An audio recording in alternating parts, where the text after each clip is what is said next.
things that happened. For example, when he's explaining to you in here about what happened when it came to having sex with a 16-year-old, that comes directly from him. You don't have any additional records. There was the report, police report, but that description came from him. Right. And then, for example, when he's talking to you about how much drugs he uses and how often he uses, that comes directly from him, correct? And it was corroborated by others. Okay, so you're telling me that there's evidence in here when he says that he's using drugs a certain amount of time, that there's records that corroborate that he was using it that many times? No, there are no records. Okay. So again, it's just him. And a collateral source that I interviewed. Okay. So you have a collateral source. If I read on page 12, where it says Mr. Horner used hallucinogens, acid, countless times, ages 21 and 29. You have a collateral source that says he used acid that many times between the ages of 21 and 29? No, So that comes just directly from him? that comes from him. And as far as anything to do with, anything to do directly with him within his unique knowledge, for example, the information about what he did or did not do with Athena Strand in this case, that is solely within his knowledge. And the discovery information that you provided. Okay. But anything that he said as to what he was thinking or what went on would come directly from him alone? Yes, From his report? yes. Now,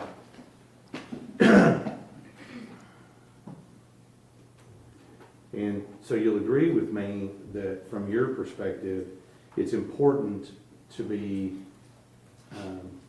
accurate with what information you reviewed in order to make certain assessments in this case. Would you agree with that? Yes, And so in this particular case, you would agree with me that whatever somebody you're interviewing is telling you, it's of critical importance that they're being truthful with you. Don't you agree? not necessarily.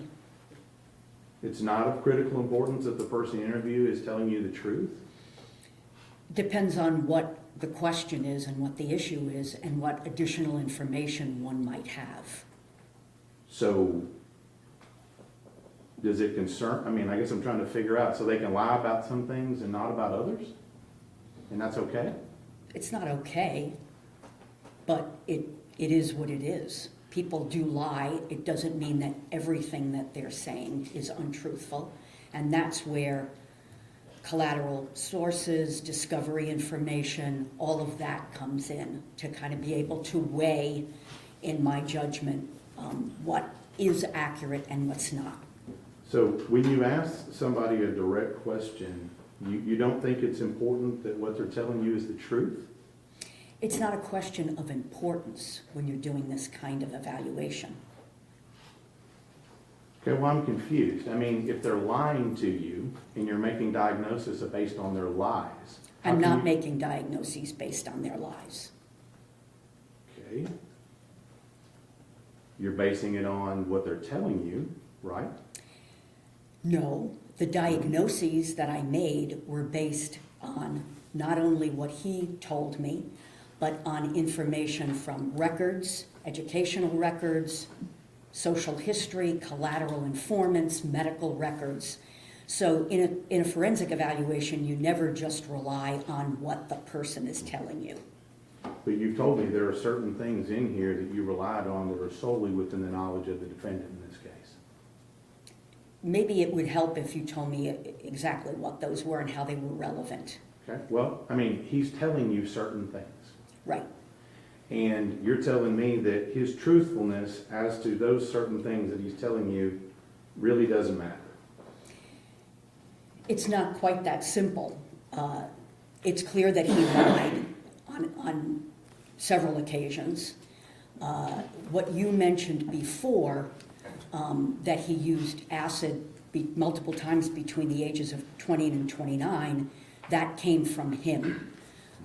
It wasn't really all that relevant to the diagnostic issues that I think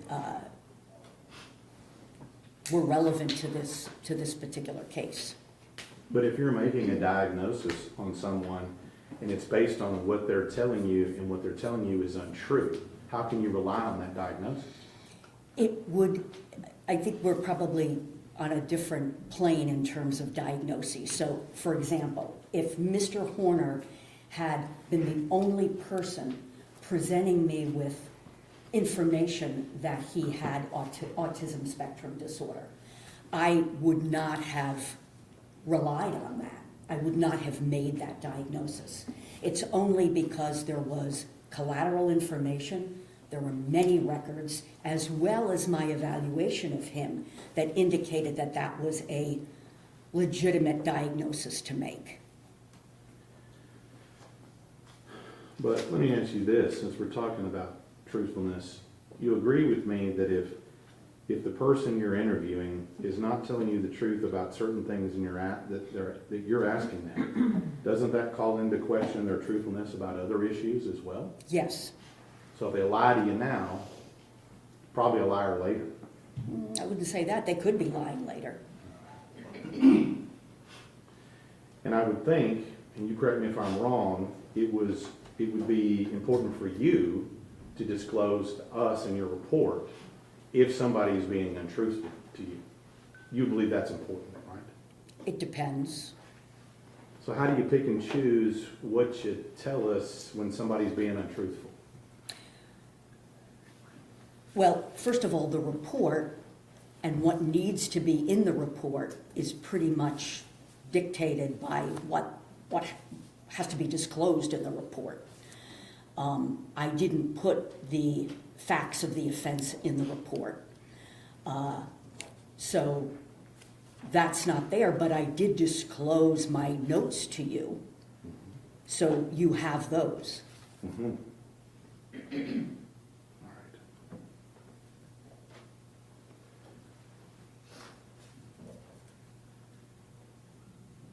But what you're saying is, and what I'm trying to get here is that you picked and choose what you put in your report. You left some things in your notes and you put some things in your report. You made those decisions. I made the decisions about what would go into the report. There was 18 and a half hours of interviewing, and the report was already 38 pages. I didn't put every single thing into the report.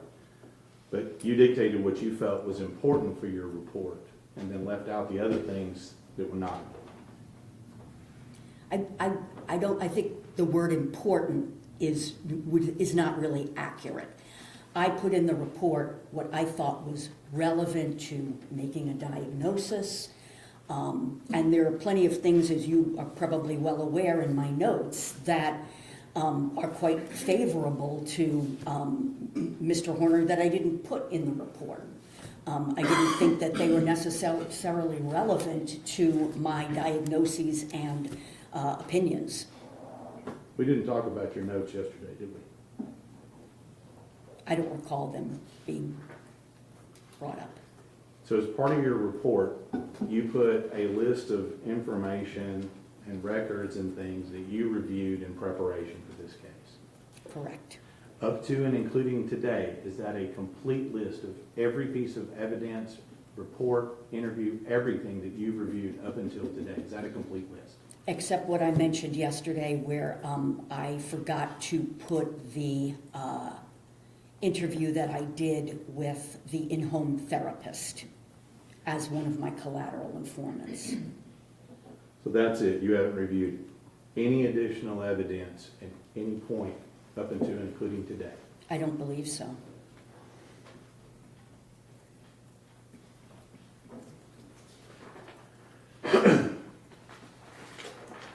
And I was a little confused yesterday. We talked a little bit about your bill and you said something about it goes to Ohio State, something like that. It sounds like if we add together today, your bill is close to $100,000. Would you agree with that? Yes.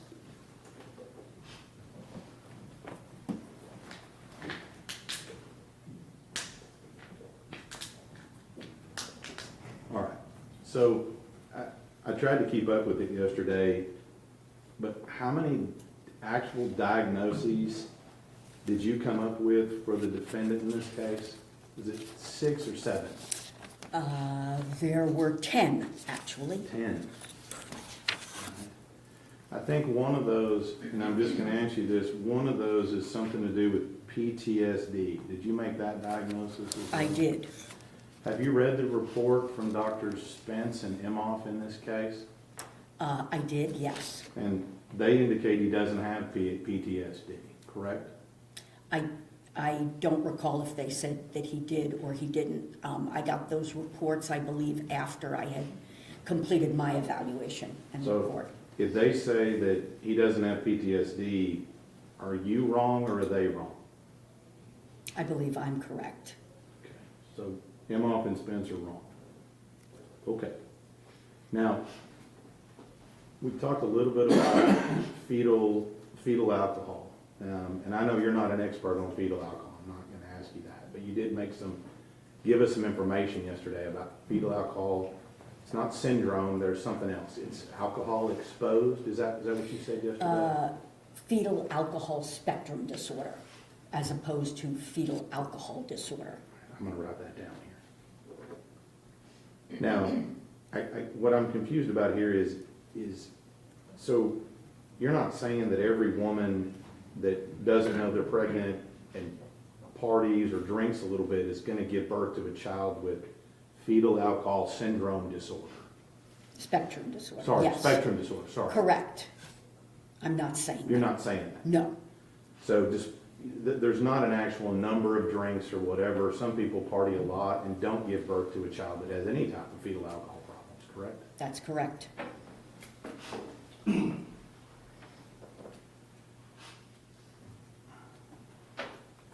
You mentioned something and you made a statement yesterday that your diagnoses went to show how Mr. Horner came to be the person he is. Is that an accurate quote? Yes. But in this case, let me just ask you, a lot of stuff that we had in this case was covered by pretty much all the diagnoses you gave. For example, you said he wasn't able to handle stress, right? He has a great deal of difficulty handling stress. Because of his autism, that's what you said. The combination of his autism, his trauma history, PTSD symptomatology. But that stress we're talking about, that stress, you mentioned that was FedEx causing him that stress because you said they changed his routes. No, that would be too simple an explanation. I mean, the architecture of his brain is such that these kinds of stressors cause him to become very emotionally dysregulated. Well, let me ask you again, the stress that you referred to and you listed out was something to do with his work-changing stress, correct? Yes. And it was something to do with his girlfriend at the time and whatever was going on with their child. That was one thing. But I'm just giving you some examples here. That was something else. Yes. Correct? And that essentially that these were all things that were happening in his life, right? These were life stresses for him. Yes. And I'm just going to ask you, don't you think that some of those life stresses, for example, the things you were talking about, maybe were caused by doing drugs and partying all the time, some of those life stresses? I don't think that doing drugs helped the situation, but no, I don't believe that these stressors were, well, they were life stressors that, I don't know that they were caused. I mean, they're life stressors that come up, you know, the postpartum depression, the financial distress, but his inability to cope with those is more biologically based. So you don't think that the fact is he had problems at his work, with his girlfriend, and his life had something to do with potentially work ethic? No, I don't. Okay. You don't think it has anything to do with the fact that he's going out and purchasing narcotics and using them and partying on the weekends? I don't know anything about narcotics, opioids. He used other things, but the drug use, in my opinion, the drug use was an effort to kind of modulate his mood and his anxiety level rather than just wanting to go out and party. So you're saying he wasn't using drugs just to get high.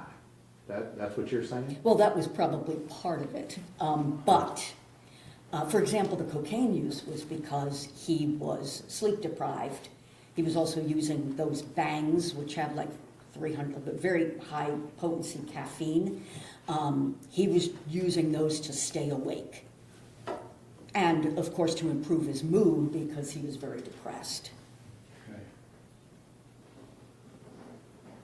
So whatever he had, whatever was going on in his life, that made him use drugs. That's overly simplified. He did not start to use drugs until he was 18 years old. So that in and of itself is somewhat unusual. I think that definitely the substance use began as part of an effort to fit in with the band and fit in with people that he was hanging out with. So there was a social element to the substance use, yes. So again, going through this, you indicated yesterday he wasn't able to handle executive functioning, and what was that because of?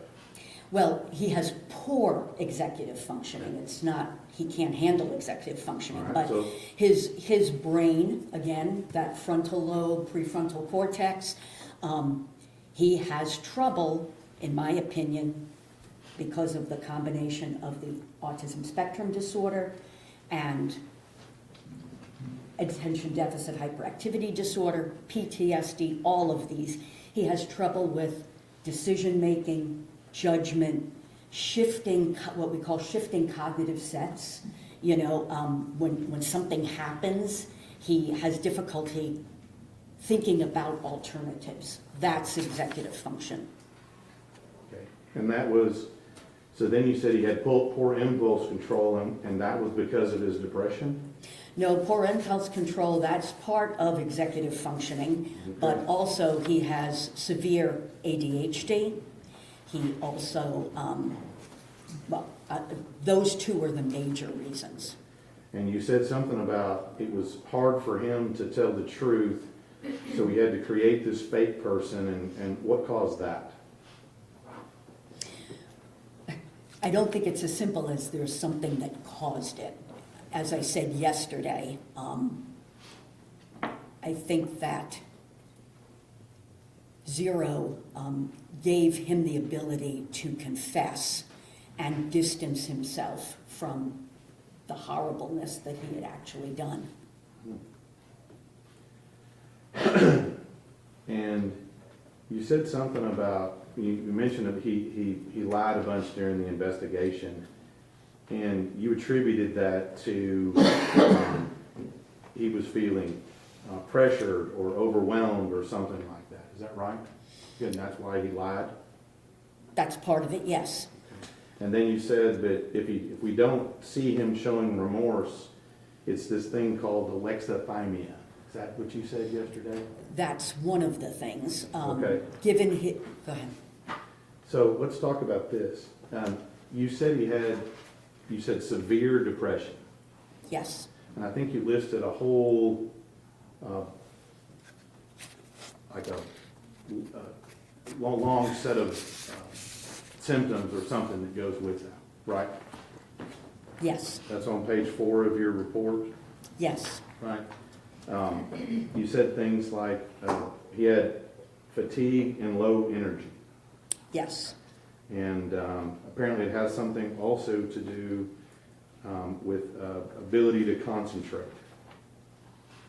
Right, that's what you said on here as well, that's one of the That's things? one of the criteria Okay. of depression that he exhibited or had problems But, I with. mean, to be honest, ma'am, if he's out doing drugs, staying up all night, and he's fatigued and having all these problems, don't his own life choices cause these same symptoms? I took those into account, and he wasn't staying out partying all night. That was when he went with his fiance on weekends. But he was having trouble sleeping and was sleep deprived during the week also. So one has to, basically in my judgment, that the sleep deprivation was primarily related to his depression. It wasn't related to him playing video games all night, doing coke on the weekends, smoking weed, things like that. You don't think that was related to why he's got fatigue and low energy? I don't believe that was the cause, no.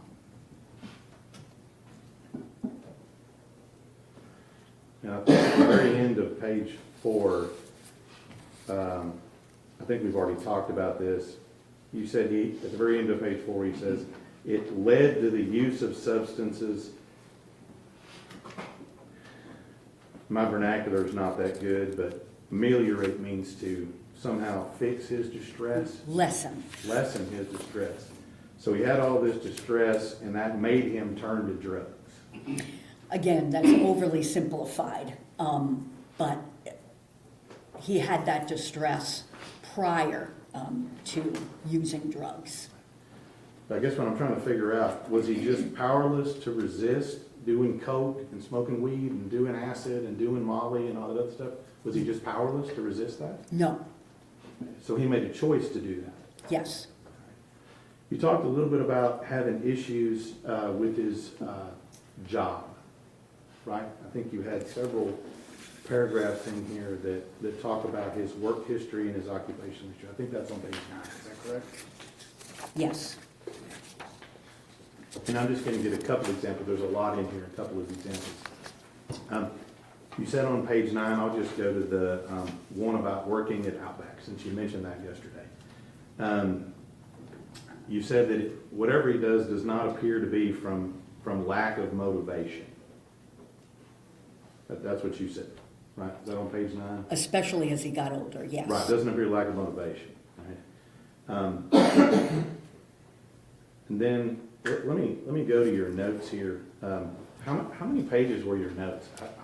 I don't know, I didn't number them. Okay, you didn't number them. Judge Mount, approach. Yes. If I told you they were 140 pages, would you disagree with me? No.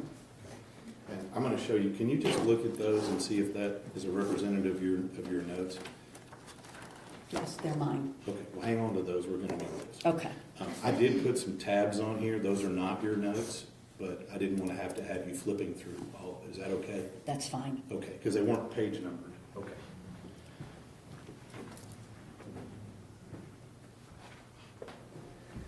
You said in your report working for Outback that he was overwhelmed with the dishes piling up. That's what you say right here? Yes. Okay, will you go to number 2 on your records right there? Yes. Would you tell the jury what he sent a text to his boss at the time? What did he send to his boss before he left?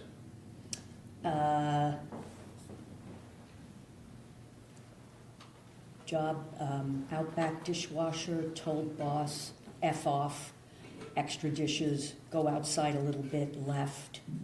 So Where are you? What are I'm you- right here in the middle of the page. So he texted his boss or told his boss to F off. Yes. Okay. Now I'm looking in your report. Where is that in your report? What page is that on? I probably didn't put that in my report. Okay. You did put in here that about him explaining to you he was employed at Outback. He was leaving when he became overwhelmed by the dishes piling up. But the rest of the story is he told his boss to F off and he left. Correct? After he left, Right. he told his boss. Okay. Now, when we start looking at this, you said he had a couple of suicide attempts, and I'm going to go over this quickly. I think they're in here. I don't remember where they are in your report. You'll agree with me, he had 2 primary ones, one in 18 and one in the jail in 23. Is that right? No, he had 3. Okay. Well, two that we know about because we have medical records, and then another one that they explained to you later, at a later time about what he did. The family explained to you what he did. And him, yes. Right, and him, yeah. So let's talk about the one in 18. You said that it was something to do about a girl who broke up with him. That was his stress at that time? Yes. But yet before he did it, he kind of, I'm going to use just my vernacular, he kind of phoned it in and told her that he was going to do this 10 minutes before, right? Yes, for her to watch it. For her to watch it. And then, did you review the JPS records and the notes about what he told the doctors, why he went ahead and did this? I did review them. Okay, and the JPS records reflect that he claims he staged his suicide to make his girlfriend mad. Did you read that? Yes. Okay. I was looking in your notes in your report. Is that in here? If it's not in there, then Yeah. no. Okay. So he gave a reason of why he did whatever he did, that he staged it to make his girlfriend mad. That he was going to suicide to make his girlfriend mad, yes. Right, okay. And then the one in 23, you read the jail records, right? Yes. Okay. And you realize on that one, he kind of phoned that one in too, right? He hit the button, and then when did whatever he did, and when they didn't answer, they came to find him. That's what the record reflects. That he hit the button. Yeah, he hit the button Yes, and there was yes. call. And then when he didn't answer, they came running. Right? Yes, I think so. Okay. So we kind of phoned it in again the second time, right? I don't know that he phoned it in, but I believe he probably began to panic and press the button. Okay. So I'm going to go through a couple of quotes in your report here.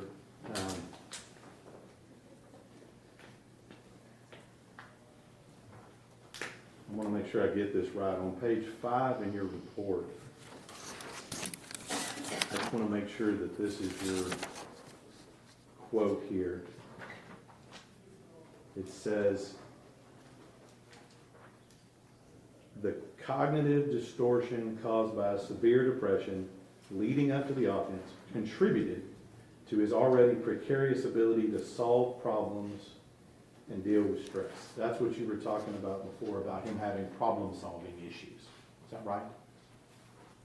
Problem-solving issues as part of his autism, Right. compounded by the cognitive distortion of depression, yes.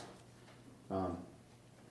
That's one of the things, he had a problem, an issue with problem solving, right? Yes, Okay.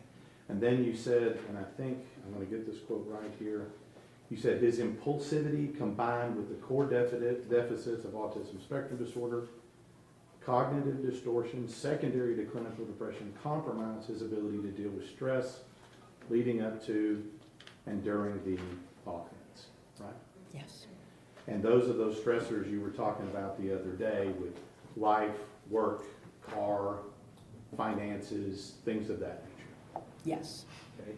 Now those sound like things that most people deal with every day. Would you agree with that? yes, And even you, according to you, showing up unannounced, that threw him for a loop and caused him a bunch of stress.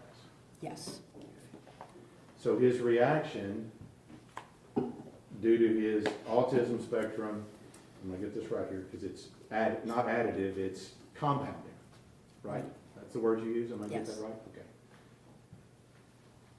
His reaction to his autism plus his depression plus stress, his reaction to that, and plus the drugs, was to kidnap a child. That was his eventual reaction. All those things put together, that was his reaction, was to kidnap Athena Strand. the precipitant was panicking because she saw him snorting cocaine. Okay, so that, when we talk about this, That precipitant, that is what you told us yesterday, that's the point of the spear, if you will. That's where this thing begins, according to you. Yes, That's where the catastrophe begins. yes, And so according to you, if there is him, if he doesn't see him, or she see him snorting coke, none of this happens. yes. That's what you're saying? That's my opinion, yes. Okay. Now, you said you used a term, and I want to get this correct here, a precarious ability to solve problems. That's what you wrote in here. Yes, Now, correct me if I'm wrong, but he didn't have any problem solving the issue of how to get rid of the body of the child he just murdered, did he? no, He didn't have any problem solving the issue of how he was going to keep access to his crime scene the next day, did he? I don't know what you mean by that. Okay, I'll tell you about that. You understand that he manipulated the scene and he manipulated other people so he could keep the van in which he murdered Athena in the next day. That You- wouldn't surprise me, but I didn't know about any manipulation. Well, I mean, you understand that, one, he was in the same truck the next day. Yes, And you understand that the reason why he was in the same truck the next day, because he called his boss, lied to his boss and said he'd thrown up in the truck oh, yes, and he needed that. You remember now? yes, So he manipulated people, his boss, family, and other people to keep his crime scene the next day yes, and drove his crime scene around the next day, correct? yes, So he didn't have any problem solving the issue about how he was going to keep access to his crime scene the next day. He didn't have any problem solving issues with that. correct. And he didn't have any issue solving the problem about how to create this whole lie about backing into her and all the details about that. He didn't have any problem solving that issue, did he?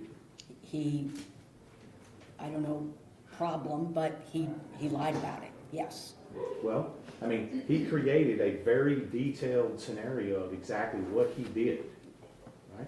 yes, To solve the problem and how to explain why she ended up in the truck in the first place, correct? correct. So he didn't have any problem-solving issues with that, did he? Well, how he solved the problem was obviously very disturbed and foolish, but that was how he problem solved. And did you notice that, whenever he shows up to the truck stop, he was able to manipulate the clerk into giving him free cleaning supplies? Did you hear that? Yes, but manipulate, he just asked. Well, in fact, he didn't just ask. He said, do you want me just to kick this out on your concrete, or do you want to give me free cleaning supplies? Mm-hmm. That's what he said.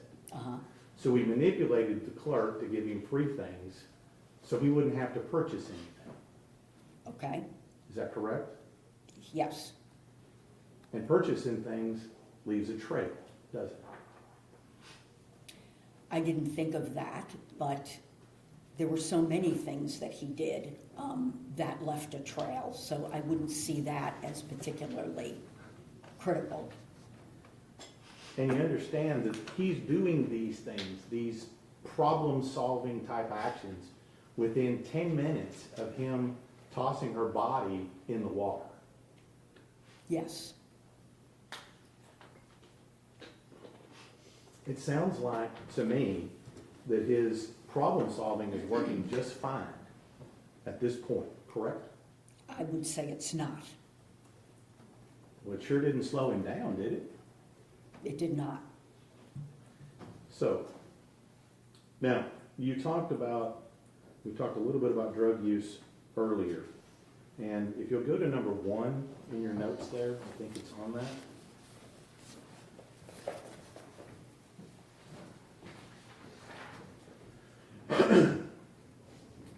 At the bottom of the page, you highlight something in orange, right?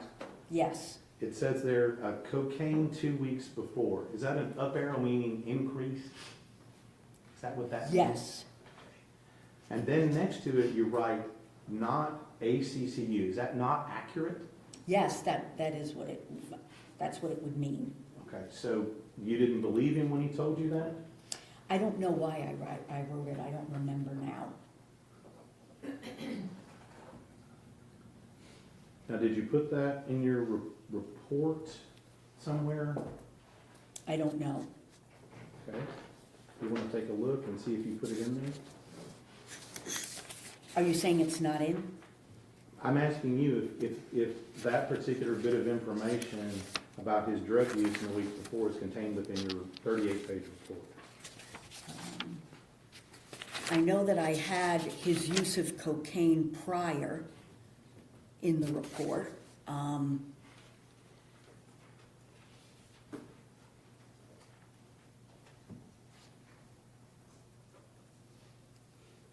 Oh, I have down, Mr. Horner had not used cocaine for about a month prior to the offense, but on the day of the offense, he was exhausted and anxious and used cocaine several times in the hours leading up to the offense. So I'm not sure why I have down not accurate, if it may have been that I had a collateral source that said he didn't have access to it or what. I don't know. So you don't know and you don't remember? I don't. Now, the second thing you said here when you're talking about this cocaine story he told you was that you said where did he tell you he got the coke? Oh, I don't know. I don't even know that I asked. I don't believe I even asked. I wouldn't have been interested in where he got the coke. Well, would it surprise you if it's in your notes that he told you that he found the coke at home? Oh, that's the coke that he used prior to Athena's abduction. I thought you were asking me who his supplier was. No, I'm asking you and I'll clarify here, on the day of the offense, what did he tell you where he found the coke on the day of the offense? He found it somewhere in the shed. He thought that it had been used up by someone else, and then he found it. All right. This was his story to you about this cocaine thing? This is what he told me, yes. Okay. Now, with regard to that, he just said he found a bag of coke in his house, essentially. Something like that. Okay. Now, in part of your report, you said that the intoxication on the coke at the time of the offense contributed to his impulsivity and his impaired problem solving. Is that what you said in your report? Yes. Does that sound accurate? Yes. We've already talked about his problem solving, and you'll agree with me that at or near or after the crime, his problem solving was working just fine. Right? Again, I don't think his problem solving was working just fine, but he was solving problems as he saw fit in the way that he solves problems. I mean, he was solving problems to cover his tracks. Yes. He was solving problems as to how he was going to explain things to everybody else. I don't know that he was doing that at the time, but clearly that was happening afterward, after he was brought in. Right. And so you talk about here his impulsivity. Yes. I'm going to take a little detour here. You talked a little bit about antisocial personality disorder yesterday. I'm not going to get too deep into that, but isn't impulsive behavior part of antisocial personality disorder? It can be, yes. Now, you watched the video of the abduction and the audio. Did you listen to the entire thing, the Yes. entire hour? Yes. Okay. And you'll agree with me, it wasn't impulsive when he covered up the camera an hour before he arrived at a delivery the day before. That's not impulsive, is it? No, I wouldn't call that. And you'll agree to me that his decision to cover up the camera again approximately an hour before he kidnapped Athena, also not impulsive. No, I wouldn't call that particular act impulsive. That's planning, is what that is, right? In that moment, yes. That's planning and covering it up before you do something. He was covering it up because he was using cocaine and cannabis, marijuana. That's why he covered the camera. Oh, that's what he told you. Yes. You don't have any collateral source on that, do you? No, other than he had covered up the camera prior to that also, when he had been using. Right. So you're Smoking making or the whatever. assumption that that's what he's doing. And And- you don't have any information to prove that one way or the other. I don't.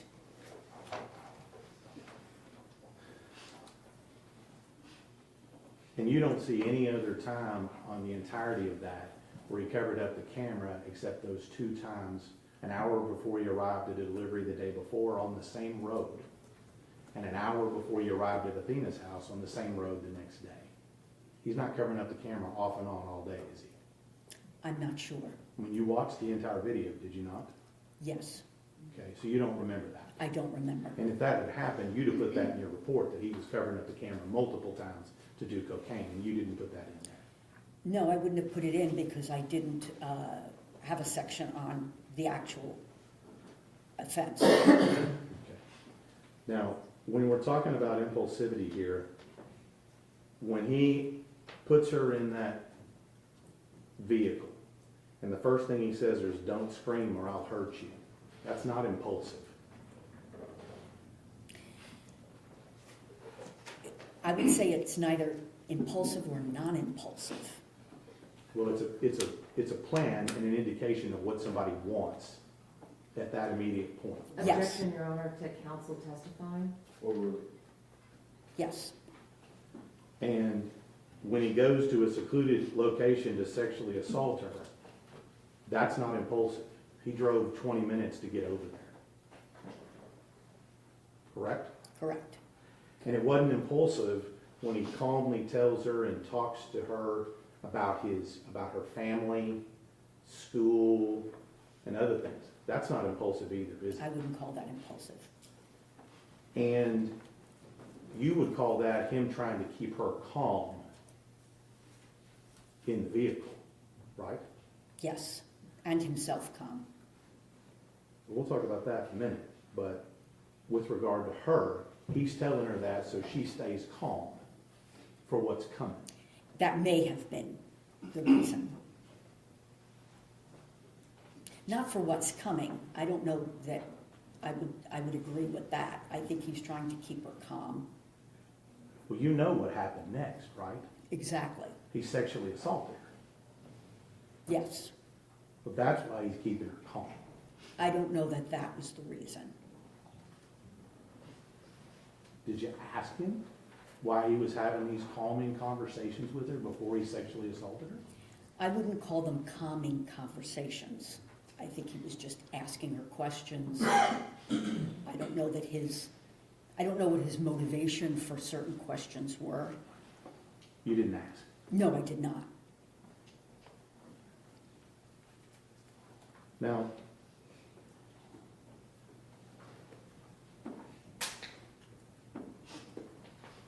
you'll agree with me that what he did in this case, this was intentional, correct?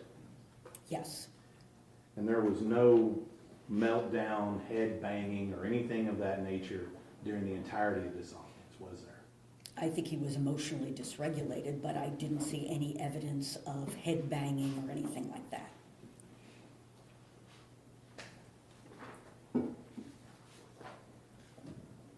Now, you said, and I couldn't spell this word, but catastrophizing, Yes, my vernacular doesn't allow me to do that.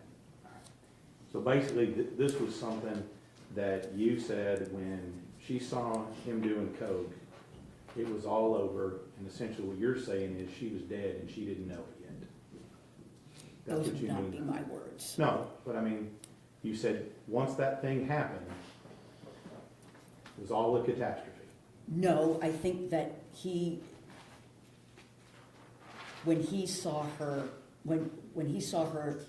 having seen him snorting the cocaine, that was when he decided that he needed to do something to stop her from telling anybody. When he put her in the truck, in my opinion, he didn't plan on killing her. It wasn't until he recognized, now it's so much worse because I've put her in the truck, and now what am I going to do? I think it may be in my notes. It was when she asked him, "Are you a kidnapper?" That he thought, now I'm really done, something to that effect. And that's when he made that decision, not when when she saw him snorting the cocaine. So we have the end result, but what you missed was what happened in the middle. Which is Right. what? Sexual assault. That happened in the middle. No, I think that maybe I'm misunderstanding your He question. kidnapped her, he sexually assaulted her, then he killed her.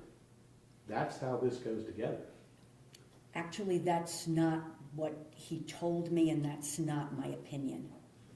Okay, well, you listened to the audio, right? Yes, And at some point you recognize that he said, take off your shirt, take off your clothes. yes, That was prior to the time that he's killing her, correct? yes, Okay, so in the middle of this, when he's having this catastrophe, in the middle between when he kidnaps her and when he kills her, he takes the time to sexually assault her in the middle. yes.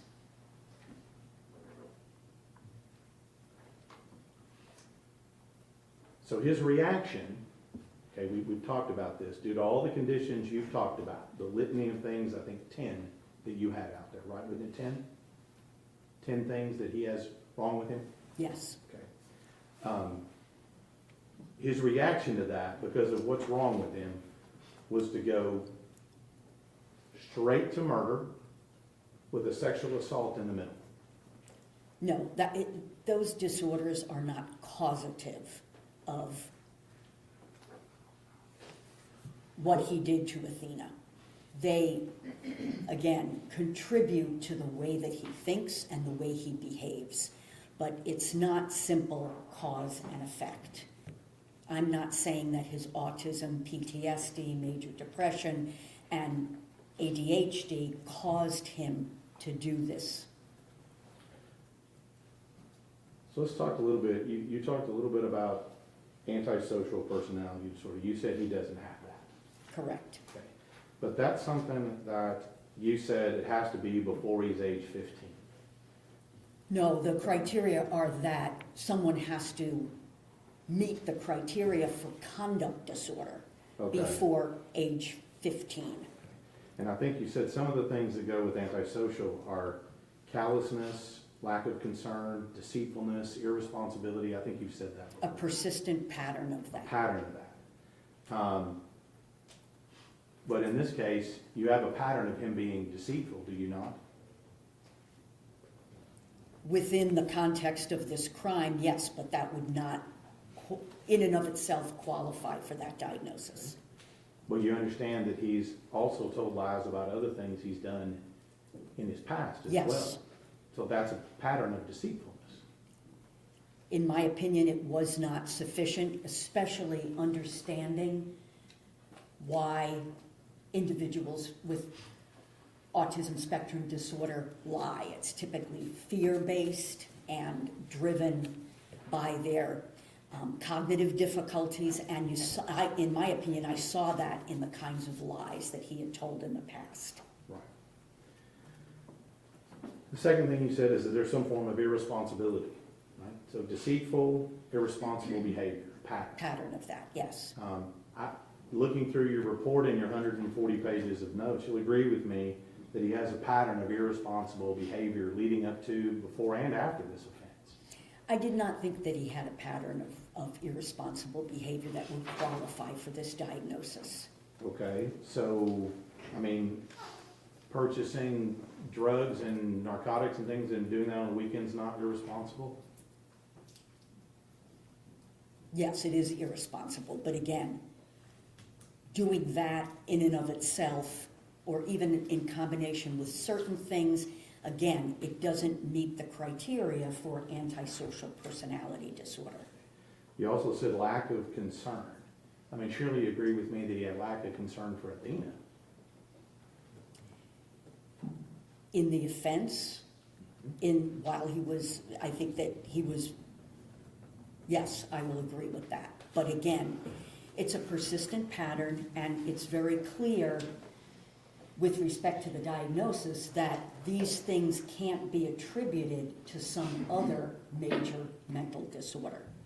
And his difficulties with expressing concern and showing concern, in my opinion, are related to his autism.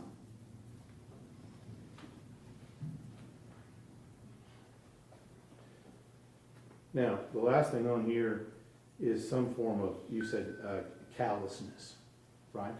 Yes, I mean, you'll agree with me that he was extremely callous with the way he treated Athena. I mean, after all, I mean, he was singing Jingle Bell Rock during this assault while he's screaming at her. You'll agree with me that that's callous, isn't it? yes. I mean, doesn't some form of antisocial personality explain why he has such a clear disdain and lack of regard for this child? In my opinion, no. You relate it to these other conditions. Yes, Now, you talked a little bit about, I'm going to get the terminology right, pedophilia disorder, pedophilic disorder, what's the right word? pedophilia, or either way, pedophilia. All right, I'm going to use your word. I think it's pedophilic disorder in DSM-5, same thing. If I say one or the other, you'll understand what I'm talking about, right? Yes. Okay. And so what evidence did you review in this particular case to make that decision? He does not have a persistent pattern of a sexual interest in prepubescent children, which is what pedophilia is. Okay. What evidence did you review to make that conclusion? The discovery information that was sent. Apparently, his cell phone was looked at in terms of what was on there. Of course, information from him, but in and of itself, that would really not be very significant, in my opinion, with respect to the pedophilia. But also, there was no information that I had that indicated that he had any sexual interest in children.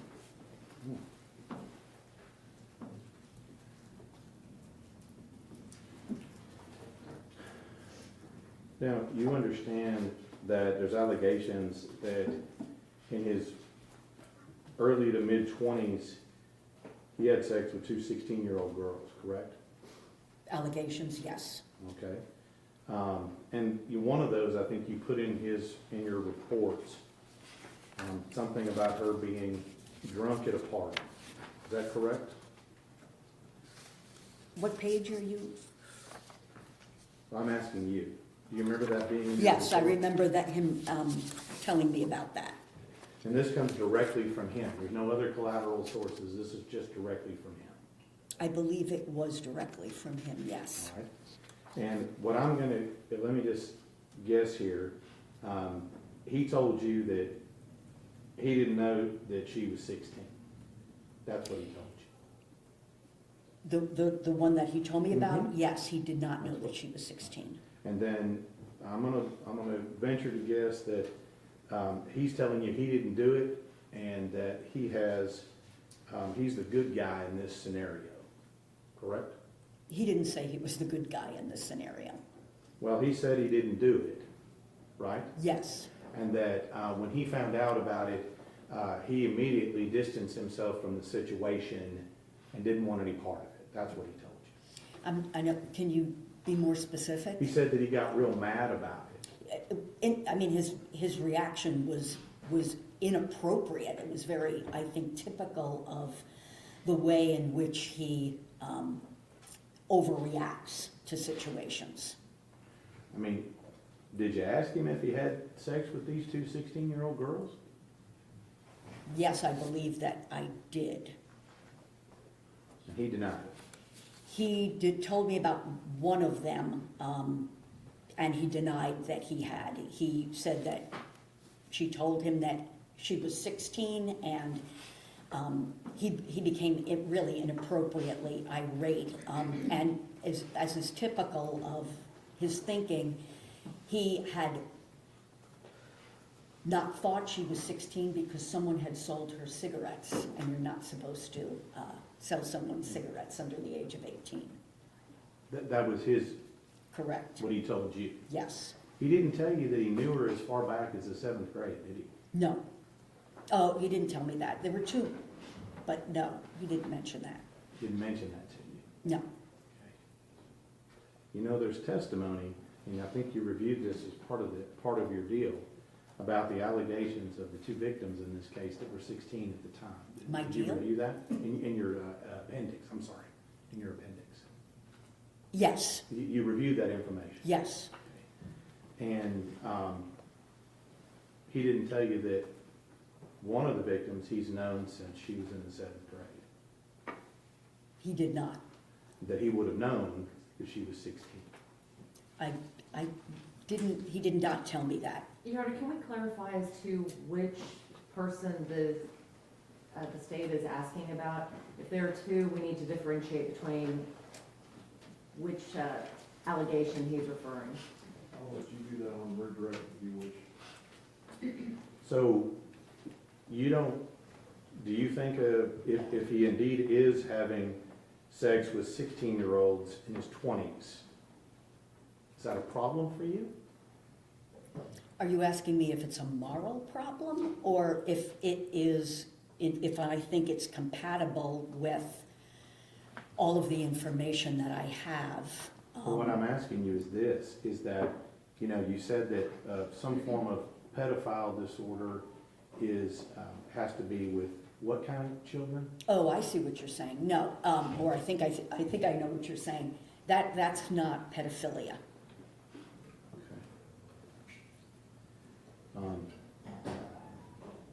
Does gratifying himself on a 7-year-old child, that screams pedophilia, doesn't it? No, it's disgusting, but it's not pedophilia. Again, there has to be a persistent pattern of sexual arousal to children, behavior to children. I mean, did you read the DNA reports in this case? I know there was DNA. Right? And you know where it was found in Athena, right? Not in Athena. I'm not aware that there was any DNA found in Athena. You didn't read that they found DNA both in her vagina and her anus? No, I did not. Objection, Your Honor. May we approach?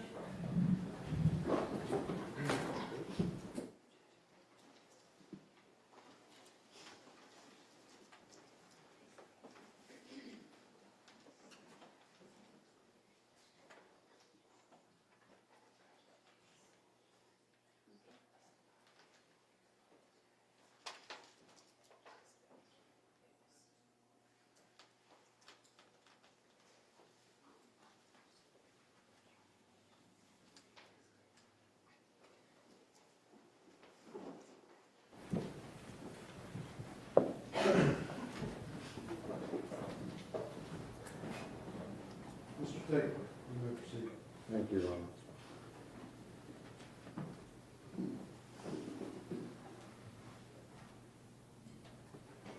So I guess what I'm trying to clarify here, because you say it only happened just the one time, that doesn't relate to pedophilic disorder. That doesn't in any way meet criteria for pedophilic disorder. Did you review any testimony or interview the defendant's girlfriend, mother of his child? There was a deposition that I did review, yes. And, I mean, wouldn't it be important to talk to her about what Mr. Horner's sexual interests were to making a determination as to whether or not he was into prepubescent children? I did speak with her. Okay, and what did she tell you about that? She told me that they had a normal sex life and that, that there was no interest in children that she was in any way aware of.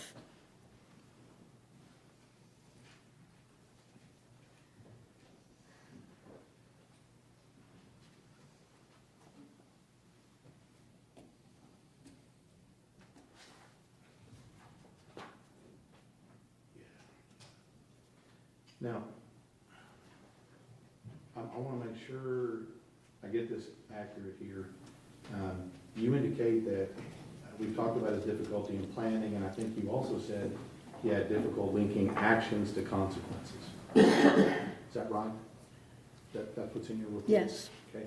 And that he had impaired moral reasoning. yes, Okay. But I think we've already talked about, he knew enough about linking actions to consequences to cover up the camera on the day of the murder, right? yes, And he knew enough about linking actions to consequences to cover up the inside camera when he was going to sexually assault her. I'm not sure why he covered up the camera at that point, but he did. I mean, objectively, the inside camera, when he covers it up, prevented us from seeing exactly what he was doing, correct? Yes, So that's actions and consequences. could be. I mean, he covered up the camera before assaulting her. Same with him cleaning up afterwards, right? That's actions and consequences. Yes, So he understands that. Now,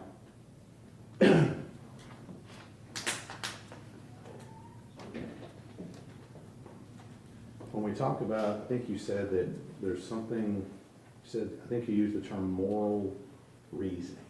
Did you use that term? I feel like you did. I may have. Okay. And, I mean, moral reasoning, you've already told us, he has enough moral reasoning to understand it was wrong to do what he did. Yes, And what he did to Athena, correct? That was wrong. He knew he had enough moral reason. yes. Right? And when it came to his knowledge of whether it was wrong to sexually assault children, what did he tell you that he did the night after the offense to prove that he wasn't into children? What did he do? He had sex with his fiancée. So what page of your report is that on?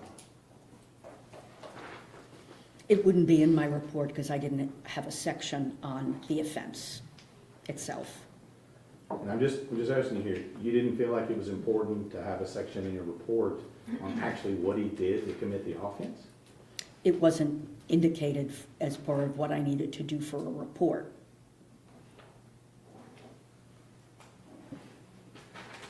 So in your notes, if I remember correctly, if you're turning to number 10 in your notes, I think it's towards the back, man, on my little tabs there.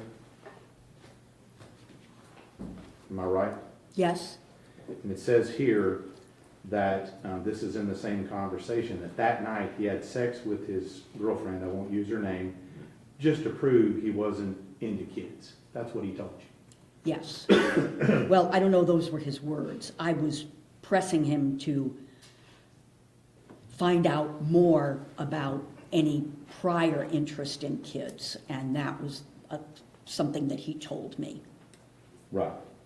So he had, according to him, plenty of energy after committing this offense to go home and do that. He had sex with his fiancée, according to him. Right. Now, we talked a little bit about some of the interrogations. I'm going to go into that just a little bit here. You listened to the report in where he was re-interviewed by his own request by the ranger. Is that correct?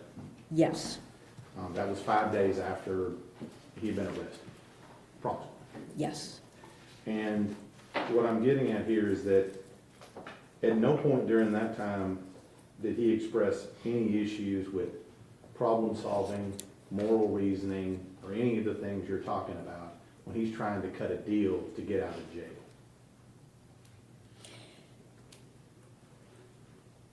cut a deal? Yeah, What do you mean? meaning that he went to them and he said, Oh, I see. let me out and I'll tell you what you want to know, essentially. But I want to see my kid for Christmas. He was fully aware of what he was doing at that point. He didn't have any problems with impulsivity, problem solving, or any of that when he's trying to cut that deal. Clearly problem solving. I mean, there's absolutely no way that someone who had just done what he did was going to get out on Christmas furlough. He sure thought he could. That's the whole problem. Yeah, I mean, his ability to think through in a reasoned way is really impaired. Now, despite all of this, despite everything that's gone on, despite murder, sexual assault, all that's gone on, I want you to go to page 29 of your report. The top of the page, if you will. What did he tell you about how good he slept his first night in jail? He said it was his first night of good sleep in over a year. So would you agree with me? It sounds like his conscience was clear at that point. He could sleep well. No, not necessarily. Now, the conditions and the diagnoses you've made in this case, I think you said are permanent, right? What do you mean? Is Permanent? autism- Autism is, yes, it is a permanent condition. And all this other stuff we're talking about, the diagnosis you made, these are all, seem to be permanent conditions according to you. The autism spectrum disorder, the neurodevelopmental disorder associated with fetal alcohol, yes. Major depressive disorder is episodic, and with treatment improves or even resolves, but you're at increased risk for further depressions. PTSD is chronic, will wax and wane his symptoms. Obviously, the substance use is in remission in a controlled environment. His tic disorder, that's likely permanent, and you see evidence of that under stress. So essentially what you're saying is the same person who committed these acts is the same person who's sitting here today. Yes. Now, talked a little bit about malingering yesterday.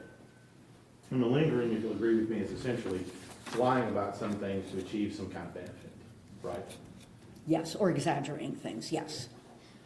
And I'm sure you go over when you do these interviews with someone the importance of the person you're interviewing telling you the truth and not malingering. You go over that with them, don't you? Not specifically, because I really want to understand what they're going to tell me without giving them warnings. And I'm not going to go into all of it, but you knew when you walked into this interview that the defendant in this case had created a multitude of falsehoods and a multitude of stories about how all this went down. You knew that walking into this. When I first came into the interview, I don't believe that I can't remember what I actually had reviewed, the extent of what I had gotten to review, but I wasn't fully aware of all of the lies. Well, you know now. Yes. Right? The full extent of it. And you knew some of it, right, walking in the door to meet him for the first time. I knew some of what he had said. I wanted to assess for myself what was lies and what was related to other things. And again, you put it in your reporting, you concluded that he wasn't malingering. That's what you concluded. Yes. That's despite the fact that you knew walking in and after that he had lied to you directly. Malingering, in terms of the information that I received and the overall evaluation. I do not believe that he was malingering his deficits, his mental disorders. There was plenty of collaboration for that. Do I believe that he lied at times? Absolutely. So, but when he feeds you this story about him doing coke, right? When he told me the When he- story, yeah, yes. when he told you that, and Athena seeing him, you think that's the truth? Yes, because it fit with the other information that I had had and with collateral sources too, as opposed to these other things that he had said that didn't make any sense really. Well, it fit his narrative as to why he covered up the camera, correct? What do you mean it fit it? Well, it made sense that that's why he covered up the camera. Yeah. It made to you, where it explained why he covered up the camera. This new story about this. Yes, That's what I mean by it fit his narrative. It made sense with the story he's already told. along with other things, yes. Right. Well, but the other things are things outside of that. It has nothing to do with the vehicle, the truck, anything happened that day, because you said that report of him doing coke, the only place it came from was him. Yes, And the only place that story about Athena seeing him doing that is only from him. that's right. So you don't even know if that's not another lie, do you? No, And it's a good chance it could be just another lie like everything else. in my opinion, it's not. So despite all the other massive amounts of untruth, you grab this story and say it's true. I think that's a little bit of an oversimplification. After all that I reviewed, after spending many hours with him and talking with other people too, I think that that is the more, to a reasonable degree of medical certainty, I think that that is actually what happened. You really don't know, do you? You don't know. I mean, it's coming from the defendant. With 100% certainty, no. So let's talk about this. You asked him at some point what he did to murder Athena, did you not? Yes, And again, you said you didn't put that in your report. no. We have to go to your notes to find that. There, Right. it's in my notes, yes. All right. And I want you to go to the little section on there. I think it has a green tab on it. There's several things in that area I want to ask you about.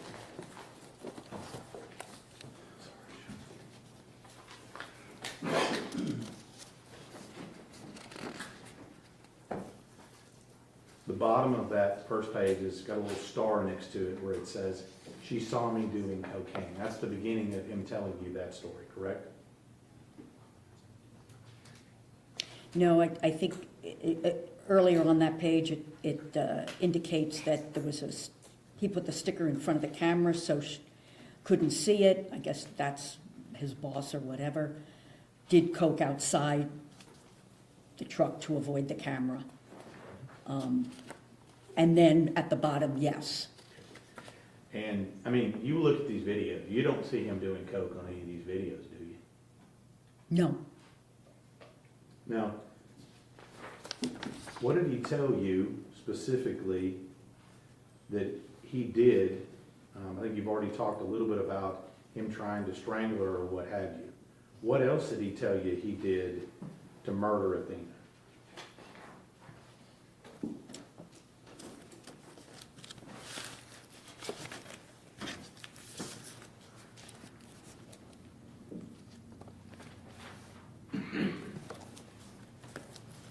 can you give me a minute? I think if you go to number 6, I think I have them in my notes too. It's more than one page, so I want to make sure that, Just to clarify, do you have a different set of notes? No, I than- have the same notes. Same. I'm hoping that you copy them exactly. Let's see. Okay. I've marked it as number 6 on mine. Number Yeah, 6, number it's 6. not the green? No, I had Okay. actually marked the specific section I'm going to ask you about. Okay, so number 6. 2514.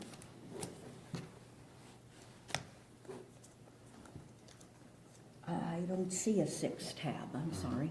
Well, at the bottom of one of these on here, what does he tell you that he did to murder Athena? Besides strangle her, try to break her neck, that you've already talked about.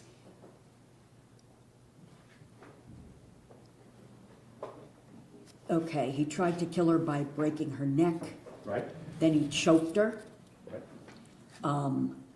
She was still alive after he choked her. He could hear her breathing. He did another line of coke. Okay. I'm gonna move you to the bottom of that page. Where it says, does it say something like he stopped by her cheek? Was that where that begins, at the bottom of that page? Is that your words? Or creek, Stop by creek. I'm not sure. Could be cheek. I don't think so. That doesn't make a whole lot of sense. Okay. Stop by creek, and he didn't use this term, I did, physical blows to the head with his fist and feet. Okay. So he told you that he used physical blows, whatever his description was, with his fists and his feet Yes, to Athena. yes. So what specifically did he say he did with his fists? I don't know. I don't recall. I mean, you understand, this is the first time he's mentioned and admitted to using his fists and his feet. I don't know about that. I mean, you read all the documentation, right? Yes, Do you find it anywhere else in there besides right here? no. Okay. So with that, did you ask him what he did with his fists? I don't think I needed to.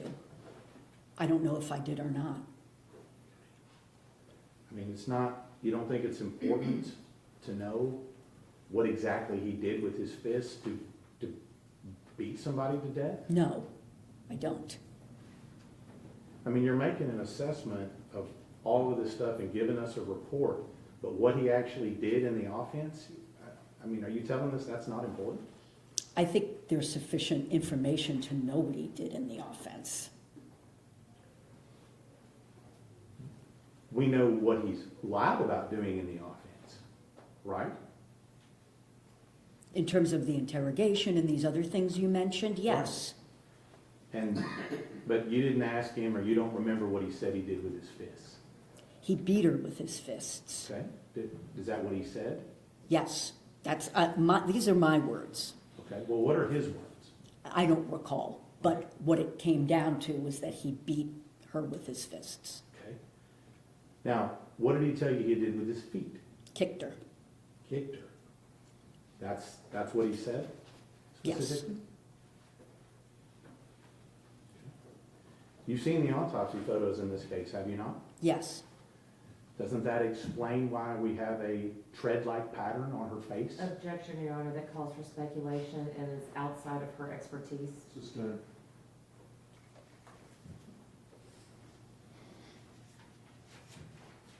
So he kicked her and he beat her to death. Right? yes, You listened to the audio, did you not? yes, Did you hear the bangs in the audio? yes. Did you ask him about whether or not those multiple repeated bangs are him hitting her with his fists or hitting him with his feet? No, I didn't. You didn't ask him. No. And I just want to make sure here that if we didn't have your notes in this case, we would have never known that from your report. Is that correct? That's correct. There is not a section on the offense in the report. And I think that, you know, he also said, if you flip the page to the next page, he admits at that time where he's talking to you about how he wanted to have the same truck. And why did he say he wanted to have the same truck? Because, well, there were two things. She had lost control of her bowels, and he vomited after the offense. Okay. And I think your notes say, wanted the same truck because there was blood, urine, and feces in the truck. Is that correct? Yes, Goes back to what I asked you about planning. That sounds like planning, doesn't it? what does? The truck, getting the Keeping same truck? Keeping the same truck. Yes. Now, let me just ask you this from an objective perspective. Other than him telling you that he did coke, you don't have any objective watching all the video to say that that's true, do you? Objection, Your Honor, asked and answered. Sustained. Now, you witnessed him go back down the same road the next day. You watched that video, didn't you? Yes. And you witnessed him talking to people and finding out what's going on, right? Yes. What did he say when you asked him about that? I didn't ask him about that. I mean, don't you think that that's relevant to his problem-solving skills? Not necessarily. I didn't have, number one, I didn't have that. I don't believe I had that at the time that I interviewed him, and I don't think that that's not incompatible with his autism combined with his trauma history. I mean, doesn't that explain his knowledge of the consequences of this particular act? Driving back through the crime scene? Oh, I don't know why he drove back through the crime scene. Oh, you didn't ask? No.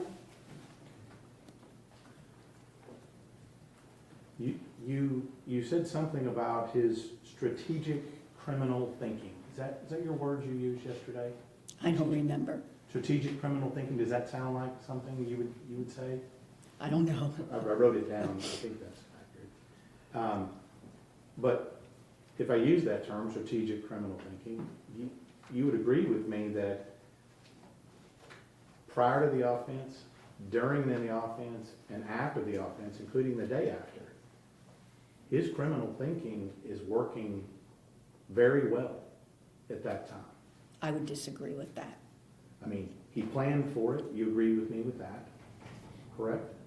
He didn't plan for it over a lengthy period of time. After it happened, he began to, as I said, kind of catastrophize and had very poor problem solving and planning. Let's talk about sexual assault in this case. You heard him, and I think you mentioned it in here, where he told her to take off her shirt. Did you hear Yes. that? You heard him say, take off your clothes. Yes. What did he tell you did with her clothes? His clothes or her Her clothes? clothes. I can't remember what he told me he did with with her clothes.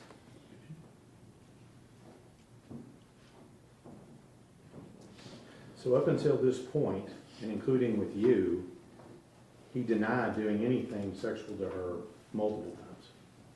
I don't know about multiple times, at least once he denied it. And now I think if you go to number 7, I think it's number 7 on my notes here.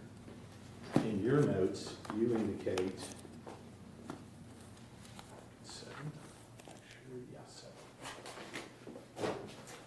Sorry about my handwriting on the notes there.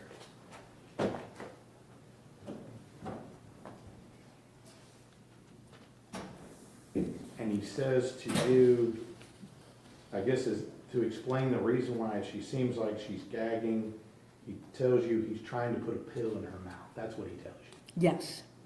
You don't believe that, do you? Well, I don't believe that's all of what happened. Okay. What do you believe all of what happened? I believe that he was attempting to have her perform oral sex. Anything to do with that comes from him again, does it not?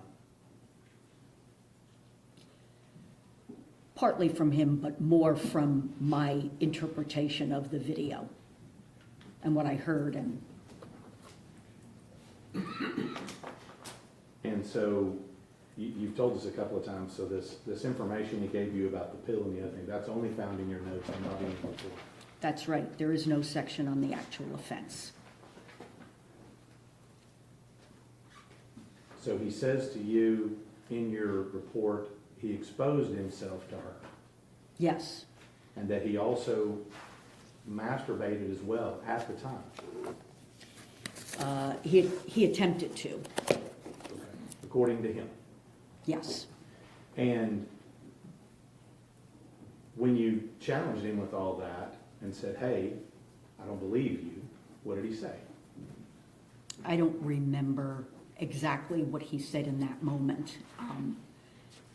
At some point, he admitted to what he had done. But his statement is he tried, but he didn't actually do anything. He couldn't get an erection.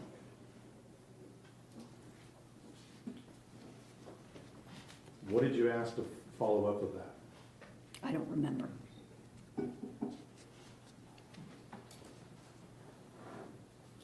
Now, you had a little bit, you talked about future danger yesterday. Remember talking about that?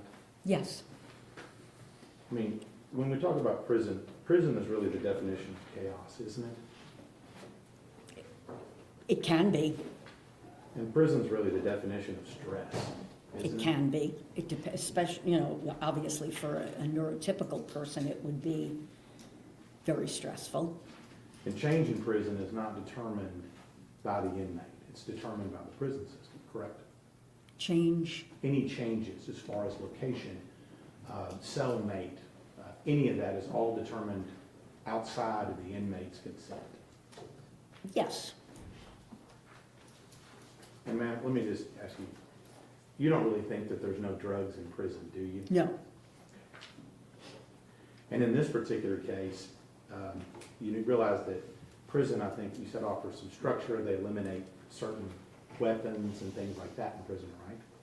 yes, But in this case, you'll agree with me that Mr. Horner, he carries his preferred weapons with him everywhere he goes, doesn't he? his preferred weapons, Well, he beat her to death with his fists. Those go with him, don't they?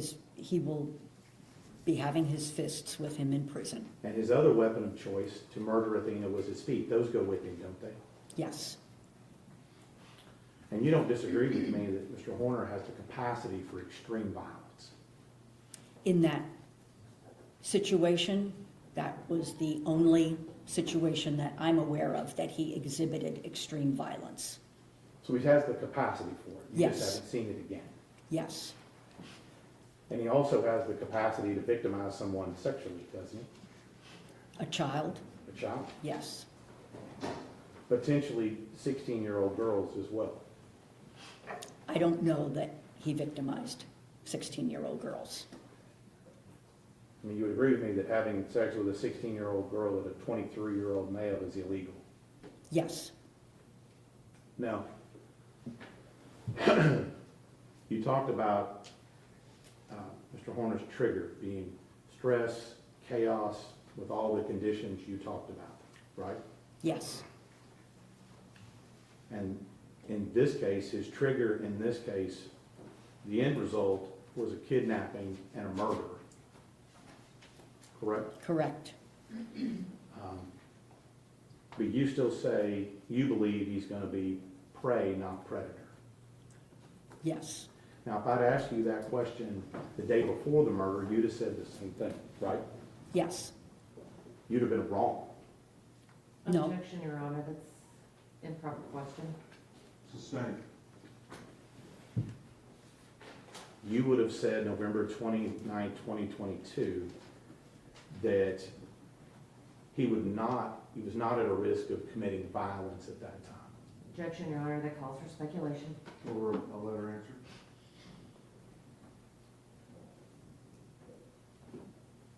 Could you rephrase the question? On November 29th, 2022, the day before the murder, you would have come in and said that he's not a risk to murder someone, correct? I would say he was at low risk. Correct. No one is at no risk under Right. proper, if you want to call them that, conditions. And you would have never concluded that he sexually violated a child the day before the murder, That's correct. because you says he doesn't have these interests. Correct. That assessment, if you made that November 29th, 2022, would have been incorrect, based on the facts of this case, wouldn't it? If I made a prediction that he would not sexually assault a child, yes, that would have been correct. Same thing with any prediction you would have made about him committing a murder. That would have been incorrect, correct? Correct.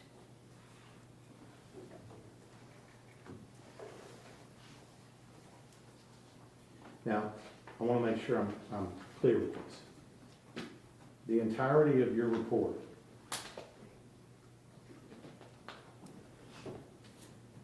about him catastrophizing, did I get that word right again? Catastrophizing? Yes. Is based on the presumption of this single act of him seeing Athena, or Athena seeing him doing coke. The entirety of your assessment is based upon that particular act. I wouldn't simplify it like that. Well, let me help you. In this case, anything that has to do with the catastrophe starts with that one single thing. In this case, his belief, somebody had seen him doing cocaine. And everything else that would follow from that. Right. But if that act, what he's telling you, the story he's telling you about her seeing him is untrue, and that is false, then everything below that is also false, correct? I don't know that everything below that would be false, but it would certainly change things. The entirety of your theory that he catastrophized, if that particular story he told you is untrue, like all the other lies he told you, then the whole thing about catastrophizing, all of that fails as well. No, not about catastrophizing. No. Okay. That is something that he has exhibited long before the offense. So the But fact in that he this does, case, your theory in this case, though, about what happened on the day of the event is dependent upon that one event. that set it off.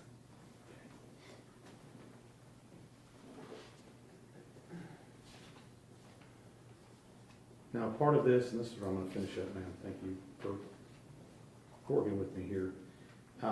You note in your report in several places where Tanner wanted to be famous, didn't he? Yes. Wanted to be a rock star. Yes. And in fact, you said that was he told you it was his only goal in life. Yes. And I think you said you listened to some jail call. Did you listen to a jail call where he's talking about telling his story to maybe make some money? You listened to that. To get out of, I think it was, again, completely unrealistic and evidence of extremely poor thinking, irrational, that somehow he would sell his story to get bailed out, get enough money to be bailed out. Well, that's what he's telling people. Yes, that's what he said on the phone. Number 11 here, what does he tell you about what he thinks his situation is like? It's on number 11 here. I think he compares it to a movie, does he not? All right, we're gonna take 10 minutes, the jury needs a break, but we're gonna finish with this witness. 10 minutes.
be seated. Mr. Stacy, you may continue. Thank you, Your Honor. Got a couple of questions, ma'am. Thank you for bearing with us today. Something I wanted to ask you about when it comes to, you made some testimony the other day about future danger in prison. We talked a little bit about that earlier. You would agree with me that there is some probability that the defendant may commit some acts of violence in prison, right? Yes, there's a probability that anyone will commit acts of prison. Including the defendant. Correct. Now, I'm going to ask you just very simple questions. We talked a little bit about pedophilia disorder. Yes, That's right. And you've reviewed some information in relation to that recently, correct? what information?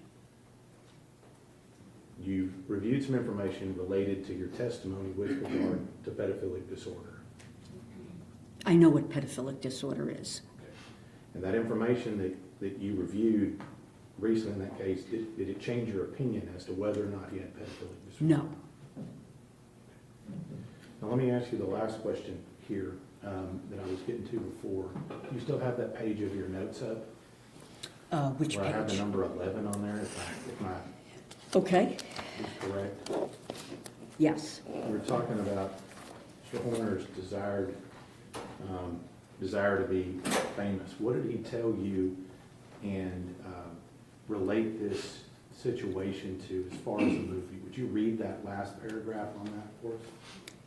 Wonders if he made a deal with the devil for fame, money, power, like the movie American Satan. House of Witness, Your Honor. Read it right. Yes, Your Honor. Dr. Ryan, when you were retained in this case, were you asked to give an opinion on the offense itself? I don't know what you mean. When you were retained, were you asked to do an insanity evaluation? No, that was not what I was retained for. What was the purpose of your evaluation? It was a mitigation evaluation. In a mitigation evaluation, do you focus more on the facts of the offense or the history of the person you're evaluating? The person you're evaluating, And the facts of the offense are important, yes. but are those things that you would put in your report? It would depend on what I was asked to put in my report. I mean, in terms of what I was asked to focus on, and if I was asked to not describe the offense in the report, I wouldn't. It's not an insanity evaluation. And so for this particular case, your focus was on the history of Tanner? History, yes. Social development, his mental health. Dr. Ryan, the prosecutor asked you about self-report. And you had mentioned that self-report was important. But do you rely solely on self-report? No. How do you verify these things that you are given to, or given by the person you're evaluating? Well, in terms of verification, is it maybe not the correct word, but Corroborate? yes. We'll go with corroborate. How do you corroborate what has been self-reported? Just within the context of the evaluation itself, to be able to weigh inconsistencies and what they mean, and what they indicate, and how they fit into what I've already determined or am determining about the person's cognitive abilities, their cognitive status, more or less, their emotional abilities, and then to look at the body of information that I've received, see if things essentially line up, and also to talk with other sources of information. In this particular case, in reviewing all of the records, in reviewing all of the discovery that you were provided, and the almost 20 hours that you spent with Tanner Horner evaluating him, the collateral witnesses that you interviewed, and you interviewed quite a few of them, did all of that line up with the self-report? Most of it that was, all of it that was important and that went into my opinion.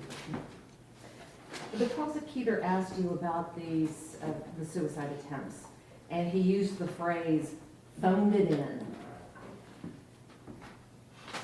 With these suicide attempts, were they serious attempts?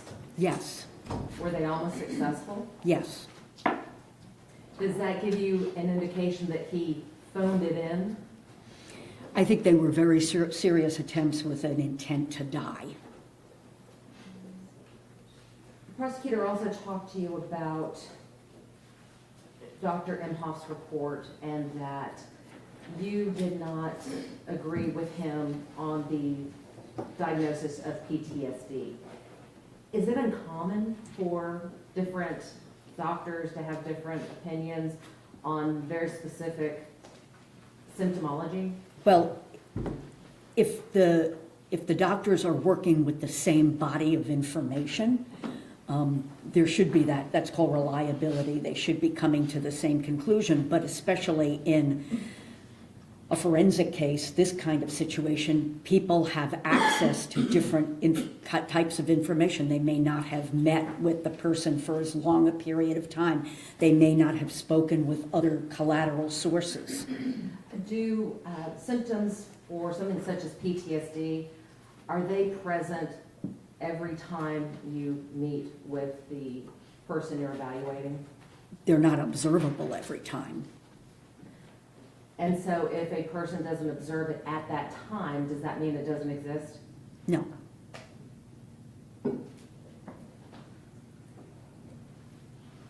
With regards to your report, do you put every detail that you have into the report? No. How do you determine what is relevant and what is not? Well, I think it's important not to cherry pick, for example, and if there's information that goes against my diagnosis, I would indicate why I discounted that, for example. It's important to, I think, in a report that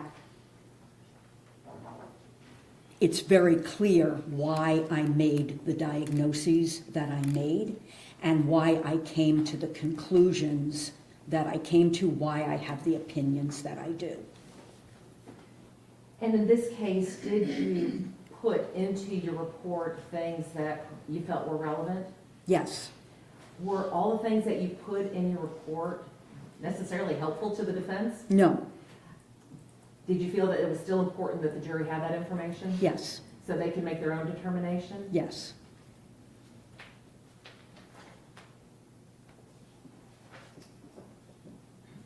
There was a lot of talk about problem solving. And I want to go back to, what do you mean by problem solving? Well, problem solving is different for different situations, right? Some problem solving requires very little executive function on the part of the person making the plan or the problem. So if you have a problem, for example, that you spill coffee on your jacket before going to work, doesn't require a whole lot of executive function to go put something else on. More complicated issues require more executive functioning, better judgment, planning, rational thinking, being able to shift from one thing to another. And then, if you are emotionally dysregulated, that compromises your ability to problem solve. So the more complicated, the more upsetting and distressing a situation is, the more impaired potentially someone with Mr. Horner's deficits are going to be. Well, the prosecutor specifically said It sounds like he was problem solving when he cleaned the truck. Sounds like he was problem solving when he covered up the camera. Sounds like he was problem solving. Based upon your training, your experience, and everything that you've reviewed in this case, what is your opinion about Tanner's ability to problem solve in that situation? I think it comes down to what's his ability to problem solve in a reasonable way. And on some level you can say, well, it's reasonable to clean up your crime scene, right? But when you look at the totality of his problem solving, you recognize how poor it is. In what way? Well, for example, he was aware that his boss has access to these cameras. That's why he covered up the camera when he's snorting cocaine. So it's not good problem solving to think that he's going to get away with this because he cleans out the back of the truck. You brought up the covering up the cameras.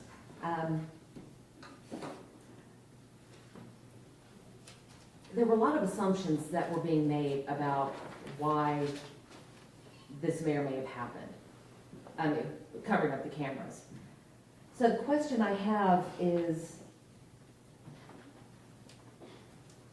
covering up a camera after a kidnapping indicative of planning to kidnap? No. Tell me more about that. Well, I think it's an indication of his poor planning and problem solving.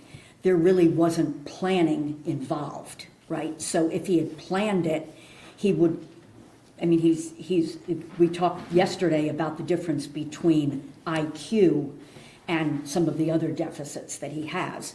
He would not have done this in the way he did if he had planned to kidnap Athena. The other thing that the state had asked was about actions and consequences. Would it make sense to uncover a camera while you were trying to clean up the evidence of a crime? No.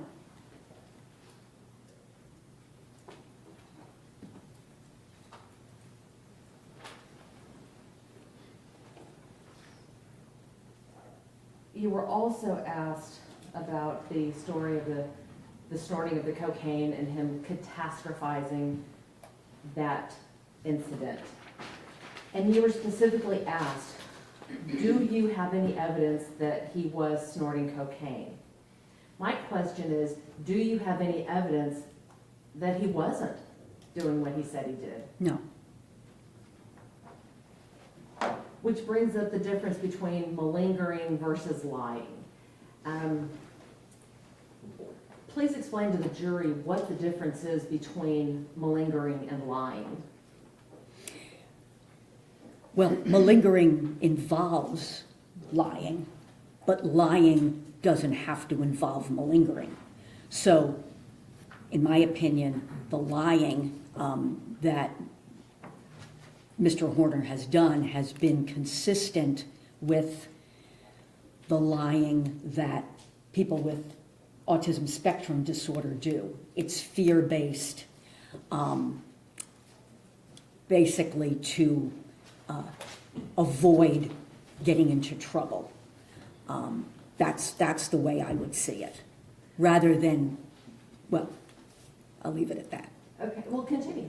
No, I think it's Okay. cognitively driven by his poor problem solving and his difficulties with executive functioning. But fear is a major driver, emotional dysregulation by being afraid. Do you take into account the deficits that a person exhibits when determining whether they are malingering versus lying? Yes. And in Tanner's case, did you detect that he was malingering in any way? No, and malingering has to do with fabricating or grossly exaggerating a disorder, for example, a physical or psychological disorder. So lying isn't the same as malingering. So as I said before, malingerers lie about their disorder, for example, to get into the hospital or to whatever. But you can lie without being a malingerer. Dr. Ryan, there was a lot of talk about manipulation. When we're talking about, let me back up. The state asked you about antisocial personality disorder Yes, and spoke about manipulation and impulsivity, irresponsibility, callousness, things like that. Based upon your evaluation, did Tanner meet the criteria for antisocial personality disorder? no, Did he exhibit a pervasive pattern in this case? no. And I'm going to ask you to explain to the jury, what do we mean by a pervasive pattern? A pattern over a period of time. And that's in the criteria for antisocial personality disorder, why you have to have met the criteria for conduct disorder prior to the age of 15. Because you would be talking about a persistent pattern over years of behavior that is not only illegal, but is not, defies the rights of others, doesn't take into account the rights of others. So when we're talking about a pervasive pattern, does that mean that it's a one and done? Or if somebody snaps and they do something, does that qualify in and of itself as being a pervasive pattern? It's not a one and done, it's not even a five and done. I mean, you have to have a persistent pattern of this kind of behavior across antisocial behavior, across numerous realms, I guess. Now, with regards to the diagnostic criteria for antisocial personality, does one have to fail to conform to societal norms with respect to lawful behaviors? Yes, And would that be indicated by repeatedly performing acts that are grounds for arrest? yes, Did you find that in this case? no, Another part of the criteria relates to deceitfulness, such as using aliases or conning others for personal profit or pleasure. no, Did you find that in this case? no, With regards to impulsivity and failure to plan, is that something that was present in this incident? yes, and he has been impulsive in the past, too. We talk about irritability and aggression indicated by repeated fights or assaults. Were you able to determine whether or not Tanner meets that criteria in this case? Yes, and he doesn't. What about reckless disregard for the safety of himself or others? No, What about consistent irresponsibility as indicated by repeated failure to sustain consistent work behavior or honor financial obligations? again, in the criteria for antisocial personality disorder, those things can't be related to another disorder. He does have the failure to sustain employment, but in my opinion, that's due to his autism spectrum disorder. What about lack of remorse?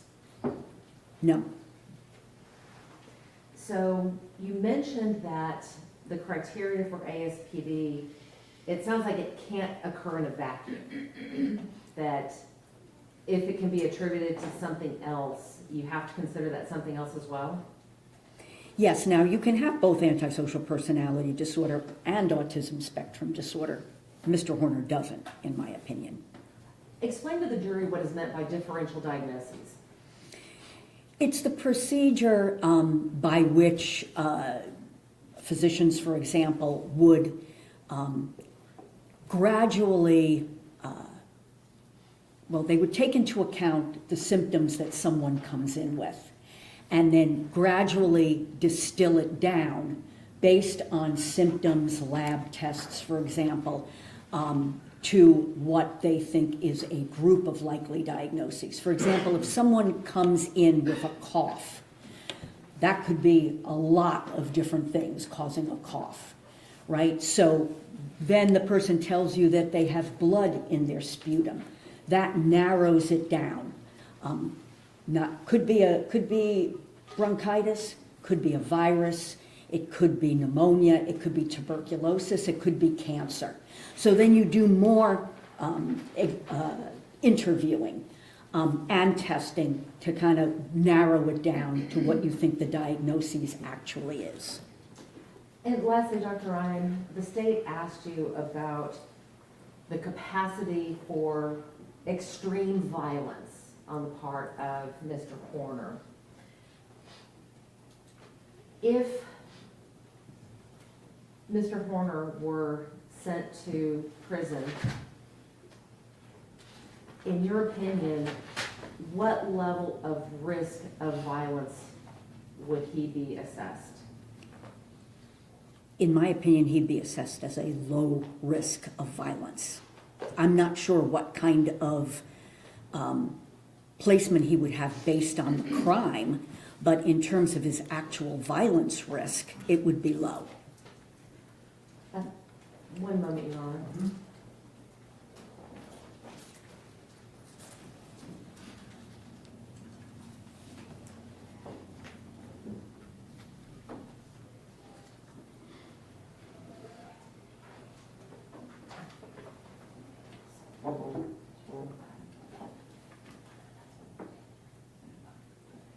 Nothing further, Your Honor. Mr. State?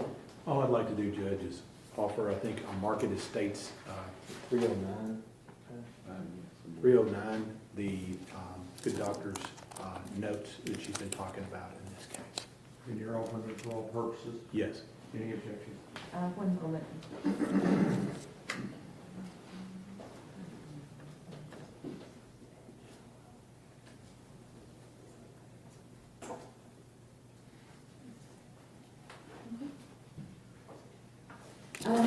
No objection, Your Honor.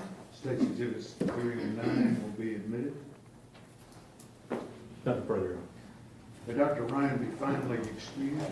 Yes, Your Honor. Yes, sir. Thank you, Your Honor.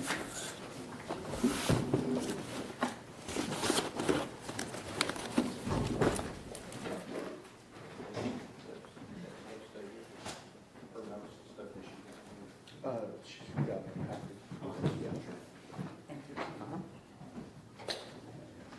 Who you got next?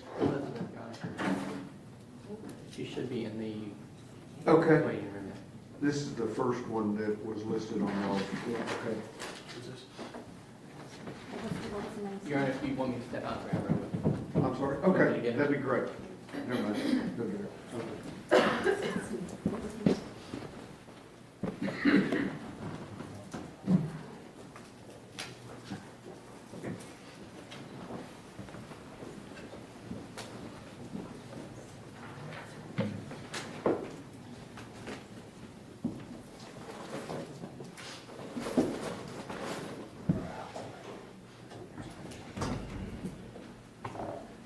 She's on her way, Judge. Okay.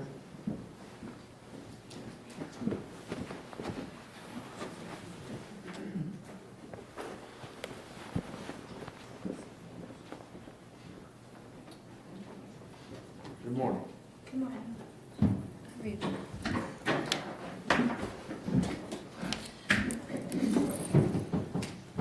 You raise your right hand. Will you solemnly swear or affirm testimony given this cause to be the whole truth and nothing but the truth, so help you God? Yes. Okay. There's a rule of evidence in effect says you cannot be in court unless you testify. Once you have discussion, once you finish testifying, do not discuss your testimony with anybody else except for lawyers. Okay? Yes, sir. All right. Mr. Gold? Thank you. Good morning. Good to see you again. For the purpose of this hearing, I'm going to just call you Elizabeth. Is that okay? Yes, sir. Do you know Tanner Horner? Yes. And how long have you known him? About 5 or 6 years. And how do you know him? We met through one of his ex-girlfriends at a place I used to work at. Okay. And so you mentioned meeting through one of his ex-girlfriends. Are you familiar with kind of Tanner's relationships? Yes. And what type of girlfriends did he gravitate towards? Very controlling women who treated him badly, I guess would be the most polite way to say it. Would you consider Tanner to be a leader or a follower? A follower. Why? He's more just a go with the flow, not one to always just sit there and take control. It's easier just to go along with the flow than to go against it. And did you have an opportunity to see Tanner in social settings? And if so, how was he? He more kept to himself. He would have the social anxiety, so he would kind of go into himself. He would get really quiet, and he would just lack some certain social skills, so he would just keep to himself a lot of the time. And you talking about he lacking social skills. Can you tell us what that looked like? Just it's kind of like I was just kind of just feeling awkward whenever there's a bunch of people around and not. Sorry, it's kind of like how I am right now. It's kind of just feeling awkward. It's just not sure what to say, not sure how to initiate the conversations and stuff. Not really having a fully outgoing personality. You just don't want to say the wrong thing and just make the wrong people upset. Okay. So kind of like being in the spotlight all the time. Oh yeah. Now, were you able to observe other people? Did other people pick up on his social awkwardness? Yes, a lot of people took it the wrong way. They thought that he would come across as a lot of people didn't like him at first. They thought that he was just kind of rude and standoffish. But then once they got to actually know him, then they're like, that's just him. You actually have to give him an opportunity to open up, and then you see that he's fine. What were Tanner's interests as far as you know? Definitely music. He loved to play the guitar. He liked to sing as well. One of his favorite bands were Linkin Park. He enjoyed video games. He did like reading as well. Mostly talking about movies and music for sure. Now, in your experience with Tanner, was he ever violent? No, not at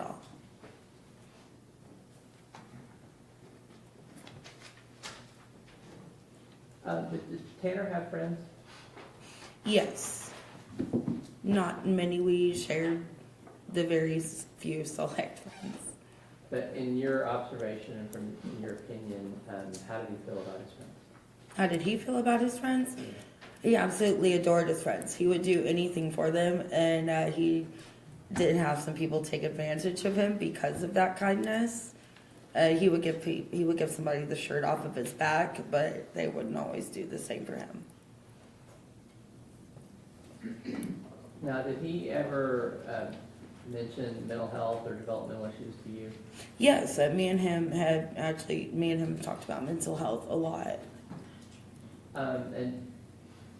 Well, you said you talked about it, but did you ever observe any behaviors from Tanner that made you think he had mental health or developmental issues? Yes, whenever it would come to the short attention span with ADHD and with the anxiety as well in high stress situations. And what, when you talk about the short attention span, what, like ADHD? Oh yeah, Can you expand on that a ADHD. little bit? Yes, getting easily distracted, going off on a tangent, and just having your mind running a certain way, so where he would say something you would think it's completely random, but it's just the ADHD mind connects a lot of things really quickly, and it comes across to a lot of people as random, but that's just how. Did you ever see Tanner panic? Yes. What would cause him to panic? Sometimes his women would push him to a certain point to where it feels like they would just try to make him crazy.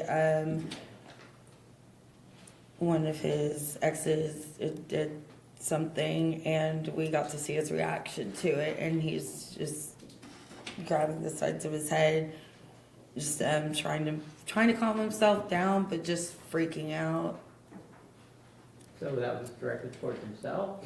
It's mostly directed towards himself. He wouldn't when he was panicking, he wouldn't lash out at people. If anything, people would be trying to calm him down. He would actually like pull himself away. And you talked about someone doing something intentionally to him, but did it have to be something big or intentional? No, it can be the littlest of things. If let's say he can't find his favorite hat, he'll freak out and he'll just run around until he finds his hat. And you mentioned his anxiety a couple times. What sort of things would trigger that? Really, just thinking you did something wrong. If he thought that he said something wrong or upset somebody. If something happened at work, something happened with one of his exes, it varies with everybody, really. Did you ever believe that Tanner was depressed? Yes. And why is that? He's been through a lot, and I've seen him be put through a lot. And that would make any normal person depressed. He's been cheated on. He's been let go from jobs. He's dealt with a lot.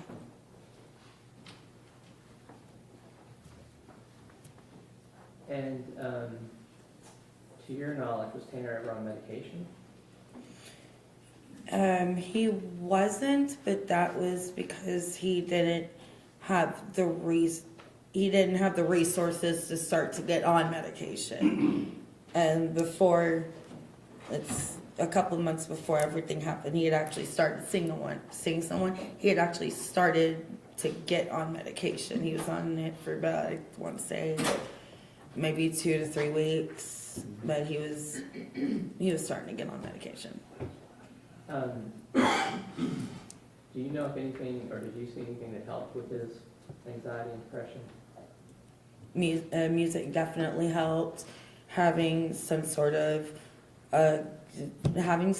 outlet, whether it's just writing, reading, something that could seem so simple to somebody else, can be the thing that you look forward to the most.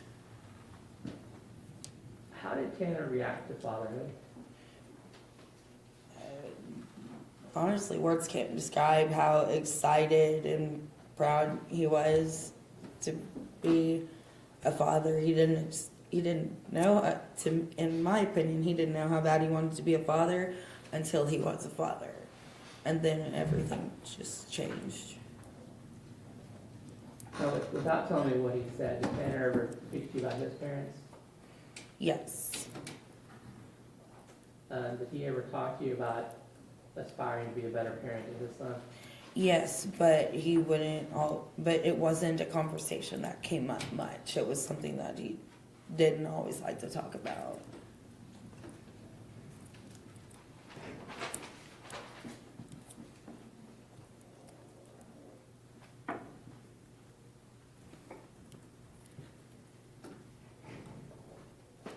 Now,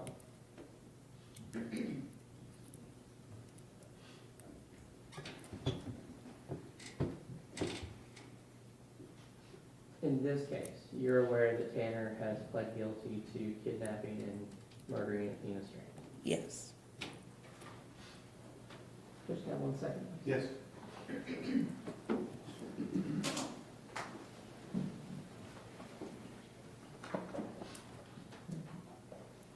Judge, I'll pass the witness. Cross-examination.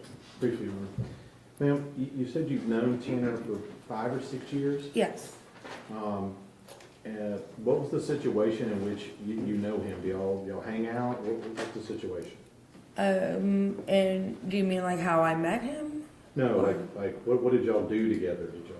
Oh, we would hang out after work with his ex at the time.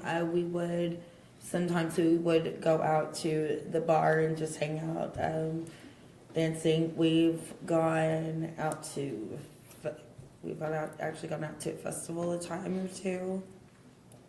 But a lot of our work schedules were really conflicting with each other, so we didn't get out much. Sometimes we would hang out at a mutual friend's house So- as well. This time that you hung out with him, going out, going to festivals, over that time that you knew him, how many times do you think you actually did that? I couldn't say. You don't have an estimate? I just don't have an exact number. Was it every single weekend?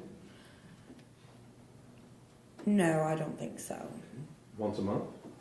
I would say maybe every other weekend would be my best guess.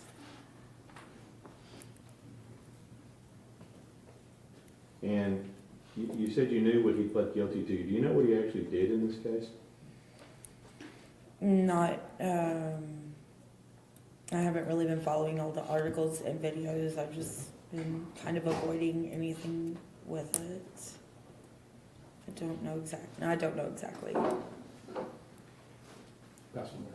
Redirect. And nothing further, Your Honor. And this would be finally excused. Yes, sir. Yes, Your Honor, I'm sorry. Thank you, ma'am. Thank you.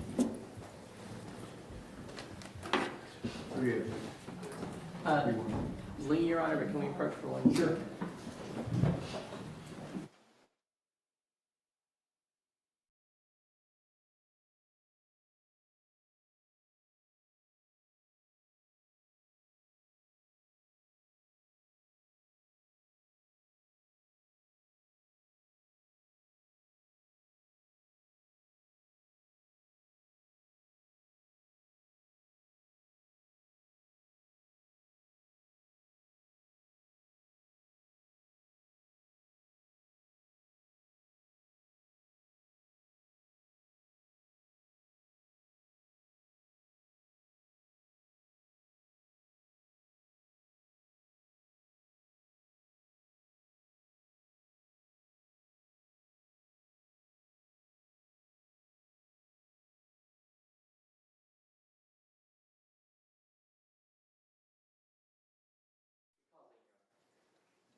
Come up closer.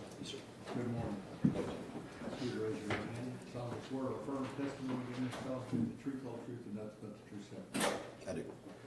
There's a rule of evidence in effect that you cannot be in court unless you testify or once you have testified. Do not discuss your testimony with anyone else except the Lord. Yes, sir. Watch yourself in that chair.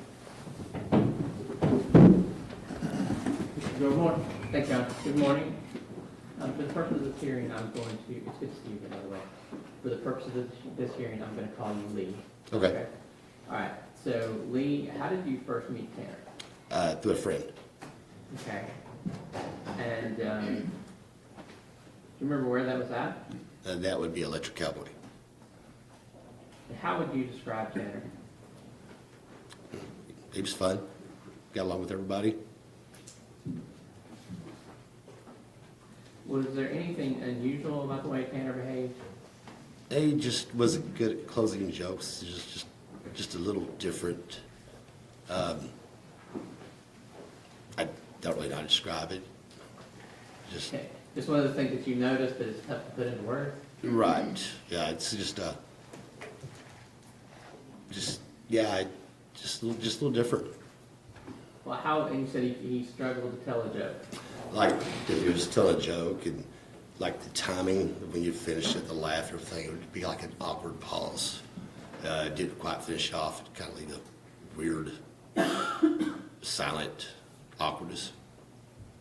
And do you ever know him to kind of be lacking in common sense sometimes? Yes. Now, did you have a chance to actually work with Tanner? Yes. Was that at a glass company? Yes. And how long have you been in the glass business? 35 years. 33, sorry. What was Tanner's job title at the glass company? Installer. And what does that mean? What would the job be? They would be out there in the job field, residential, installing mirrors, showers, anything that needs to be done on the job site. And was that like mostly manual labor, or Yes, sir. is there any kind of specialized training or a class that's required to do that? Not to start out, but I mean, you develop that as you go. And how long does it typically take someone to learn that trade? You're always learning, but to go from like a helpers, I hate to say that, to a lead man, usually a year and a half. Okay, he would have started out as a helper, and a year and a half, you'd expect him to work his way up to a lead man? Yes, sir. And how was Tanner's work performance? He a little bit slower than most. He did show up on time. He just was retaining stuff was hard for him. Like retaining Knowledge. the knowledge, the skills.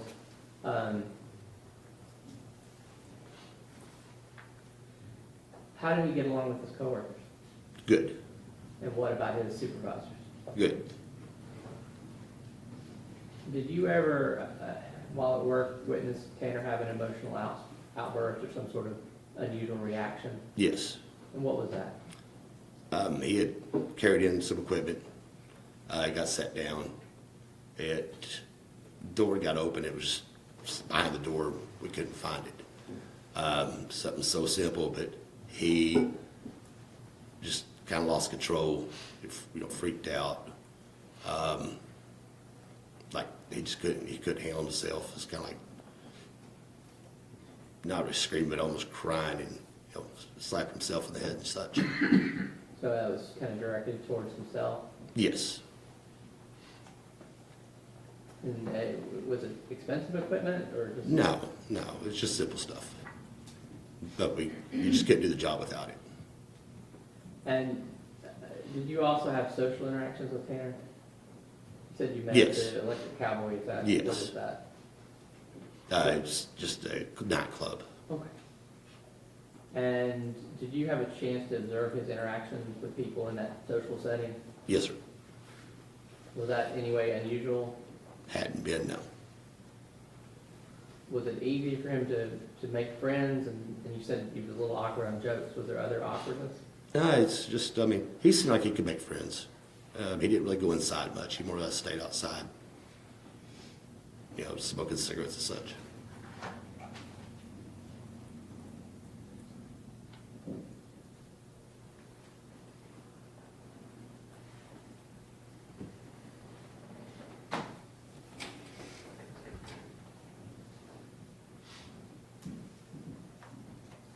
Give me 1 second. Yes, sir.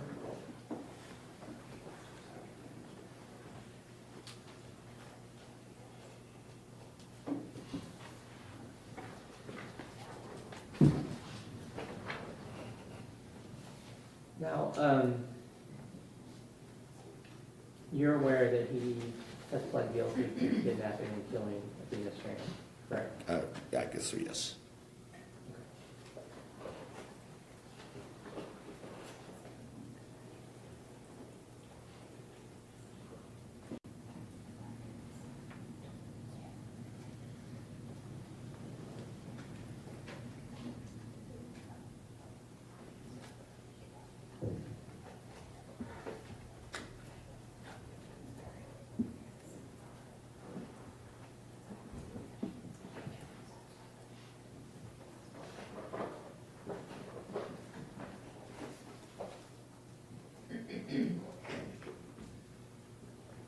Your Honor, I'm going to pass the witness. Cross-examination. Yes, Your Honor, thank you. Sir, Yes, sir. Lee, if Yes, you will. How long ago was this that you knew Tanner? Job-wise or friend-wise, Well, let's start from the very beginning to the last time you saw him. I would say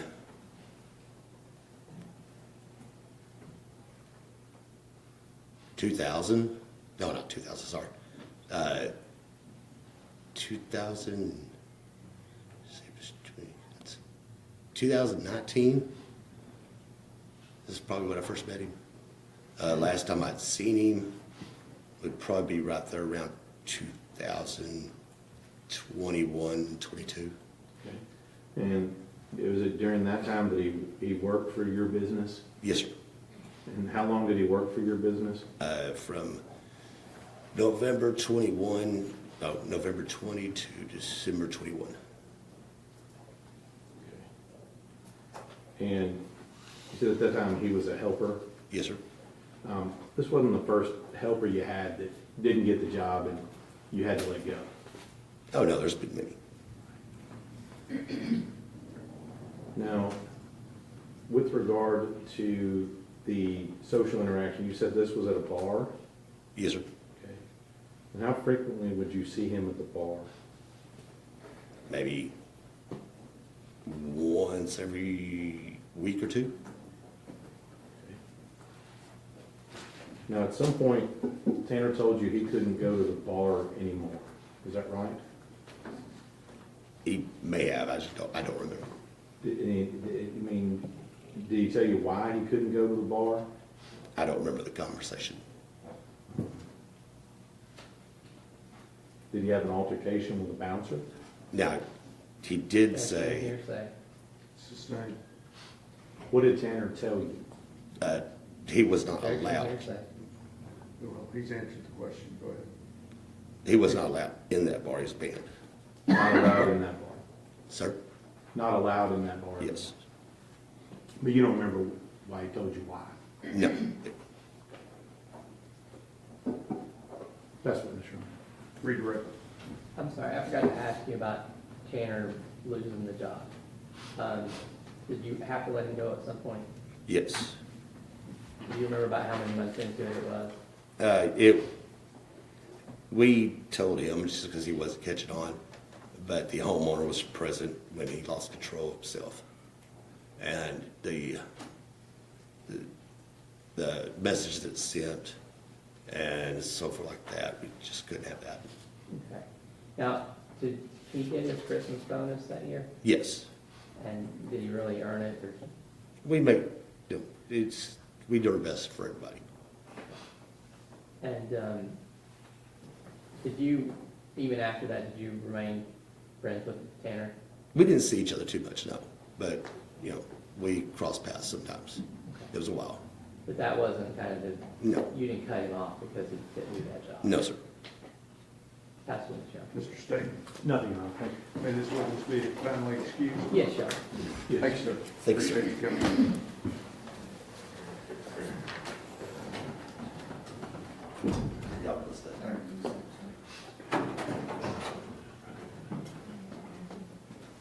Next witness up on the list.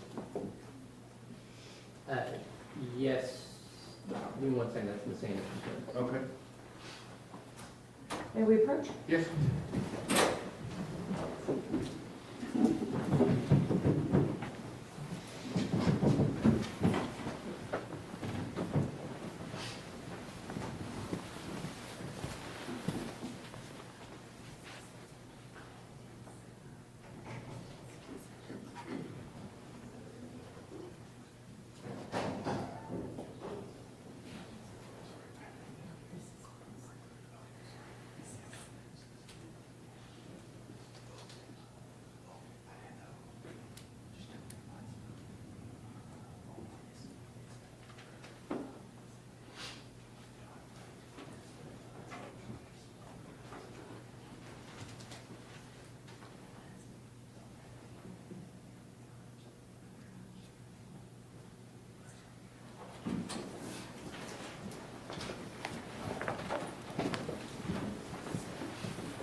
I would like to get finished with this witness, and then we'll break for lunch, okay?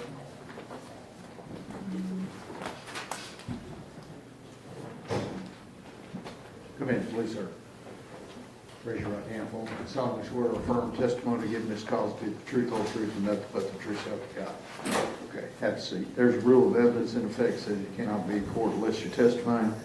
Once you have testified, don't discuss your testimony with anybody else except the lawyers. Okay? Yes, Your Honor. All right, very good. Ms. Anderson? Yes, Your Honor. Sir, how are you doing today?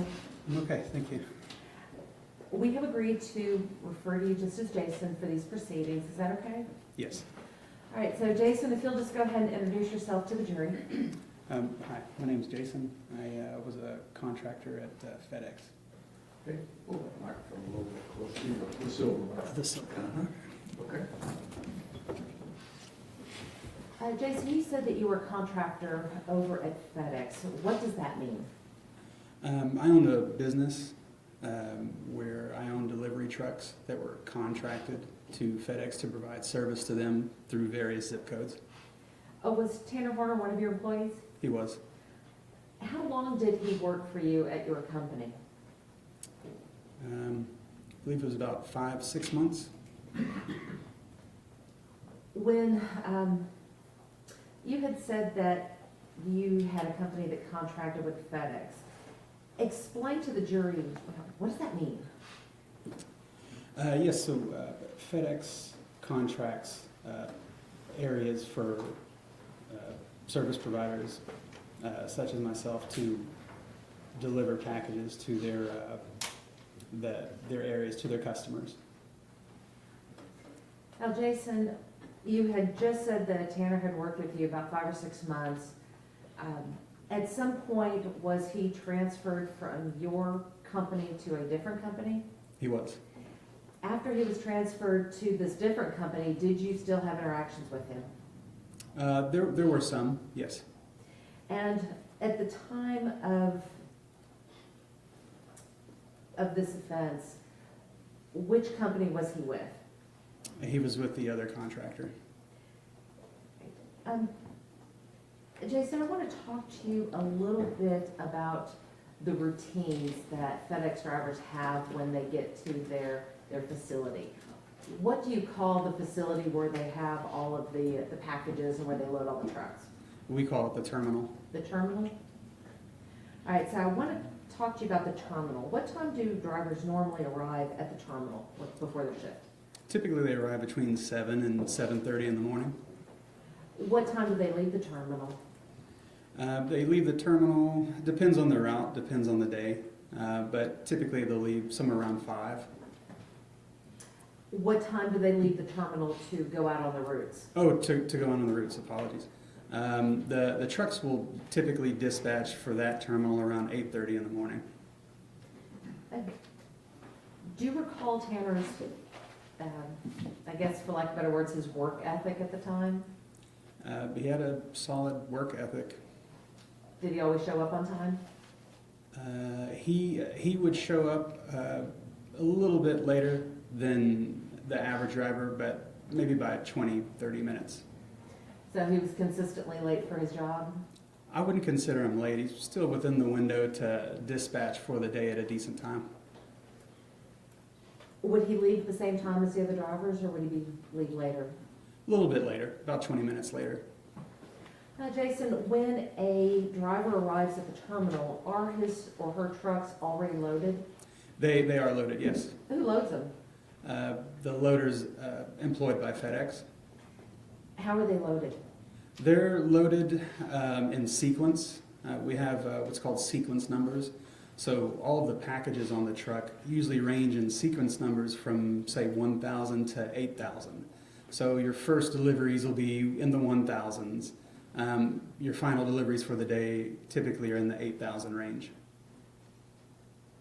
So how, I know that they're loaded by sequence numbers, but are they grouped in a specific way?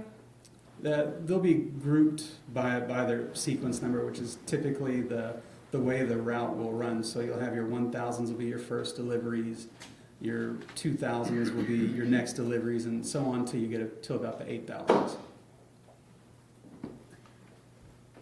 Do the drivers typically organize their own packages once they've been loaded onto the truck? Sometimes. The load quality on the trucks can vary, depends on staffing. If the station was having staffing issues, the trucks maybe wouldn't be fully loaded. The drivers would have to step in and just do quality checks to make sure their routes are loaded correctly so they don't have any hiccups along the way. If a truck is not sufficiently organized, how can that affect how quickly packages would be delivered? When you're making a delivery, typically you want to know exactly where the package is on every truck. So when you come out of your driver's seat, you enter into the back of the truck to locate the package for your current delivery. You want to know where it is. You don't want to be rifling through the truck. And if that's an all-day thing, you'll never get finished. Jason, to your knowledge, did Tanner organize his own truck? The trucks are mostly organized, but there are quality checks that you would double check to make sure your stops are in a decent order. You mentioned the stops. How does a driver know in what order to make these deliveries? So we used a navigation system called Ground Cloud, and Ground Cloud is synced in with the sequence numbers that I mentioned before. So your 1000s on the package, there's a little label where it has it labeled as, say, 1000.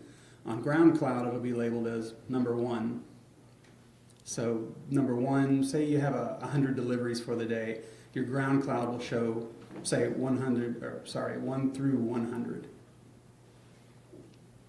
Does the Ground Cloud app direct the driver on how to get from one stop to the next? It does. If a driver veers off that direction, would Ground Cloud be notified? No. Would the app know if there was any variance? Let's say he decided to deliver package 5 first before delivering package 3. Would that be noted in the Ground Cloud app? No. While on their routes, are the drivers their own bosses? They pretty much manage their own days, yes. Well, who's responsible for the time management of these drivers? That would be myself or other managers.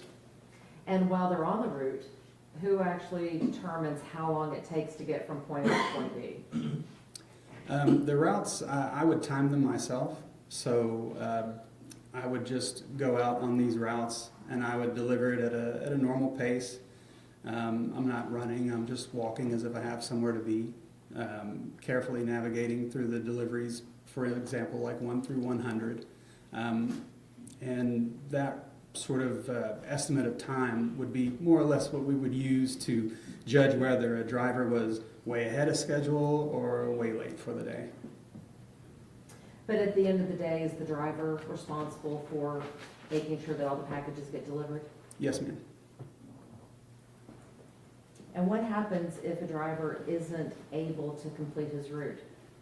If there's some issues during the day, the driver would notify either myself or management. Did this happen with Tanner, where he wasn't able to complete his route? He did have an instance where he wasn't able to complete his route, yes, Just one? that I recall. Was it possible that he had more than one time that he was not able to complete his route? It's possible. Jason, when is the peak delivery season for FedEx? So the peak season would revert to the Christmas holiday season. Peak season usually starts around late November and it runs all the way to pretty much Christmas Eve. What is the atmosphere like at the terminal during this peak season? The terminal's a busy place during peak season. The volume almost doubles for the building. Lots of extra loaders, lots of extra trucks, and lots of extra drivers. So you have extra trucks, extra drivers, extra loaders. It sounds like you have a lot of extra noise as well. A lot of extra noise, yes, yes. During this time period, because it's so busy, can it get overwhelming for a driver if he's just not ready for it? Absolutely. Can it get overwhelming for a driver if he is ready for it? Typically, if a driver is ready for peak season, they'll be okay. When you have these busy days during peak season, is it preferable for a driver to have a route that he is familiar with or one that is new to him? Preferable with something they're familiar with. Why's that? Just route knowledge. You want to know where all the deliveries are. The average vehicle will also see an increase in their volume for the day. So every day is a little bit busier. Route knowledge comes into play. Their areas do shrink during peak season because the volume is so heavy. So they wouldn't normally cover the same amount of mileage that they normally would outside of peak season. So do the routes change a little bit during peak season? Yes, they do. While Tanner was with your company, did he stay on the same route the entire time? No, not the entire time. How often was his route changed? I wouldn't say very often. There would be times to where we would have to rotate routes a little bit. Someone puts in for vacation. We also have flu season comes around, people get sick, so we would have to shuffle the routes around a little bit to make up for that absence. But for the most part, would you agree that he stayed on the same route? Yes. You had mentioned about why it's important to have a route that people know during peak season. Is it important to have a route that you know during non-peak season? It's comforting to know what you have in front of you every day when you come to work. Now, when Tanner was transferred to this other service provider, was he kept on the same route that you had him on? I don't know. Was he switched to the Paradise route? Eventually, yes. Jason, I wanted to talk to you a little bit about the difference between an urban delivery route and a rural delivery route. Are they the same? No, not necessarily. They have their differences for sure. Rural routes usually have less deliveries to make because they have more mileage to cover, whereas urban routes they have less mileage and more density within the route, so they would have more packages to deliver because they have less mileage to cover. Well, Jason, do you believe that you should put a city driver on a rural route? No, it wouldn't be advisable, but Why it not? does happen. Why is it not advisable? That's not what they're used to. There's big differences. You wouldn't want to take a rural driver that doesn't face rush hour traffic and things like that and then place them in, say, a route that's having issues with rush hour and school zones and all those. And Jason, the last thing I want to talk to you about is your relationship with Tanner Horner. Yes. When Tanner was working for you, did you get to know him at all? I did. I was there quite frequently, 5, 6, sometimes 7 days a week. I made sure to touch base with everybody, get to know them, their personal lives. They are driving my vehicle, but it's labeled with another company's name, and it's full of other people's property. So I wanted to get to know the drivers for sure. During the time that Tanner worked with you, did he talk to you about his life? He did. And based upon your interactions with Tanner, and again, without telling us what may have been said, did you get the feeling that he was struggling with things at home? Financially, yes. Did you know whether or not he had just become a new father? I did know that, yes. Now, you mentioned the financial difficulties. Did you try to help Tanner with his financial difficulties? Yes, ma'am. I gave him a loan. Do you remember how much of a loan you gave him? I believe I gave him about $1,100 to help him with his family, his living situation. He had car troubles. I just wanted to help him. he needed help. He didn't have anyone else to go to. And he seemed like a good enough person. Jason, do you remember a time in May of 2022 when Tanner had to take a leave of absence? I do. Do you recall how long he was gone? He was gone for approximately 1 week. And to your recollection, was that due to a medical issue? Yes. I'll pass the witness. Cross-examination? Yes, Your Honor, quickly. All these, it sounds to me like, Jason, that, and just given your statements today, that you seem to get to know all your workers, is that right? Yes, sir, that's true. And I get the vibe from you, just talking with you today, that you'd loan money to just about anyone if they needed it. Am I right? If they needed help, I was in a position to help and I would do so. Right. And I'm betting your employees appreciate that and value that in you as a boss, don't they? They do. Now, in this particular case, you only knew Tanner 5 or 6 months, right? Yes, sir. And during that time, with all the other drivers that are going on, how many other drivers do you have at that time? At that time, I had close to 20 delivery routes. All right. Each route has a driver, I'm assuming. Yes, sir. And then you probably have a couple of extra to help out. I do. And in that particular situation, the routes for all the drivers can change at different times, can't they? It happens sometimes, yes. It's not preferred, obviously, but it does happen. It does happen. And those drivers, they understand that that's part of working for you and getting paid, is that sometimes they might have to go on a little different route. Yes, sir.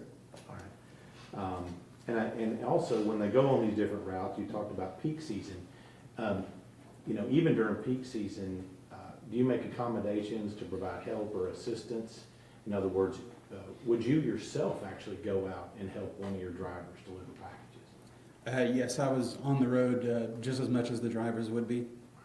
So even during peak season, the drivers during that time, those that are behind, would you have the other ones who are maybe ahead go help them?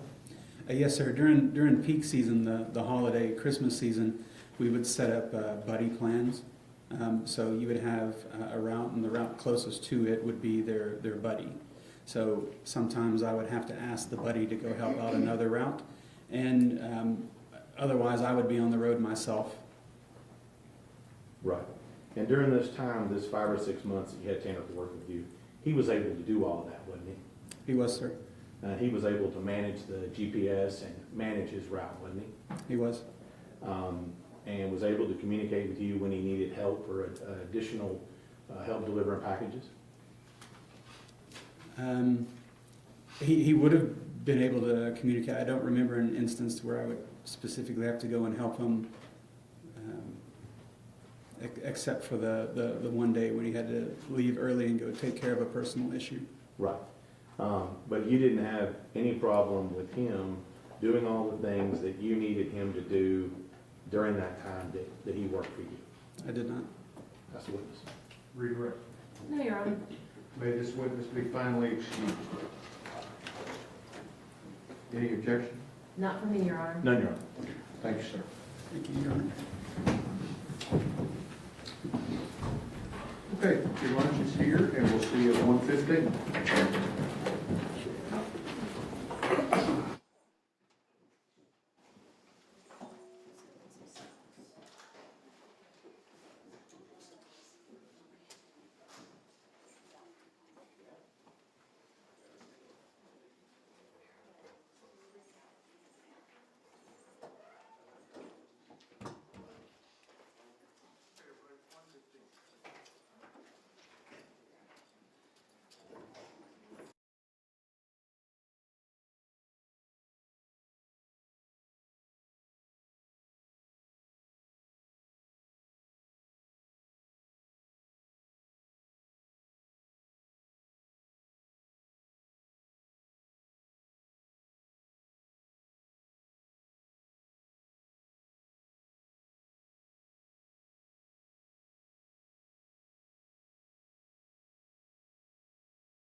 may be seated. Good afternoon. We are ready to proceed, ladies and gentlemen. This witness has been previously sworn to testify truthfully. Mr. Goble. Yes, sir.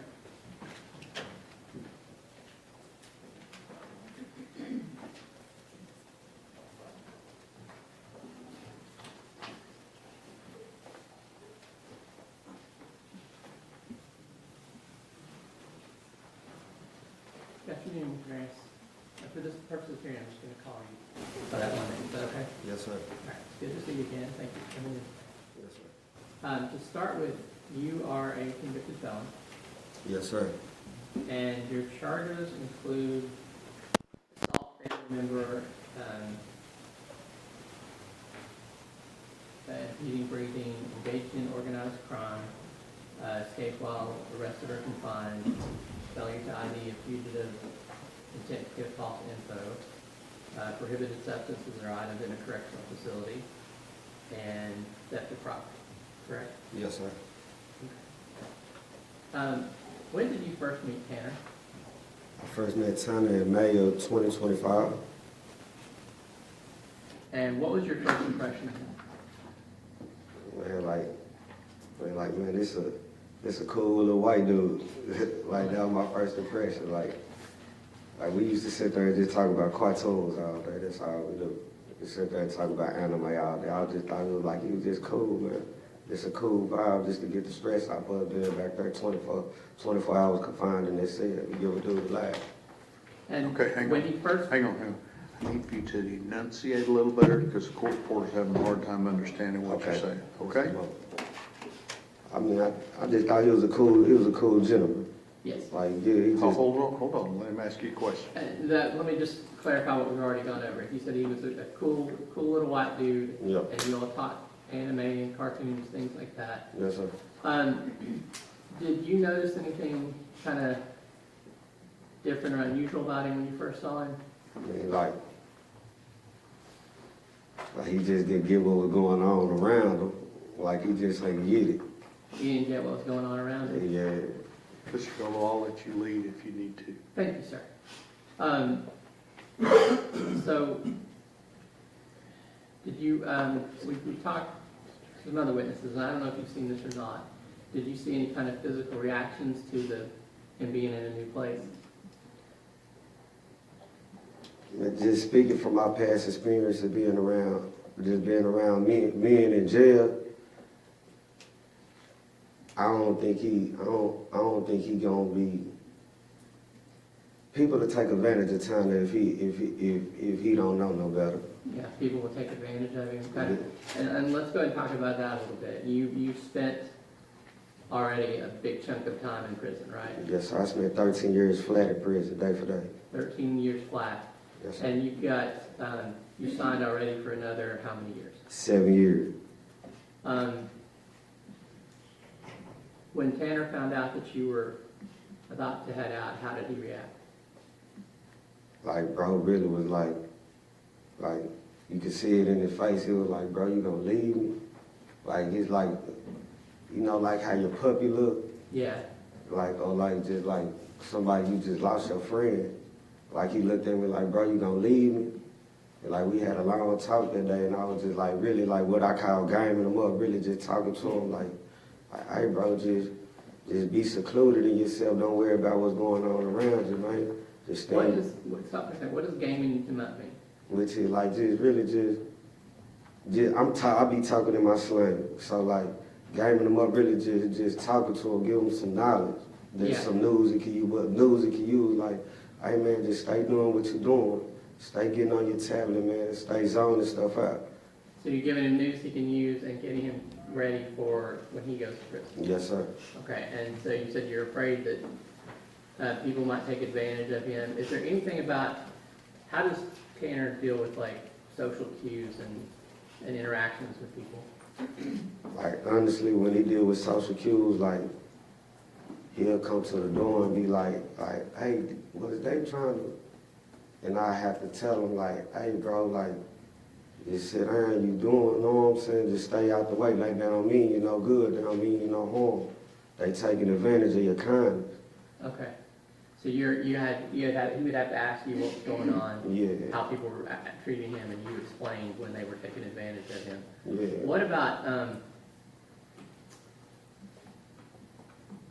well, let's talk to you about how, has anyone at the jail given you a hard time for being friends with Tanner? I'm not gonna stunt. They don't give me no hard time, but like they'll try to use it to be like, you know how like sometimes like a person that try to use like try to like talk down on somebody to get cool with you, Sure. and like they'll try to be like, man, look at your boy over there. He be such. And I be like, look at you though. You doing such. So they tried to pick on him to get on your good side, and you Yeah. just gave it back to him. Yeah, just give it back to him. Sure. Like, who is me to judge? You ain't never showed me nothing like that, nothing wrong like that. Now what, besides cartoons and anime, what do you and Tanner kind of talk about? Man, we just talk, man, the news, Donald Trump, man, we Bible study. Man, we talk about everything that's not don't pertain to being locked up. Yeah. We just keep our mind up out of jail. Well, let's start with the kind of Bible study. What sort of stuff have you done with that, Tanner? All right, like, this what we'll do. All right, we got tablets, we got Pando tablets in ourselves we use all day, but like, sometimes we'll do this, like, I'll get the kiosks and they'll open up my slot. We'll get our Bible, I'll be like, man, Tanner, I call him Thorn. Yeah. I'll be like, Thorn, man, or he'll call me, look our chicken. Hey, man, let's do Bible study. And we'll get on the run. I got my Bible in the slide. We'll just sit up there like we was reading in the book of Acts. We in the book of Acts chapter 14 right now. Yeah. We done read through Luke. We done read through all Matthew. Like, so we in the book of Acts right now, the conversion of power. So like. One second here. So your nickname for him is Thorn, his nickname for you is Chicken. Yes, sir. And you're in two different cells. Yeah. But you'll be able to open the slot and sit down and go through the Bible together, and you work through Luke, and Yeah. you're in Acts chapter 14, the conversion of Paul. Yes, sir. Go ahead. And so like we just sit there and break it down, just interpret it, and then like we'll go back and like, man, and just really apply it to our own life. Mm-hmm. And just like Paul, man, like if he able to change and God didn't condemn him, like it's the same thing for us. Right. So you're taking those lessons and applying to each of your lives. Yes, Has sir. that been beneficial for you? Man, it's been beneficial to me. I know it's been beneficial to my friends, because at the same time, like, y'all don't see what I see throwing in their cell 24 hours a day. Like, early in the morning, he wringing his hands. Early in the morning, where I got to tell him, hey, bro, pick your head up. Hey, it's going to be all right. Pick your head up. Hey, how you doing today? Hey, bro, you good? Like, man, come back, come talk to me, man. So, like I said, in the morning you wake up, you see him already wringing his hands. Is that kind of a sign that he's anxious? Yeah, because like he don't see me I see him though, like I get up and use the restroom, it'd probably be like 3 o'clock in the morning. He already up pacing his flow. At 3 a.m. he's already up pacing. Pacing his flow. Okay, I gotta come to the door, look out, Thorn. Hey, Sam, so what? Hey man, come to the door, man, what's up, what the news talking about? Change his mind. Yeah. You know what I'm saying? What's up, you want to talk about it? Nah. All right, then. Hey, bro, what's up, man? You remember this such episode? Hey, you remember we were little watching Pokemon, man? Yeah. You know what I'm saying? Just change the energy. So you redirect him back to episodes of Pokemon, things like that, to get him calm back down? Calm it down, just to try to get his mind off his situation. And we talked, I know you and I have talked a little bit before, but to the jury, about when he comes back from court. Is that another time when you need to kind of pick him up or distract him? Man, look, every day I come back from court, every day he come back from court, I look out, how today was, thumbs up or thumbs down. You do me like that, I know not to question him no more. Yeah. I'm finna go watch Naruto. Yeah. I know you finna go watch cartoons and zone it out, get his stress up out of lose itself. Okay. So when he comes back and he's like that non-responsive, he's got to take time and I try to already, get away. And you mentioned earlier like the tablet and Pando. Pando is an app on the little computer tablets that Yes, you sir. all use, right? That's how you all get information now. Not like the old days where someone would come around with books. yeah, it ain't the old days. No. Nah. All right, so, let me see.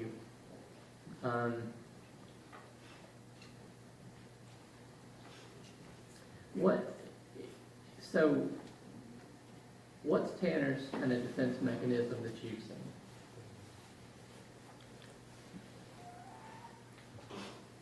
Man, time to go for it, man.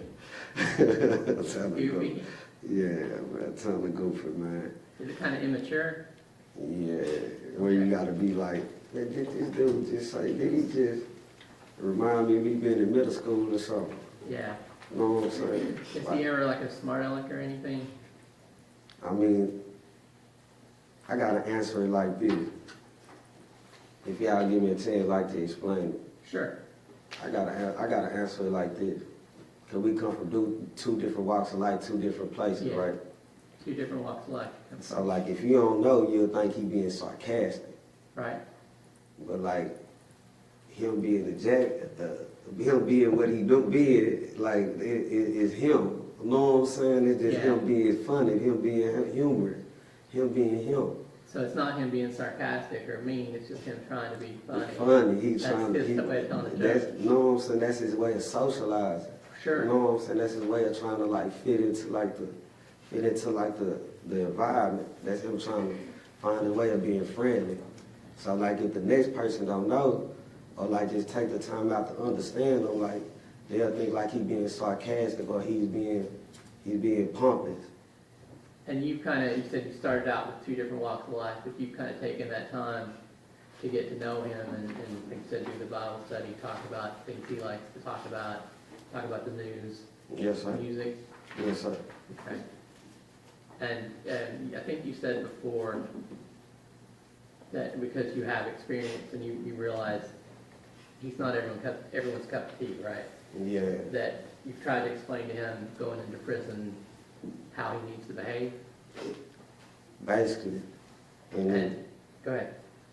Basically, like I explained to him, like, really try to discredit all, like, cause people have a view of being in prison, like it's just this bad, but like you have this side, and this side is just the line you choose to go down. But like, you still have people down there that prey on people. Yeah. And me being experienced, I grew up down there. I was a bad individual down there. Yeah, So, so like, wait one second. So you said go down there, everyone thinks that everyone's bad, but it's not that way. It's not that way. But there are people that will prey on. There is people that prey on other people. Sure. You got sheep and you got wolves. Yeah. And like people will get a man with messed up intentions. I think being a good man, cause kind of being a good man, just want to help somebody. They'll confuse that with being green. Right. And I don't think he's doing it just being a good person. And what does being green mean? Naive. Naive. Okay. So as between the wolves and the sheep, which one is Tanner? Tanner, a baby lamb. Baby lamb. Okay. Yeah. So a little worse than a sheep. So Yeah. you're telling him this because you're worried about his safety. Yeah, the past experience with people, us just being a little vicinity behind them doors back down there. Just back there and on it. Like it's been a situation where I had to, hey bro, go and chill out now, he don't go. Or like just, I'm gonna tell you a situation that just happened, like we had a neighbor over there. Yeah, you had a neighbor and what happened? And he was asking Tanner for some coffee. Yeah, you asked for coffee And basically messed Tanner over. You know what I'm saying? So well, I'll give you this for this. And basically really jacked him for his coffee. And then jacking for me, basically stole it from he him. basically stole his coffee. And Yeah. like just to make it good, I gave it back to Tanner. You know what I'm saying? And let bro know, like, nah, you really out of line. You know what I'm saying? Yeah, so you kind of tried to stand up for him. Yeah, you know what I'm saying? Really, you don't do that, man. Sir, if I can explain, like, sir, you don't do that to no person that's naive. Cause like, when you being down there in prison or just man in general, a grown man, you don't bully nobody that don't know no better. Yeah. You know what I'm So saying? in prison, you're not supposed to bully people that don't know any better. That you were trying to tell that guy that. Exactly. And you've also tried to tell Tanner that he trying to teach him Like, Not to get taken advantage of, you know, like, everybody don't go, sometimes you gotta say no. but it's okay to be nice to people. It's all right to be respectful. I would be respect get you everywhere with a grown man. I'm gonna, Prognosis, John. Yes, sir. I want to show you a copy of a letter that's been marked Defense Exhibit 88. Yes, sir. You recognize that? Yes, sir. That's my handwriting. That's your handwriting, and who is that letter to? That's the form. Thorn. Nickname for him. Your Honor, I move to admit under Exhibit 88. No objection. Defense Exhibit 88 is admitted. Now, you remember how long ago you wrote this? Yeah, probably like last month, a month or two ago. And obviously, all like mail between inmates is intercepted and copied, right? Basically. Good. Would you mind reading that letter for us? I say, bro, think about it. Okay, hang on. It might be better if you read it. Yes. Okay. No offense. Yes, sir. My bad, Mr. Gallo. Don't worry, I have an accent for you to barely understand me. All right. May I proceed, Your Honor? Absolutely. Bro, think about Jesus, his character, heart, posture. I just want you to know you're loved, forgiven. Bro, I'm serious when I say you taught me so much, bro. You're a light, and you shine bright in this darkness. Fam, you actually make me grow the fuck up, Thorn. I have a messed up view of life that gets the best of me at times. But you know what? When I come to the door, see you, I have to self-check myself. I have to appreciate the gratitude, the faith, the foundation, the peace you show. I can't stress when I see that you wake up and fight so hard for sanity that for sure I know I wouldn't have the way you believe, and not doubt God is amazing. Bro, stay solid.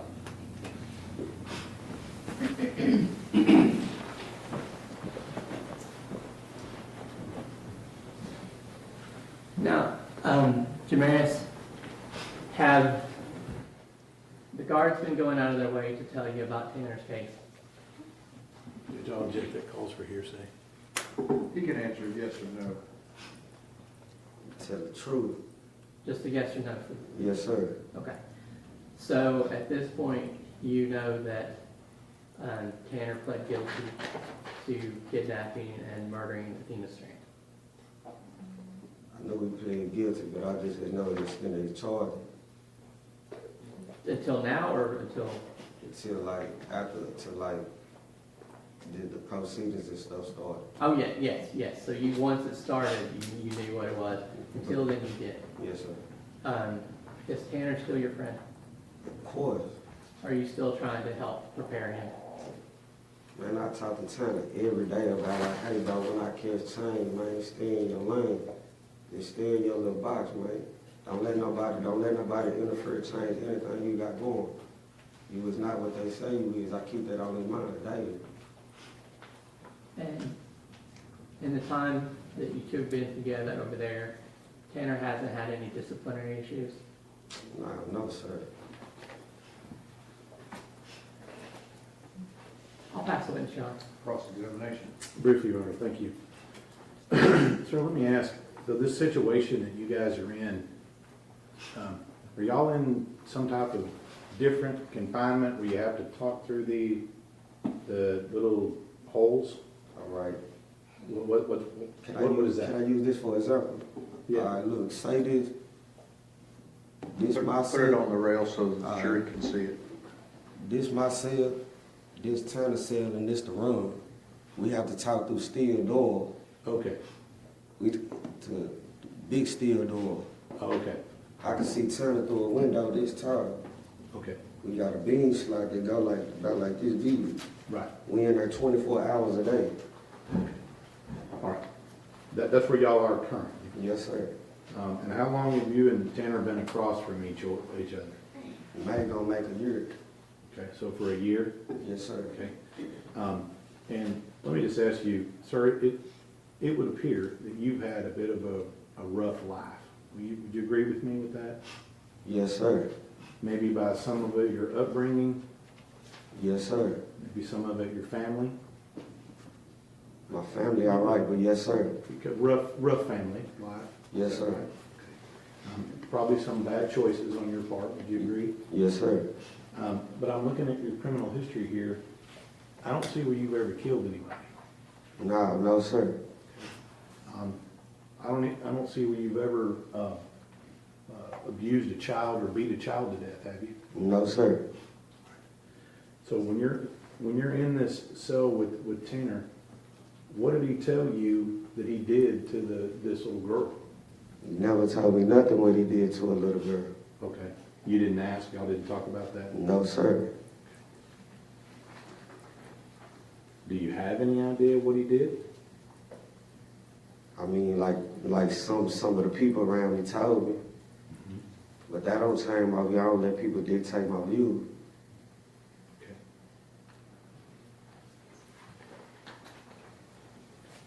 Even despite that, you still think he's a good man?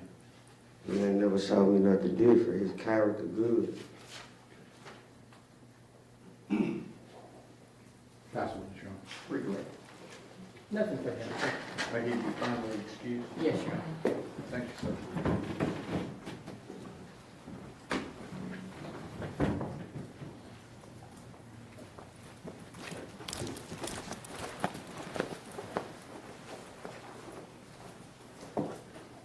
Who do you have next? Dr. Davies, Your Honor. Dr. Davies?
Come in, sir. Ladies and gentlemen, this witness has been previously sworn to testify truthfully. Just have a seat. Absolutely. Good morning. Can you tell us your name, please? Hi, it's Julian, Julian Davies, Davies. I'm going to hand you a copy of Defendant's Exhibit 46. Do you recognize that? I do, that's my CV. That's already been in the... Okay. Do you recognize Exhibit 87?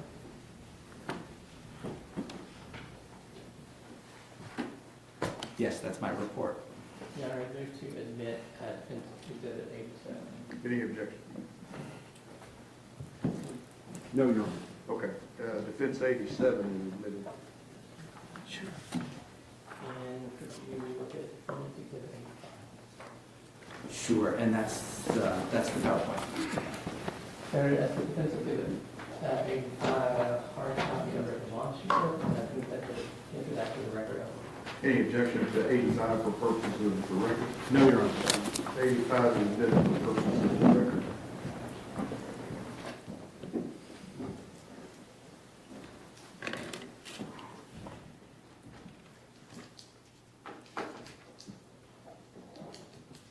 If we decided I'm going to give this to you, Sounds good. and we need it. Great.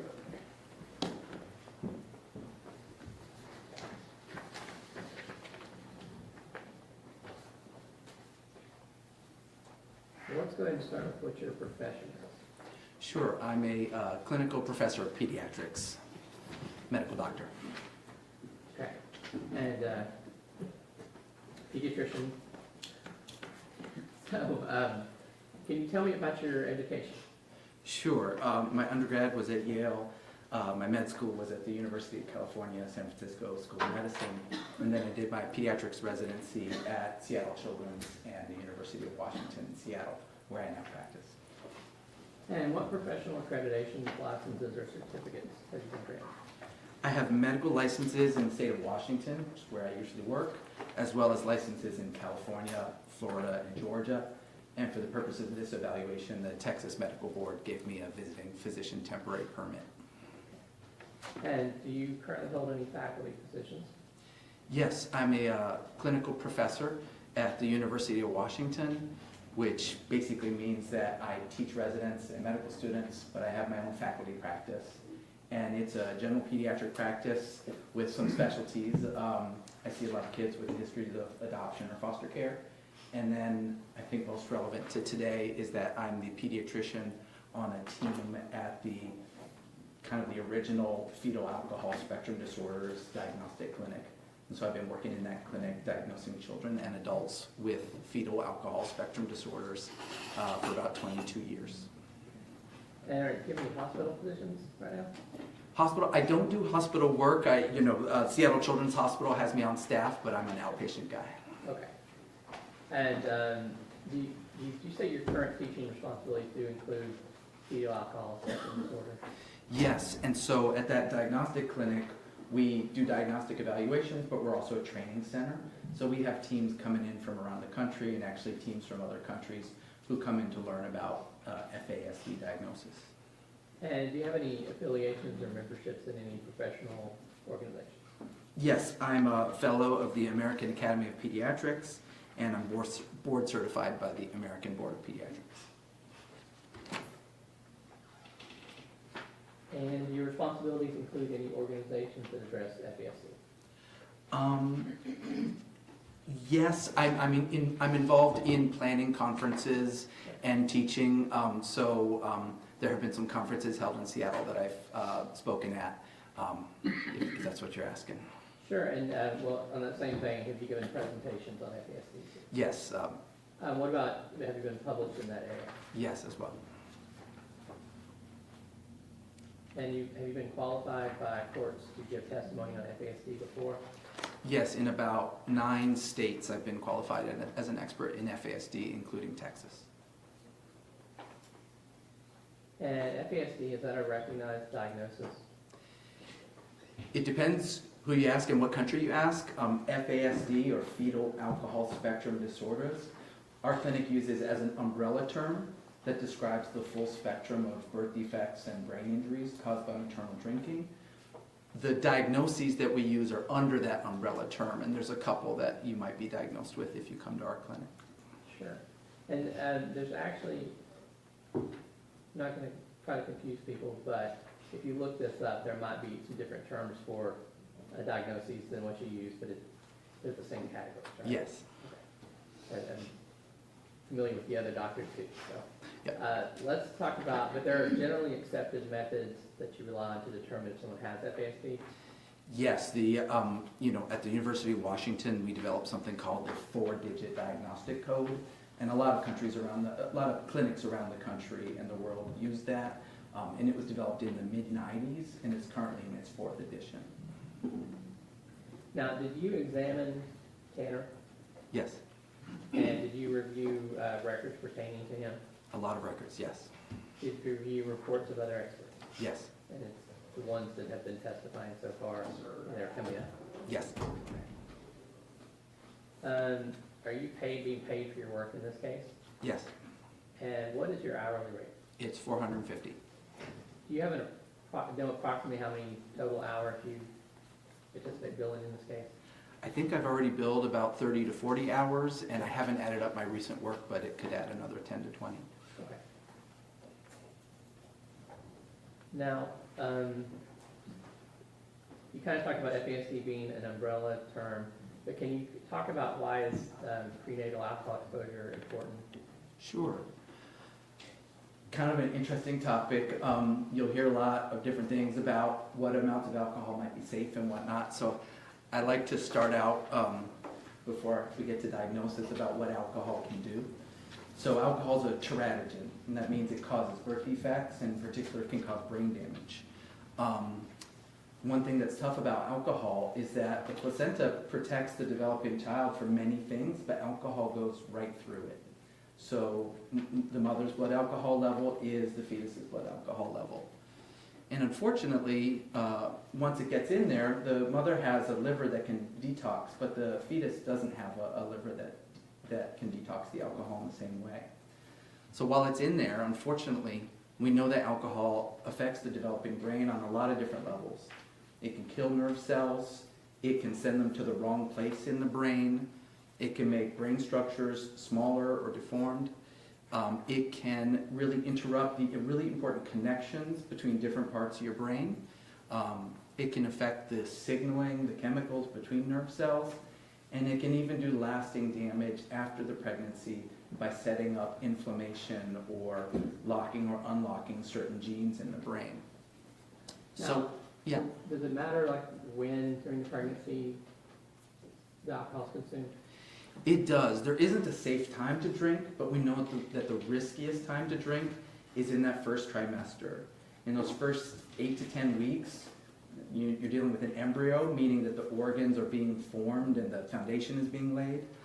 And in those first 8 to 10 weeks, we see more brain damage resulting from alcohol. It's great to stop as soon as you can because there's continued harm in the second and third trimester. Well, let's talk a little bit about what's under that umbrella of FASD. What specific diagnoses are there? Sure. The original diagnosis, and this was called out in 1973, is fetal alcohol syndrome, FAS. A lot of folks have heard of that. That's one where you might have physical features that show up. So you might have growth problems. There's this unique set of facial features that those 4 kids have. Evidence of brain damage or dysfunction. And that's what goes into FAS. That was the original diagnosis. But we've learned a lot in the past 50 years, and now we know that FAS is just the tip of the iceberg. And a lot more people have the brain injuries, but might not have those facial features. And so there are other diagnoses under that FASD umbrella where you're talking about brain damage from alcohol, but you might not have those physical features. Can you kind of walk us through those? This one kind of breaks it down. So we talked about FAS, and again, that's only 11% of the folks we see in clinic. So the next one down is called static encephalopathy, alcohol exposed. That's where the brain damage is essentially the same as FAS. It's just that you don't have all those physical features. That's about 1/3 of the folks we see. But over half of the people we see, and it's the same amount from the animal studies that we did, half of our patients end up with neurodevelopmental disorder / alcohol exposed. And that's where the brain injuries are in the more mild to moderate range, and you have that prenatal alcohol exposure. And just so the people who are really detail-oriented aren't asking, you've kind of done a ampersand showing a couple of the names for these correct? Right, so if you hear those from other experts, it's because there's different diagnostic systems that kind of alphabet soup, people have their preferred terminology. So if you've heard about ARND, alcohol-related neurodevelopmental disorder, or you might have a psychologist that's using the DSM book, and in there they say neurodevelopmental disorder associated with prenatal alcohol exposure, or NDPAE. Tell me about the diagnostic criteria. What are you looking for when you evaluate someone for FASD? So essentially, you're looking for those columns. You're looking for evidence of prenatal alcohol. You're looking to see if there's any growth impairments. You're looking for those facial features, and you're looking at the brain. And with the brain, you're looking at brain structure, and you're looking at brain function. And are there other considerations? Very much. You know, those are the things that make up an FASD diagnosis. But we also really like to do what's called differential diagnosis. And that's where you're thinking about, okay, but what are the other risk factors, maybe in the family history or other things that went on during pregnancy or problems at birth or things that happened in that person's life that could have led to similar problems. Now, when you're looking at those other things, Is it possible to have what they call like, I guess it's comorbidity, or to have more than one thing, or is this kind of, does this exclude other diagnoses? No, in fact, we expect other diagnoses, and the research at our clinic suggests that if you come see us for an FASD diagnosis, you're 3 to 7 times more likely to have other major risk factors that could be impacting your brain. And so sometimes we say that FASD is like a adversity magnet, or the hits keep coming, which is that unfortunately we see high rates of other comorbid, meaning co-occurring diagnoses. So it's really common to have more than just an FASD diagnosis. What type of professionals are involved in diagnosing FASD? Is that an individual or a group, or how does that work? It can be done as a solo provider sort of thing, but it's better when you have other professionals in the mix. And so at our clinic at the University of Washington, there's me, but there's also a psychologist, and sometimes a speech language pathologist, or OT, occupational therapist, sometimes a social worker. So it's best done as a team approach, which in the sort of legal setting usually means that there's other experts like psychologists and speech language pathologists or brain radiology specialists. And so I take what they find and use it to come up with my medical diagnosis. And your diagnosis, like you said, is medical, from the medical perspective. Correct. Let's talk, if you're ready, about prenatal alcohol exposure in Tanner's case. Sure. What's your evidence that he experienced significant prenatal alcohol exposure? Right. So his mother, Melissa, in a sworn affidavit, said that she was 19 when she became pregnant with Mr. Horner. And she was about 8 to 9 weeks along before she knew she was pregnant. Before she learned she was pregnant, she would drink to intoxication on numerous occasions. And she would drink Jack Daniels and Coca-Cola all night. She then said that once she found out she was pregnant, that she stopped drinking alcohol, but she continued to smoke cigarettes and also use some cannabis to manage morning sickness.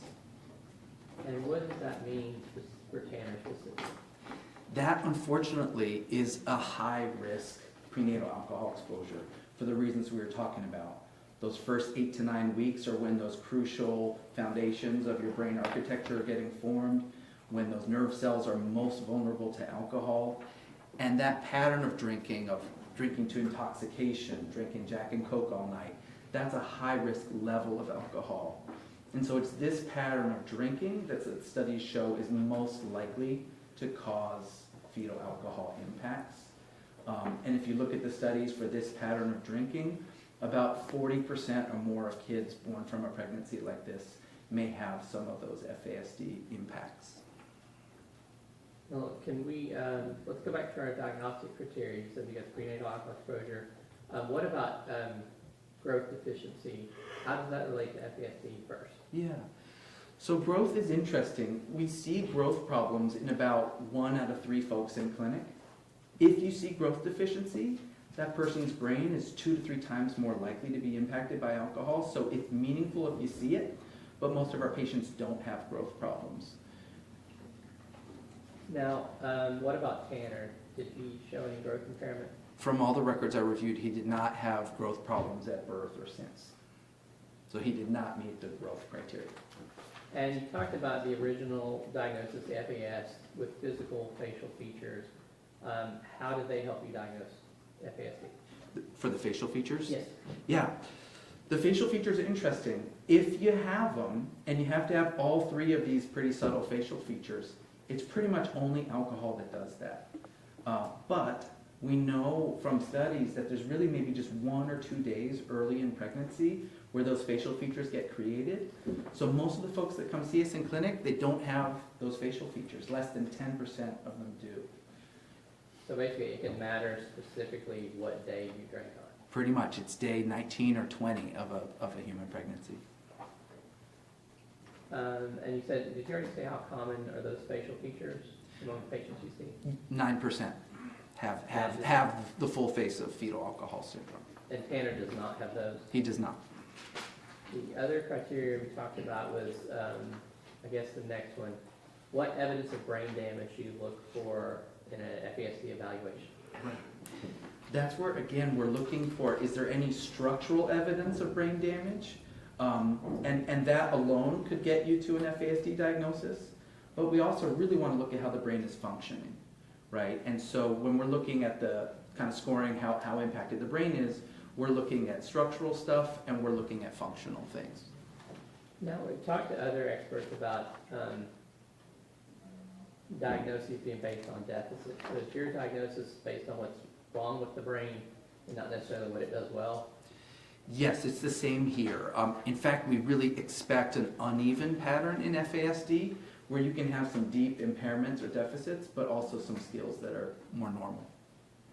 And how do you determine structural evidence of brain damage? That's where in clinic, you know, the easy way is to take a head circumference. If you have kids, you might remember us doing that when they're young. That tells you how well the brain is growing. That was not present in the records I have for Mr. Horner. Sometimes we have the benefit of neurodiagnostic imaging, and I think you've already heard about that, but like an MRI or a quantitative EEG or a PET scan, these are ways that help us look at the brain structure and function. Okay, so you said you don't have in his medical history a small head, and there wasn't any like epilepsy or things like that, right? There wasn't at least any medically confirmed epilepsy.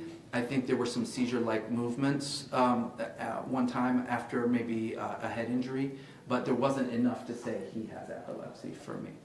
Now, the jury has already heard from Dr. Lewine and Dr. Bigler. You're familiar with both of them, correct? Yes. And familiar with the reports that Lewine testified about?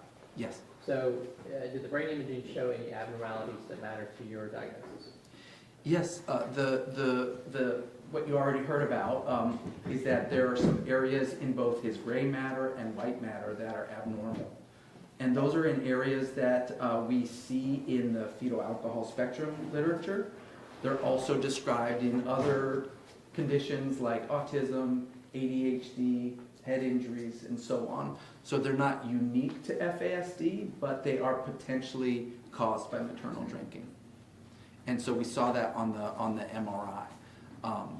The quantitative EEG was looking at the brain electrical activity and how coherent it is and how well different parts of the brain are talking to each other.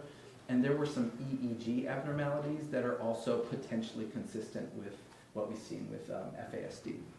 So those abnormalities are there, and it usually is one of those conditions you just named. You're actually leading, Your Honor. Don't lead your witness. So the brain abnormalities are real. Yes. And you're giving the jury, would you give the jury that list of things it could be? Sure. You know, again, on the imaging, there are multiple possible causes, right? So FASD or maternal drinking is one possible cause. But if you look at the literature for autism and ADHD and severe mood disorders and head injury, you can see some of those same areas of the brain being potentially affected. And that is why you do further work to do your evaluation? Yes. Okay. So did you also look at the PET scan performed on him? Yes. Did that reveal anything useful to your diagnosis? He did have abnormal brain metabolism where some areas were working too hard and some areas were not working well enough. And those were areas that support memory and attention and the emotional regulation of your behavior and social understanding. And in fact, a lot of those other areas that we just talked about influence how well you do at those skills too. So what I found striking about the neurodiagnostic evidence was it lined up quite neatly with the things that have been challenging for Mr. Horner in his life and on the sort of functional testing that he's had. Let's move on to that. What functional evidence of brain damage do you look for in an FASD evaluation? Sure. There are levels. You might remember that there's a severe brain dysfunction and then there's a mild to moderate range. And so what we're looking for when we're looking at scores, and these are when people see a psychologist and have a day or two of testing and get a lot of standardized test scores. If you have scores that are below the 3rd percentile, meaning that like 97% of people do that better than you, we call that a significant impairment.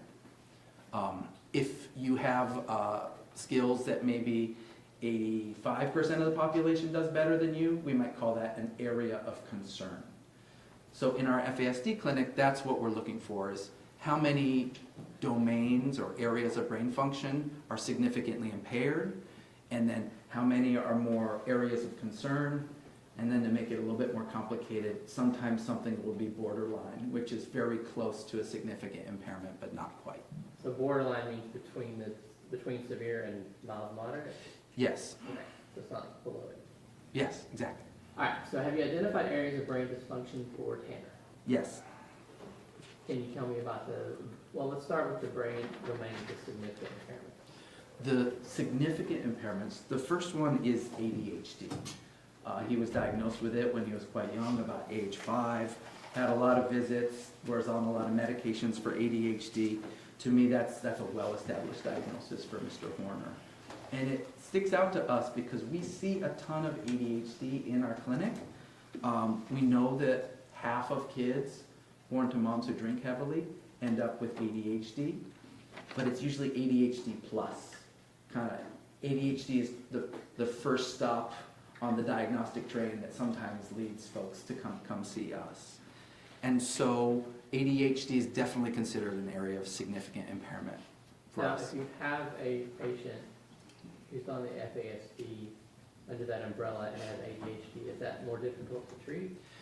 Yes, we still use some of the same medications and treatment approaches, but they're not as successful as if you have more garden variety or genetic type of ADHD.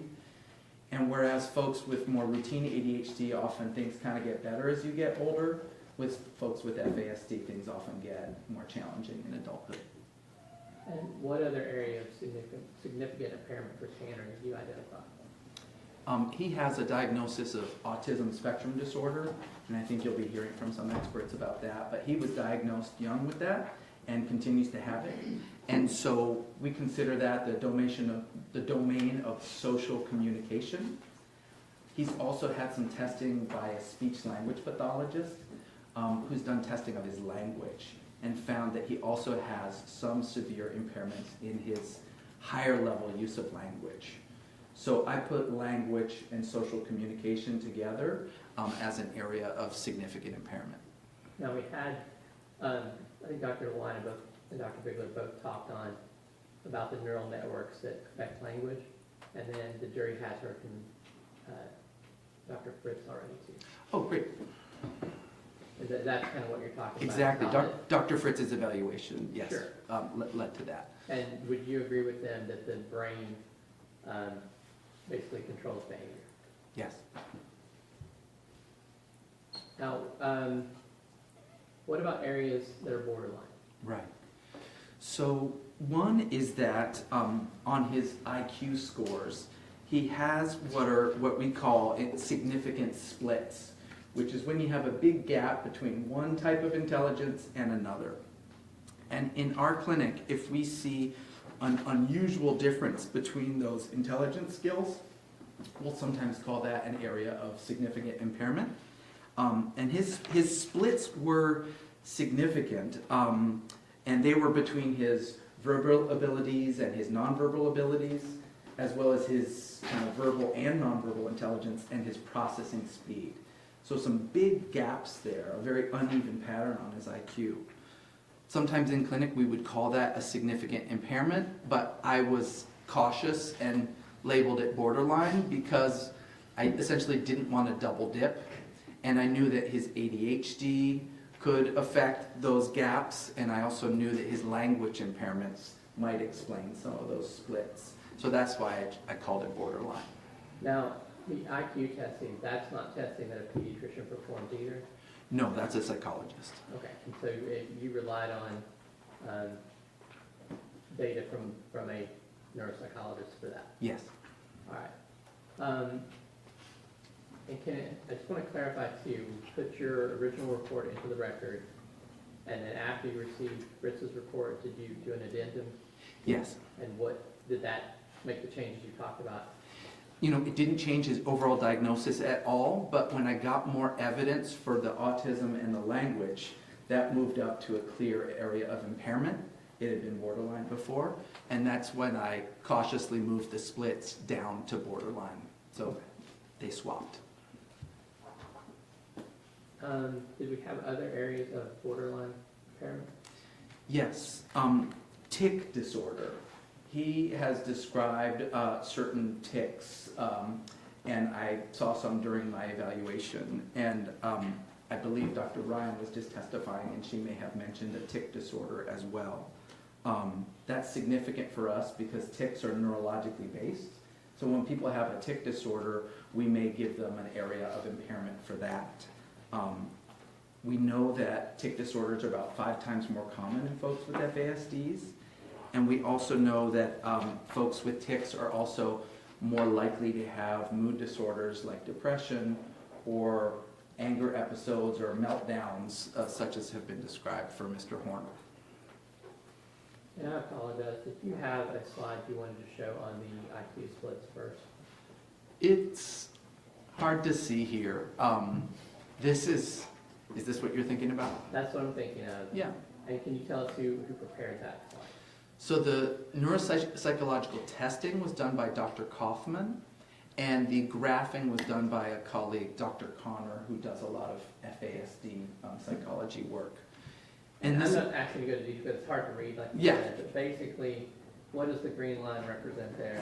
sure. The green line is average for the general population. And then what's the red line representing? That represents more than one standard deviation below the mean. That gets you into the area of concern range. That's at about 80, when you're in the 16th percentile or below. And when you answered before that these kind of vary, is that what you're seeing here? This is what we call in clinic a very spiky profile. He has some unusual differences in his IQ, which you can see there on the left. And you can see that some areas of brain functioning, he's got some normal things, right next to some areas that are, in the area of concern or significant impairment range. And some things that aren't on this are his diagnosis of ADHD, and also Dr. Connor didn't yet have Dr. Fritz's report, so you'd be seeing some lower scores for language there if it were on there. Now, what other, do we have any other borderline areas of concern? The IQ splits and the tic disorder are the borderline domain. And in the other domain, what do we have?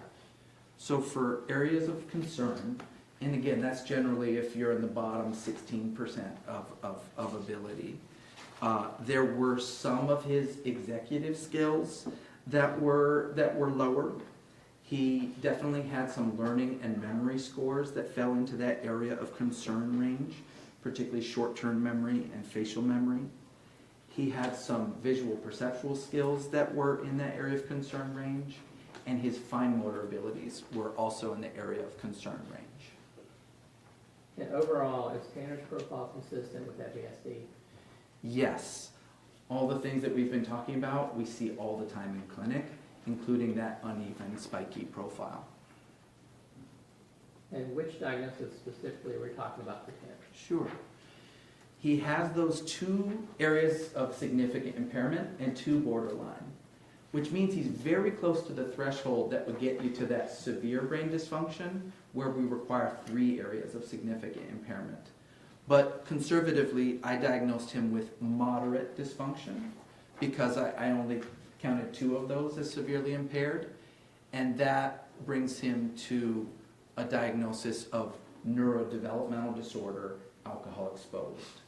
And you can get that for mild to moderate impairments. He's definitely got at least moderate, and he was close to severe, and he was also exposed to alcohol in a high-risk way. And I think you already touched on this, but NDAE, that's a common diagnosis among people with FASD? Over half of the people we see have this diagnosis, and over half of the animals, which is not the happiest studies, but at least in those animal studies, you can control for all the other risk factors that humans have. You can kind of eliminate those and just look at what results from a known amount of alcohol. And in those animal studies, over half of the animals had the animal version of this diagnosis. And what does that mean for Tanner?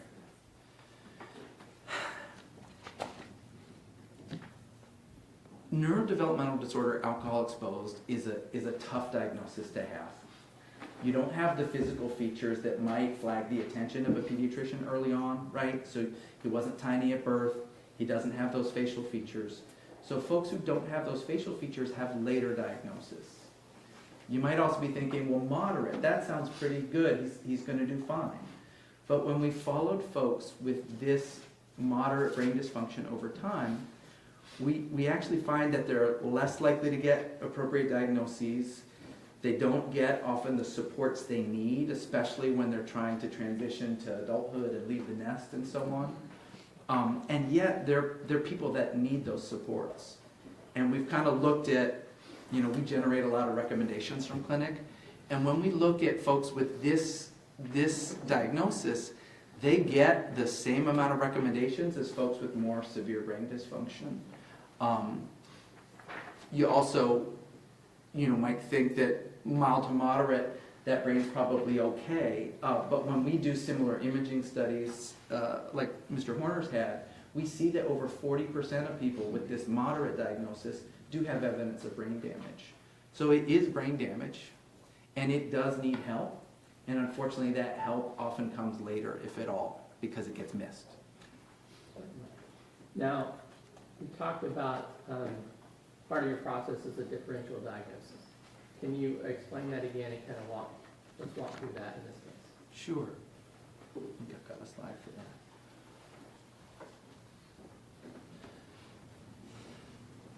Mr. Horner had a lot of risks and has a lot of diagnoses, and you're probably hearing from a lot of experts, so I appreciate your patience on that.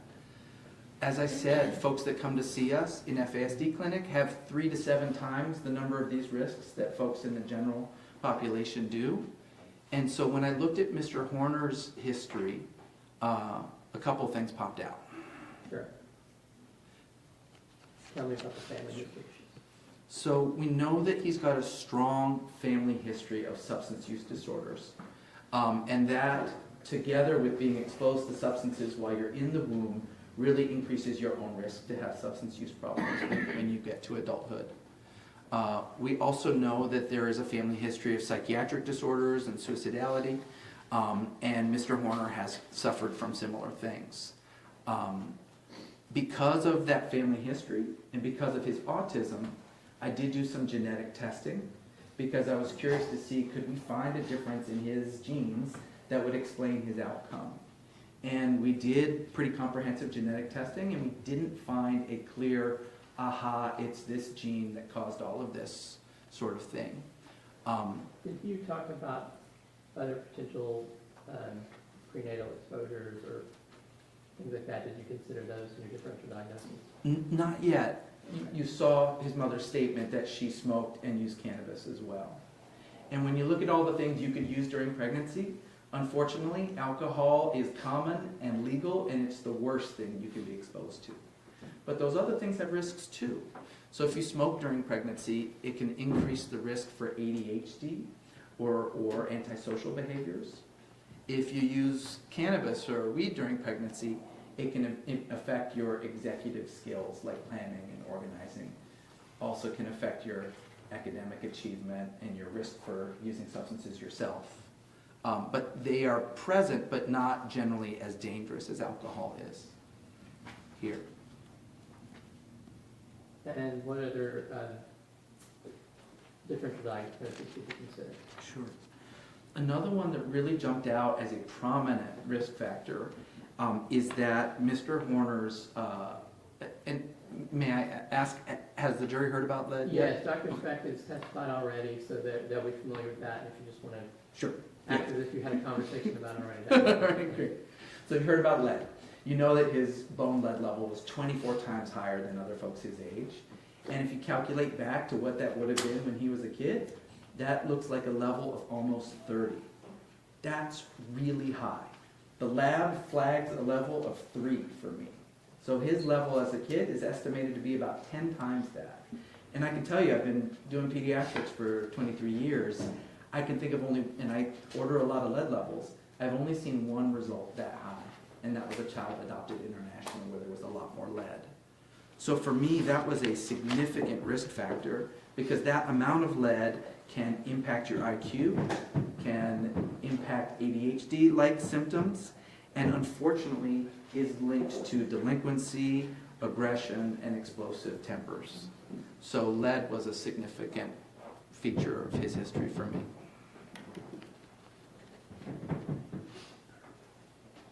I want to talk about the differential diagnosis of childhood trauma. Why does that matter? I believe Dr. Bigler mentioned trauma actually affecting the structure of the brain itself, this neural network.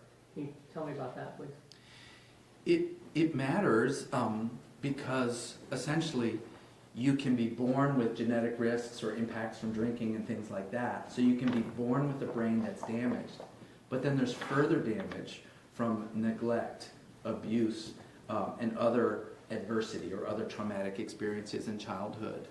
And we've looked at that because we see so much childhood adversity in our clinic, and we've tried to weigh what does more damage. And what we found is that alcohol is probably the riskiest thing, but that if you add up a lot of childhood adversity and these other risk factors, then they start to rival alcohol in terms of what does how much damage in terms of brain structure and brain function. And so Mr. Horner's childhood adversity, which was very significant, added additional risk and added additional damage. Okay, now next I want you to talk about ASD and FASD because I've asked you about you have both, and I guess there's different ways of identifying them, different ages they get identified, and maybe different support you could give for those. You can absolutely have both fetal alcohol spectrum disorder and autism. And we're still learning about how much of a role alcohol might play in developing autism. We know that autism is primarily genetic in terms of the risk factors, but we know that there's other things during pregnancy that can increase the risk that someone's going to have autism. And what I can say is that from our clinic stats, if autism is about 1 to 3% of the population, well, folks that come see us, 10% already have an autism diagnosis, and 10% get referred for further evaluation. So it does seem like there might be some impact of maternal drinking, and there's also certainly some overlap in symptoms between autism and FASD. Did you also look at potential brain injuries in Tanner's case? Yes. And how did you factor that into your differential diagnosis? He's definitely had some head injuries. He got stitches at age 4. He unfortunately tended to hit himself in the head when he got really upset or was having a meltdown as both a child and an adult. He's reported that at times he knocked himself unconscious from punching himself in the head. He was knocked out in his mid-20s, passed out, and then there was a suicide attempt that involved strangulation where he was unconscious for some amount of time. So he's had a number of head injuries that could have added, harm to his developing or young adult brain. And did you consider Tanner's substance use in your differential diagnosis? I did, and when I do these forensic legal evaluations, we hear about a lot of substance use that often starts very early, with middle school or before. And so Mr. Horner did use substances, but for me was lower risk compared to other legal cases like this. Mm-hmm. He tended to prefer cannabis or weed and did use a lot of that. He also used K2 or synthetic weed from about 18 to 23. And also has used some other things, but maybe not as much. So MDMA and psychedelics were things that he used sometimes. And more recently, before the instant offense, there was use of cocaine as well. Did you have a chance to review mental health records for Tanner? Yes. And how did that factor into your differential diagnosis? There was a lot there. There's depression, there's anxiety, concerns for bipolar, self-harm, suicidality, suicide attempts. And we know, unfortunately, that when you're going through life with disabilities and the risk factors that he's had and the childhood that he had and the family history that he's got, that we really unfortunately expect to see a lot of that. So in young adults with FASD, with his kind of risk factors, we expect to see those. But I don't think that those mental health diagnoses better explain, what we see on his testing. So, what was your ultimate conclusion from that differential diagnosis? Right. So there's a lot on that slide. There's a lot we just talked about. When I weigh those, I know that the research tells us that alcohol is a dominant risk factor that in our clinics explains a lot of the brain damage and dysfunction. So we'll usually put that near the top of the list of culprits. But in Mr. Horner's case, we've got that really high lead level. We've also got autism. We've got a lot of childhood trauma. And so in terms of weighting those, this is one of those situations where you can't scientifically say 100%, I know what this risk factor did, right? I can tell you with my clinical and research experience that I do think that the high risk drinking caused at least some of what we're seeing. And in particular, I'd point at ADHD as a common result of maternal drinking. I'd point at those language difficulties and those IQ splits. I'd point at some of those behavioral and mental health challenges. But that's not me saying alcohol is the only thing that did those. I think we've got a mix of risk factors here, and I think his FASD diagnosis is part of a broader picture where his brain has had a lot of hits from before he was born to now. And I know we've brought you in here to help give us a why and how Tanner's brain works. But ultimately, those abnormalities are there, they're structural, there's functional issues, and all that's present, and you are just trying to tell us kind of a root cause of it. Yes. That approach, Sean? Yes.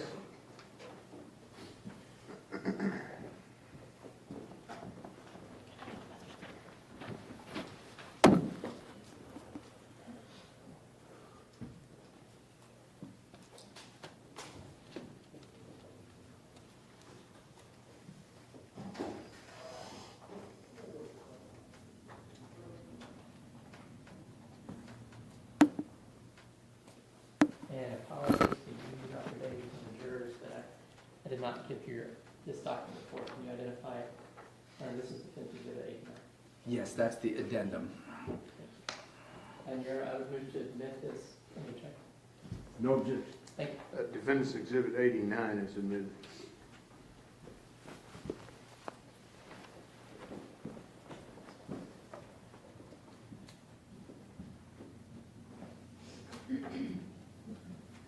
I have nothing else here. I'll pass the witness. Let's take a short break, and then we'll call you back in, okay? About 10 minutes, all right? Yes, sir.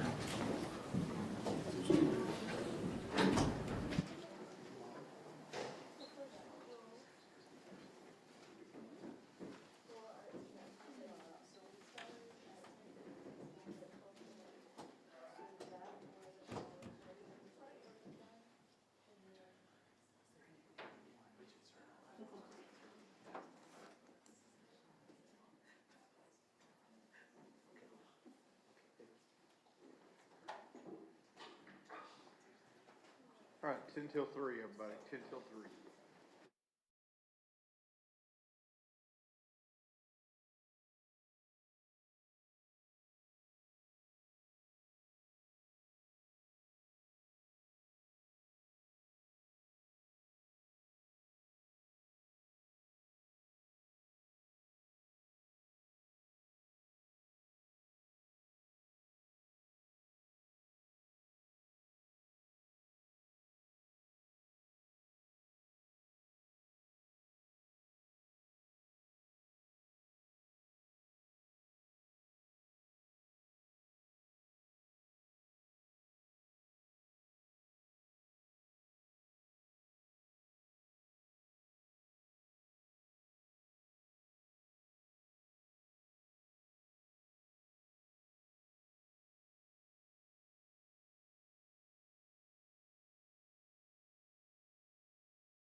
Well, I got two up here.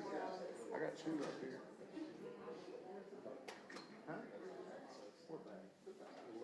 Over there. Uh-huh. I told her to. But there's something here. Yeah.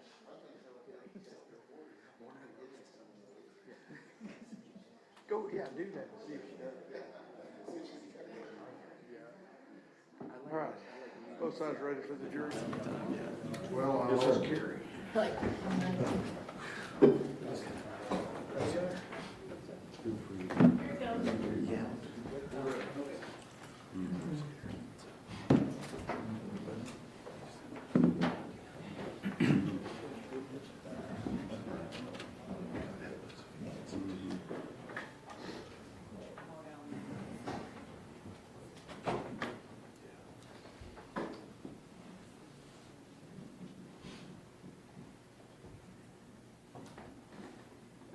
Yeah, okay. Yes, sir.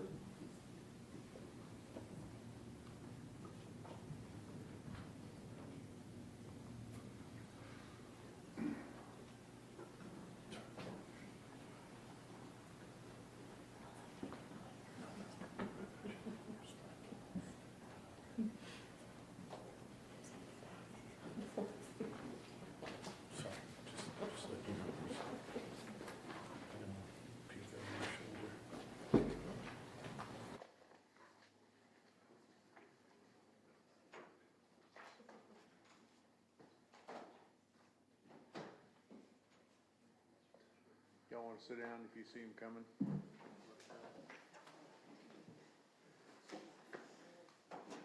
He's a patient, Your Honor. Who is? King, he is, Oh, there he is.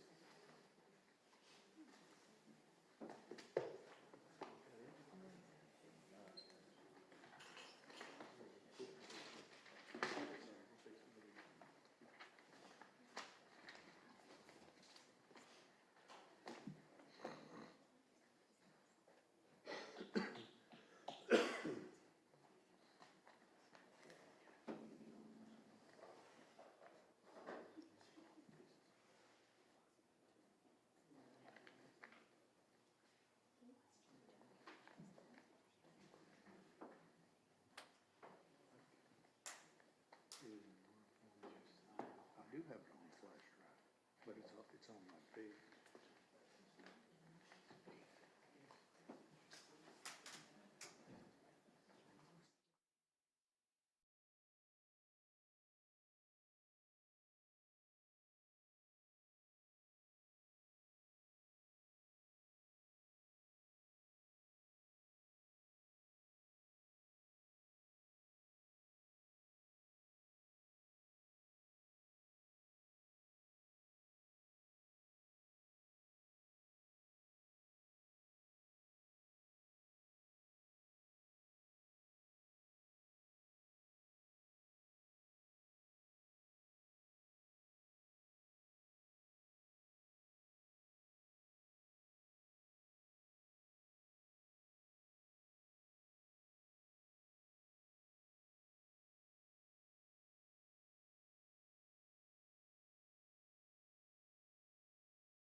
All right, everyone may be seated.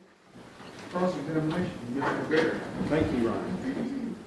Good afternoon, Dr. Davies. Good afternoon. Welcome back to Texas. Thank you. You've been down here a couple times, correct? Yes.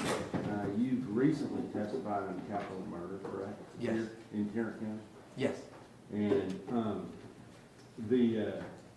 at that time, I think you were more testifying on your expertise related to adoption services and things like that. It was both. There was FASD question and international adoption questions. Understood.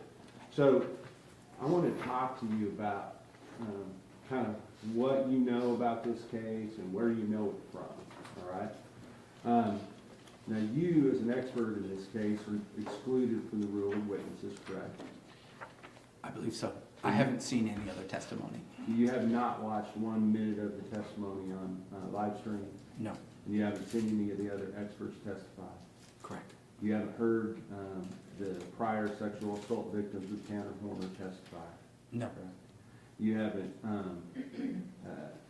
seen any of the evidence in this case other than just what you're here right now? I mean, I've reviewed a lot of records, but I haven't seen the testimony about them. Understood.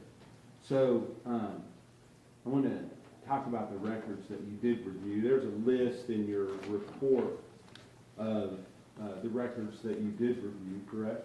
Yes. And I think if you look at that report, it would be the last couple of pages of that report.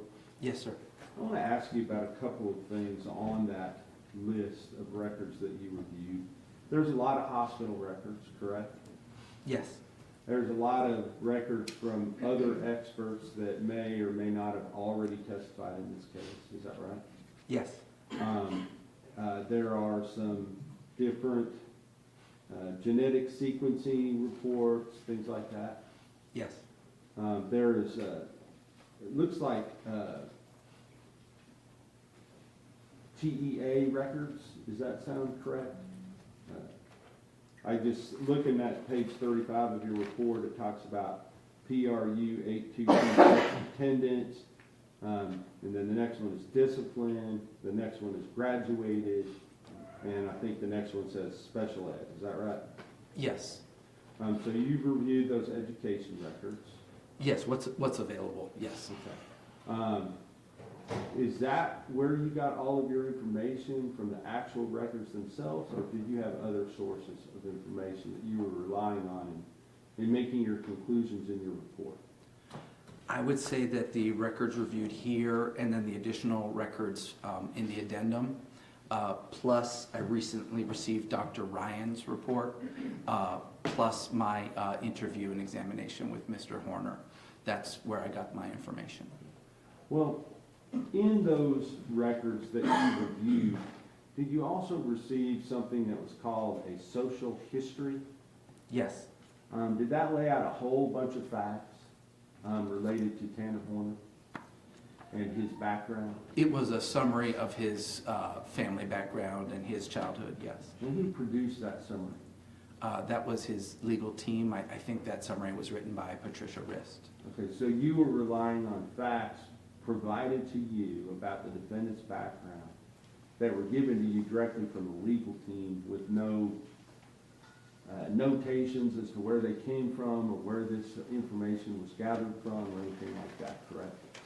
I think that the point of that document was to summarize the really extensive documents in this case, and so I would say that for most of the things I might have gotten from the social history chronology, there were also primary sources or other records that I relied upon as well. Understood, but in your notations, you cite to this numerous times, this social history that was provided to you by the defense in this case, correct? Yes. And so if there were things left out of that social history that were relevant in this case, you would not have known about those things, is that correct? Well, I might have known about them from interviewing the client or the thousands of pages I reviewed of other documents. But if it wasn't contained in those documents and it wasn't provided to you by the defense, you wouldn't know about it, is that right? Most likely, yes. Okay. And so let's talk about your interview of the defendant in this case. Kind of tell us, you know, how you set that up, what were the logistics of how that took place? Sure. So this was in a contact visit room at the jail. The visit was semi-private. I think they monitor with the CCTV, but I don't think that other folks were listening. I was introduced to the client briefly by one of his attorneys, but then it was just me and Mr. Horner. And we spent about 2 hours and 45 minutes together that included my medical interview as well as my physical exam and taking some photographs. Okay, so you did a medical interview. The medical interview, you're just going over medical history, is that right? Medical history, what he recalls of his childhood, you know, looking to see how his memories match up with the rest of the record, asking about what he recalled of his school experiences, his mental health, his substance use, that sort of thing. Were you ever given any records as to what actually occurred in this case? Yes. Okay, can you tell us what records you had regarding what actually occurred in this case?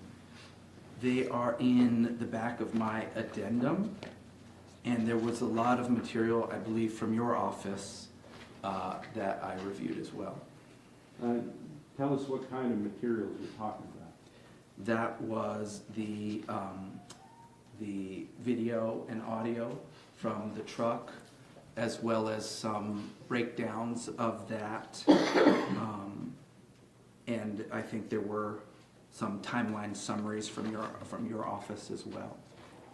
And on those items, did you watch all of that? Yes. Okay. And did you watch, what you were provided, did that include only the day of the abduction and murder of Athena Strand, or did it include all 5 days of videos that were available for you to be able to review? I know that there was material from before and after the offense. I don't know if I have all of it that your office has, but I know there was material from before and after. So for instance, were you aware that the defendant had covered up the video showing what the van could see forward, looking forward, prior to the date of the abduction, kidnapping, sexual assault, and murder of Athena Strand? I recall some times where he covered the camera.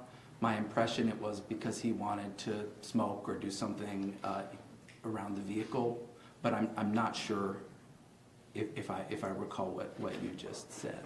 Well, I guess where did you get the idea? Objection, Your Honor, relevance. This doesn't have anything to do with this diagnosis. Where you headed? I'm trying to figure out what he's reviewed and what he knows about this case. Okay, just ask him. All right, so you've reviewed the days before, so you're aware of what took place in those days. It may be incomplete, but I did see some stills and video from before. Okay. And then as far as the days after, as far as what he did on those days after in those videos, meaning December 1st, December 2nd, the day he was arrested, did you review those as well? I don't know that I reviewed everything that you have. I recall a little bit of material from after the event. Okay. And I just want to lay the groundwork because I want to talk about how his NDAE and the comorbid other things, that risk factors that I think you listed out, may have been on display or not during the facts of this case. All right? Sure. Does that make sense? Yes. All right. So let's just talk about, first of all, your diagnosis. Because ultimately you made a diagnosis that boils down to one sentence. And then the other things are related to more of the comorbid or the, what do you call it, the differential diagnosis. Is that right? I mean, a diagnosis is generally pretty short, so if we boil it down to the diagnosis, it's 4 words, but I did write a pretty long report. I understand, but a lot of that was talking about other things other than fetal alcohol syndrome or fetal alcohol spectrum disorder, correct? Yes, I tried to be comprehensive and look at the other risk factors. Understood.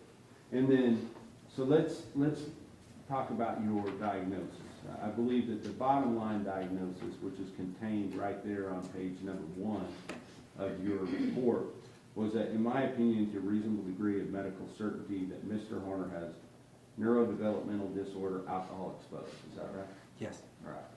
Now, that is not fetal alcohol syndrome, correct? Correct.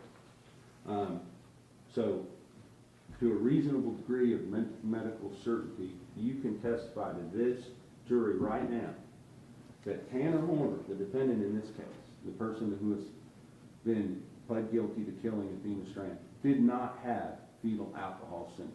Is that correct? Correct. All right. Secondly, there's another level before you get down to the level of NDAE, and you called that static encephalopathy. Is that right? Yes. SEAE? Yes. And Tanner Horner does not have SEAE, correct? No, as I testified, he came close to it, but I judged him to have the more moderate brain impairment. And to a reasonable degree of medical certainty, you can testify to this jury right now under oath that Tanner Horner did not have severe brain damage, correct? Or severe brain impact? Yes. Okay. So let's get down to the actual diagnosis. Now, of the 3 diagnoses that you're talking about, although it is the most common, it is in fact the least serious as far as brain impacts go among the different things that are listed under the umbrella of fetal alcohol spectrum disorder. Is that right? If I can quibble with you, it does involve a lower level of confirmed brain dysfunction, but as I was testifying on direct, people who have this diagnosis may fare worse in life because they go through life with that invisible disability. Do you think, based upon the records, that Tanner Horner's disability was invisible? He had a lot of intervention, don't you agree? He received interventions for autism and ADHD. I think the FASD part was missed. Okay. And Go ahead. may I finish? And I noted that he received interventions at school and sometimes in mental health, but I don't feel that he had the level of support and structure he needed at home, which is maybe the most important of those 3. And I understand, but at least after the 6th grade, would you agree that he had a fairly stable home life compared to many people that have this same sort of dysfunction? Would you agree? I think things got a lot better for him in 6th grade when he was essentially permanently with his grandmother and Bill. But I know that his mother was coming in and out of his life and that there was a fair bit of chaos with that was difficult for him. But you would agree that he had stability compared to a lot of people that you see that have these type of disabilities. Would you agree? Yes, from 6th grade on, things did get better.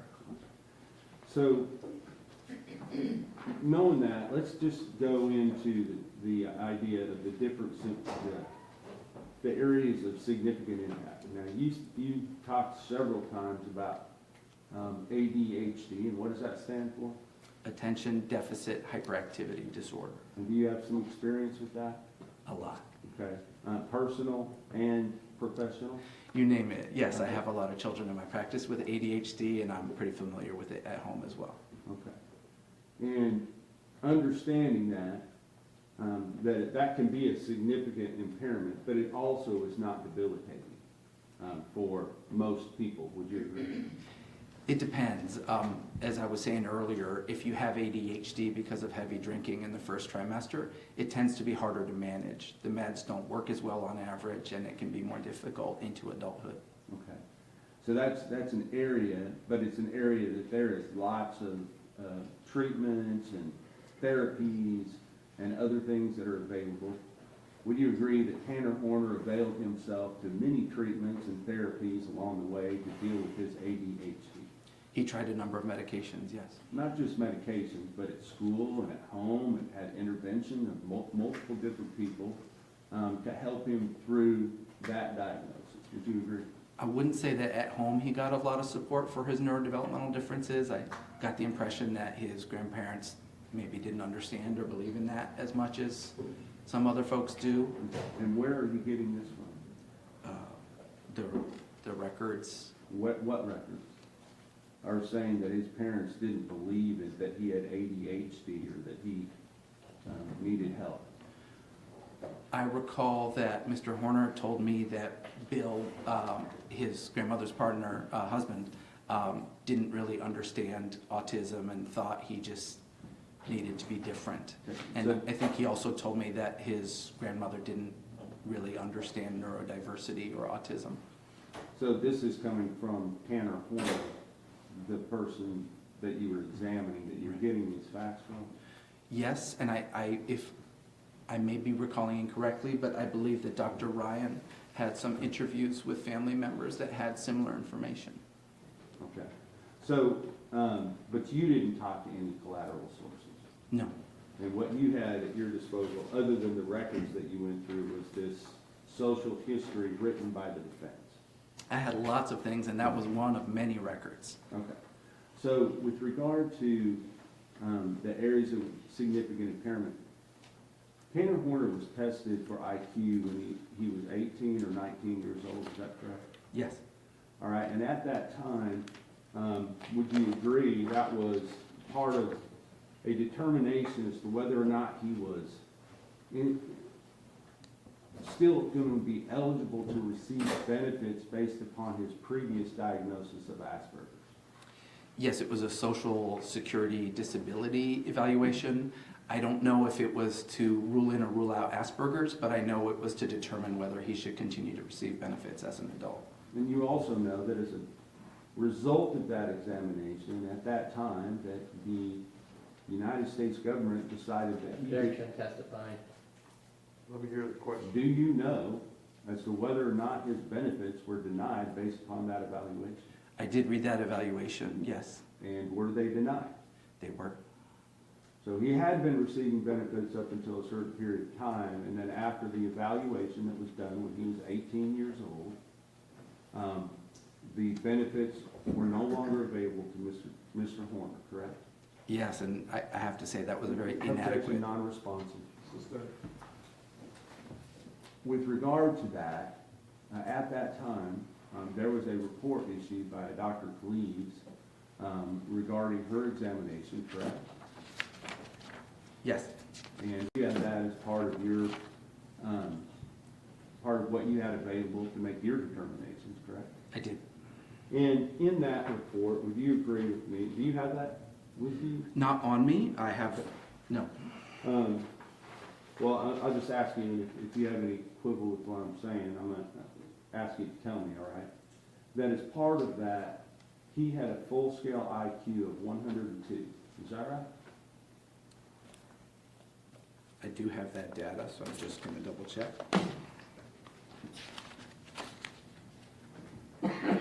Yes.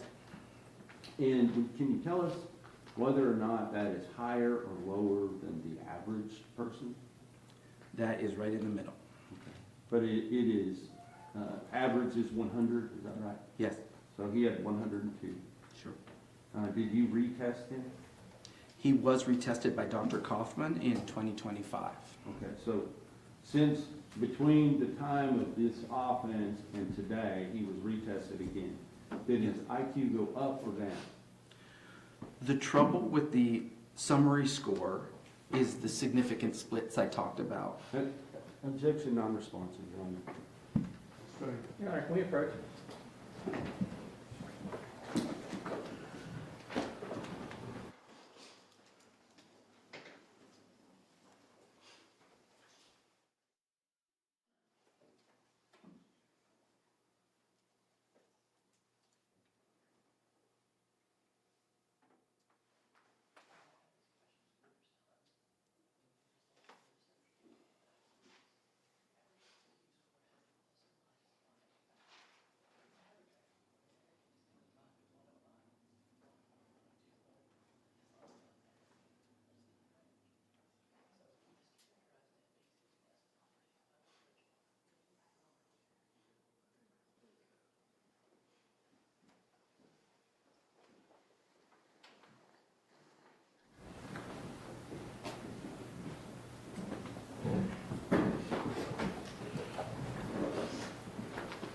Dr. Davies, would you agree that when he was 18 years old, as part of this testing procedure, that he had a verbal comprehension index of 107? Yes. Is that right? And now we've talked all about the fact that Tanner Horner can't understand what anybody's saying to him or what the nonverbal cues or anything else. Is that verbal comprehension index indicate that to you? No. Okay.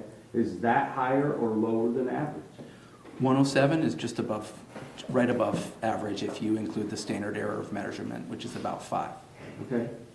And on that same test, he had a perceptual reasoning index of 113. Is that right? Yes. Is that higher or lower than average? Higher. Now, I realize that he had some other indexes that were lower. Working memory index of 97. Is that right? Yes. Is that still within the normal range of plus or minus from 100? Yes. Okay. And then the only one that he had that was lower than the normal range was the processing speed index. Is that right? Yes, that was 81, which was a very large split between that and his verbal and nonverbal intelligence scores. And you're saying that the fact that he had verbal comprehension index of 107, perceptual reasoning index of 113, but only processing speed of 81 is an area of significant concern for you? Yes, because those are unusual splits. Seen in if we see a split that's seen in less than 3% of the population, and if it's a split that is commonly seen in fetal alcohol impacted patients, we do consider that a significant finding. Okay, so significant to you in that you are taking that into consideration as to whether or not he's been impacted by fetal alcohol. Is that right? Significant in that way, and just statistically significant. These are unusual splits. I understand they're unusual splits, but what I'm saying, you're not saying it's significant as to his behavior per se, just as to whether or not he's been affected by fetal alcohol. I think that if you have significant splits, and they are part of an FASD diagnosis, then yes, that diagnosis is significant to your behavior. Let's talk about Dr. Kaufman's report, because I don't have that in front of me. What kind of verbal comprehension did he have with Dr. Kaufman's? Well, first of all, what was his full-scale IQ with Dr. Kaufman? A full-scale IQ is listed. What but is it? It's 103. Okay. I understand that's within the standard deviation of normal now. Is that right? Yes. All right. So he had normal IQ. Still 1 point higher than what he tested before. Is that right? I would have to say not really. Okay. Well, what was his verbal comprehension index on Dr. Kaufman's? 98. Okay. So it dropped from 107 to 98. Is that right? Yes. Okay. Does that indicate anything to you? Not a lot. They were different. There was the 4th edition and the 5th edition, and you can see some score variation like that. Is that sometimes also accountable to something called malingering? It could be, but I didn't have any indication of malingering on the malingering test that Dr. Kaufman did. Well, I'm asking you as a medical doctor, is the fact that this person's IQ is tested, and then later after they've committed some type of horrible crime, it tests almost 10 points lower, can that be evidence of malingering to you? I'll leave that as it could be. Okay. What about his perceptual reasoning index? That one, sorry, he had a visual, in this edition it's called the visual spatial index, and there it was 122. Okay, so that went way up. Is that right? Which would argue against malingering, yes. Okay. So, I understand what you're saying, it argues against malingering, but it's drastically different from the other one. Yes, on a different edition of the IQ test. Okay. So, what were the other indexes on Dr. Kaufman's report? The fluid reasoning index was 105. Working memory was 106. Processing speed was a lot lower, again, at 89. Okay, so, but it was higher.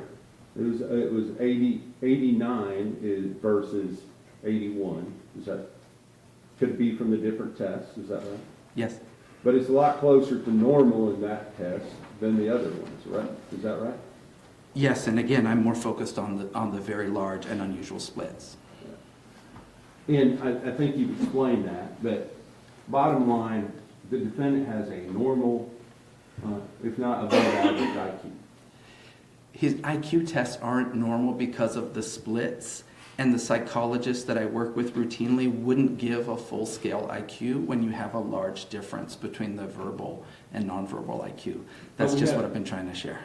We have two different psychologists, Dr. Gleaves and Dr. Kaufman, that both have given a full-scale IQ, is that right? Yes. Okay.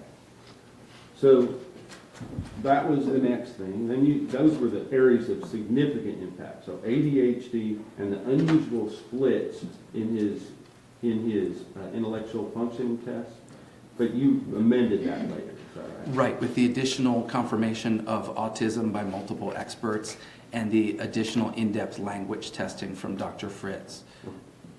So you moved that one down from significant impairment, the multiple splits one, Yes. to borderline. Correct. All right. And then you moved up Asperger's / autism spectrum disorder level 1 to the more significant level, based on Dr. Fritz's report. No, not just autism. It's autism and language. And it was based on Dr. Fritz's report and the reports of Dr. Spence and Imhoff, who also diagnosed autism. Did you put a notation in your report that Mr. Horner's functioning in the domains of ASD or Asperger's was not clearly impaired on neuropsychological testing? I don't recall reading it that way. What I was communicating in my original report was that we had records of autism diagnoses during many years during his childhood, but unfortunately the original diagnosis records no longer existed. And so I could tell that he'd been receiving services for autism through the school district for the second half of his school career, but I didn't yet have the adult autism evaluations that I now have when I wrote that. So based upon those other experts' reports that were later provided to you, then you moved that one from borderline to significant for you. Yes, with the confirmation of autism and the additional language impairments. Okay. And so with regard to some of the, what you said, areas of concern, you listed motor tasks. And there were two things that you listed, correct? Yes, finger tapping and grip strength scores. You understand that this defendant pled guilty to strangling a 7-year-old girl successfully. Is there some type of grip strength issue there? We've all heard the video, and I'm sorry to say this, but it took a long time. So I don't think that the video really makes the point that you're trying to make. No, I'm not trying to make a point other than the fact that he had to use his grip strength in the commission of this crime. Would you agree? To some degree, yes. Now, you also said finger tapping. What kind of instruments does this guy play? Drums. Does it make sense someone would be tapping their fingers if they're a drummer? I think that the finger tapping task that the neuropsychologists use is different from what drummers do. You think it is, or you know it is? Well, it's more about rapid finger tapping, and I think that drumming skills are more about rhythm and using more of your arm, is my impression of that test. So, we already talked about NDAE being the least serious as far as brain damage, I guess I would say. It's in the moderate impairments, yes. Now, let's talk about the other, quickly, talk about the other neurodevelopment risk factors for the defendant. you said there was a parental history of addiction, use of other substances by Melissa Horner during gestation, which you don't have an opinion as to how that might have affected him, but you're saying it might have affected him. Is that right? I think I talked about how it might have affected him on direct. Well, you didn't have any clear delineation as to how that plays into all this. You just said that it was a factor. Is that A right? potential factor, but not generally as risky as alcohol. And childhood adversities, and then the diagnosis of autism.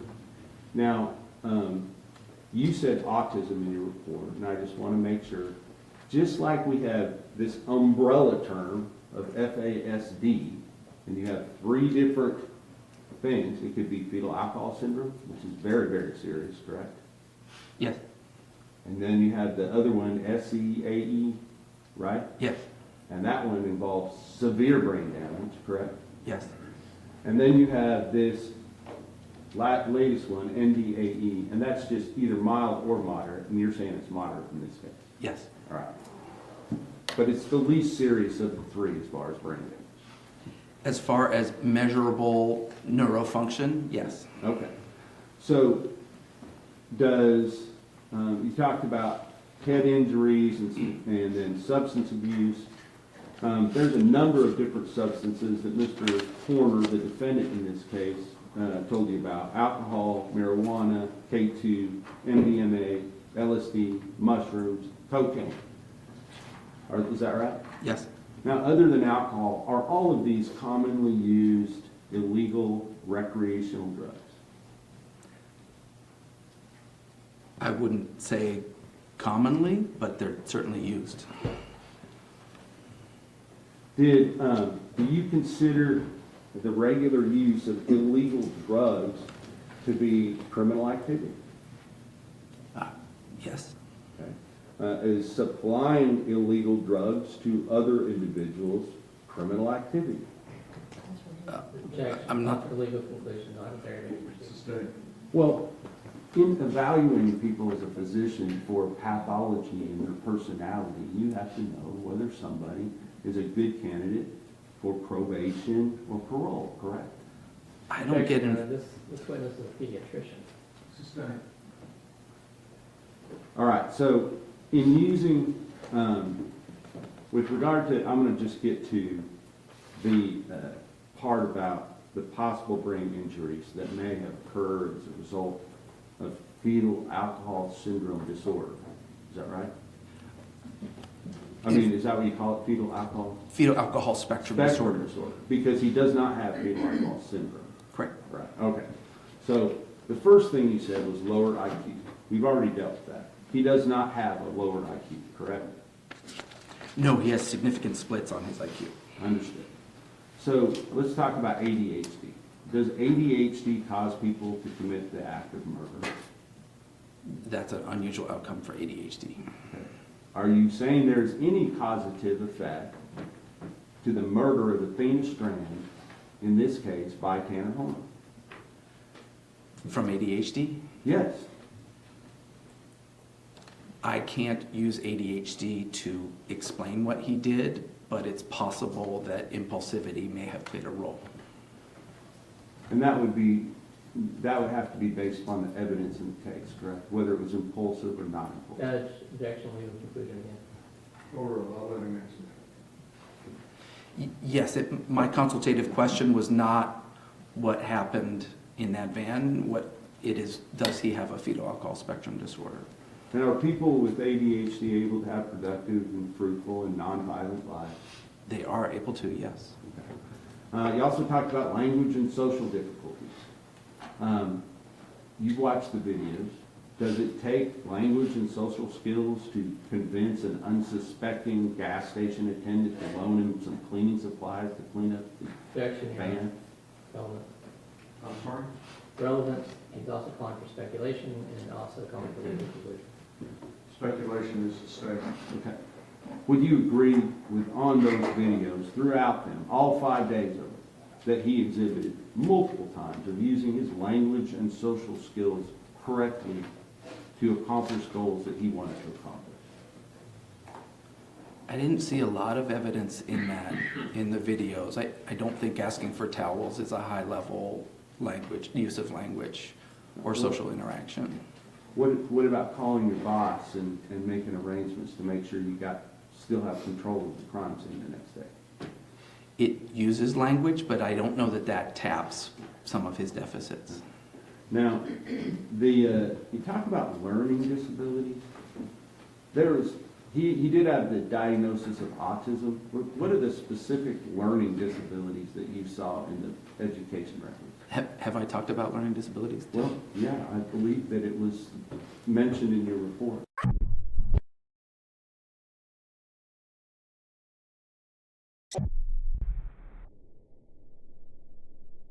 Fruitful and nonviolent lives. They are able to, yes. Okay. You also talked about language and social difficulties. You watched the videos. Does it take language and social skills to convince an unsuspecting gas station attendant to loan him some cleaning supplies to clean up the Objection, Your Honor. van? Relevant. I'm sorry? Relevant, he's also calling for speculation and also calling for legal conclusion. Speculation is a statement. Okay. Would you agree on those videos, throughout them, all 5 days of it, that he exhibited multiple times of using his language and social skills correctly to accomplish goals that he wanted to accomplish?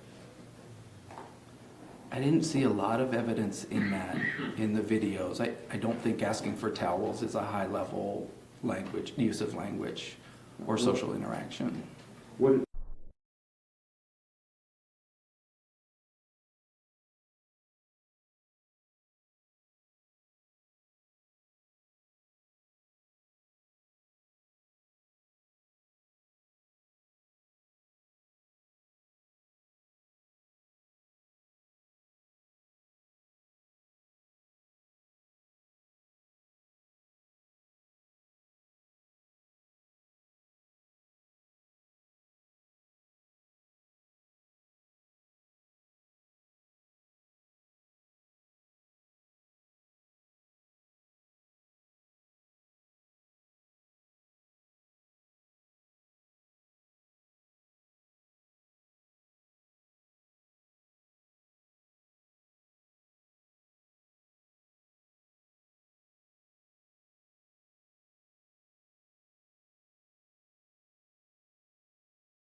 what about calling your boss and making arrangements to make sure you still have control of the crime scene the next day?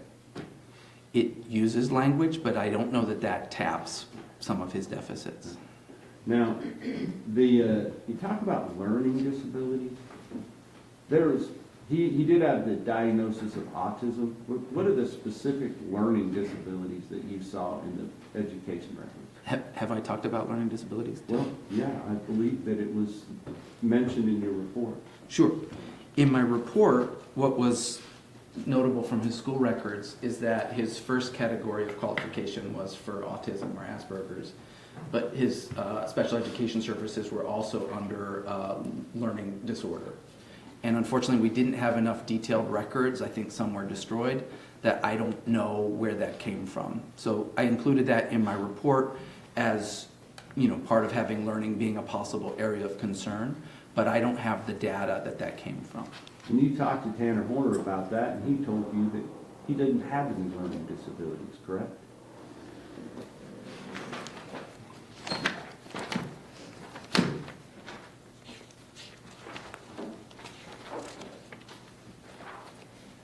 I'm sorry, I just don't recall what he said, so I want to make sure I'm right. To be under the development, mental, and academic history. Sure. Yes, he didn't recall learning disabilities, but Spanish was harder for him. That's what he said. And in parentheses, he said probably because he was sleeping in first period, correct? Yes. What about, we talked about visual spatial deficits? That it was an area of concern, yes. Okay. But on the visual spatial test that Dr. Cochran gave him, you said that he was unusually high. Oh, so that you're talking about visual problem solving or visual intelligence, and the visual spatial domain that we're talking about, I believe, is copying a complex figure, which is considered differently from intelligence when we're looking at brain domains.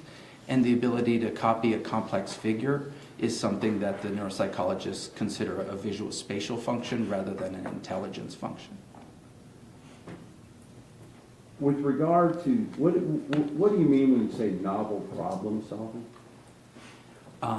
That if you're presented with a new type of problem that you haven't practiced or done before, that your frontal lobes or executive skills get involved to kind of figure out, okay, what's this about? What's my strategy?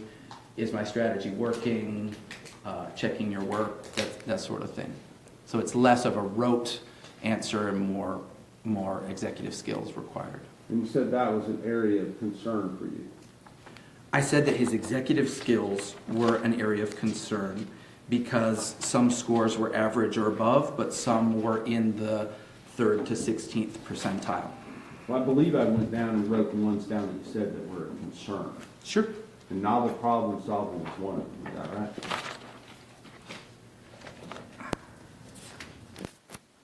I think you might be getting that from the FASD background part of my report, where I'm talking about general areas of difficulty. Okay, so this is Yeah. not specific to Tanner Horn. No, he had other executive skills that were in the area of concern range. But novel problem solving was not one of Tanner Horner's problems, is that right? On the testing that I reviewed, no. And throughout this case, he's presented numerous different lies to meet different types of evidence as they came forward. Would you agree? I think so. I haven't reviewed as much of the police interview type of history of the case. Well, I mean, the fact that he told them that he backed into her and then freaked out because of his autism, that's a novel problem solving. Would you agree? It's an excuse that didn't hold up. But it was one that he tried. It was a way that he tried to solve that problem, correct? He did try to lie about what happened, and the video didn't back that up. And you're aware now that he's also saying that now he has a reason for covering up the videos because he was using cocaine. I'm not aware of that. Oh, I thought you said you had some indication that's why he was covering up the video. Oh, I thought he was smoking cannabis on one of those, but maybe I'm wrong. Well, you saw him smoking cannabis on one of those, correct? I think so. Yeah, so that was on the video, Okay. right? There was never any cocaine on the video, would you agree? Not that I recall, but smoking cannabis on video isn't great problem solving. Now, I understand that, but making up a story to cover new evidence is problem solving, would you agree? It's lying or it's problem solving, and I think we're here today because it wasn't effective.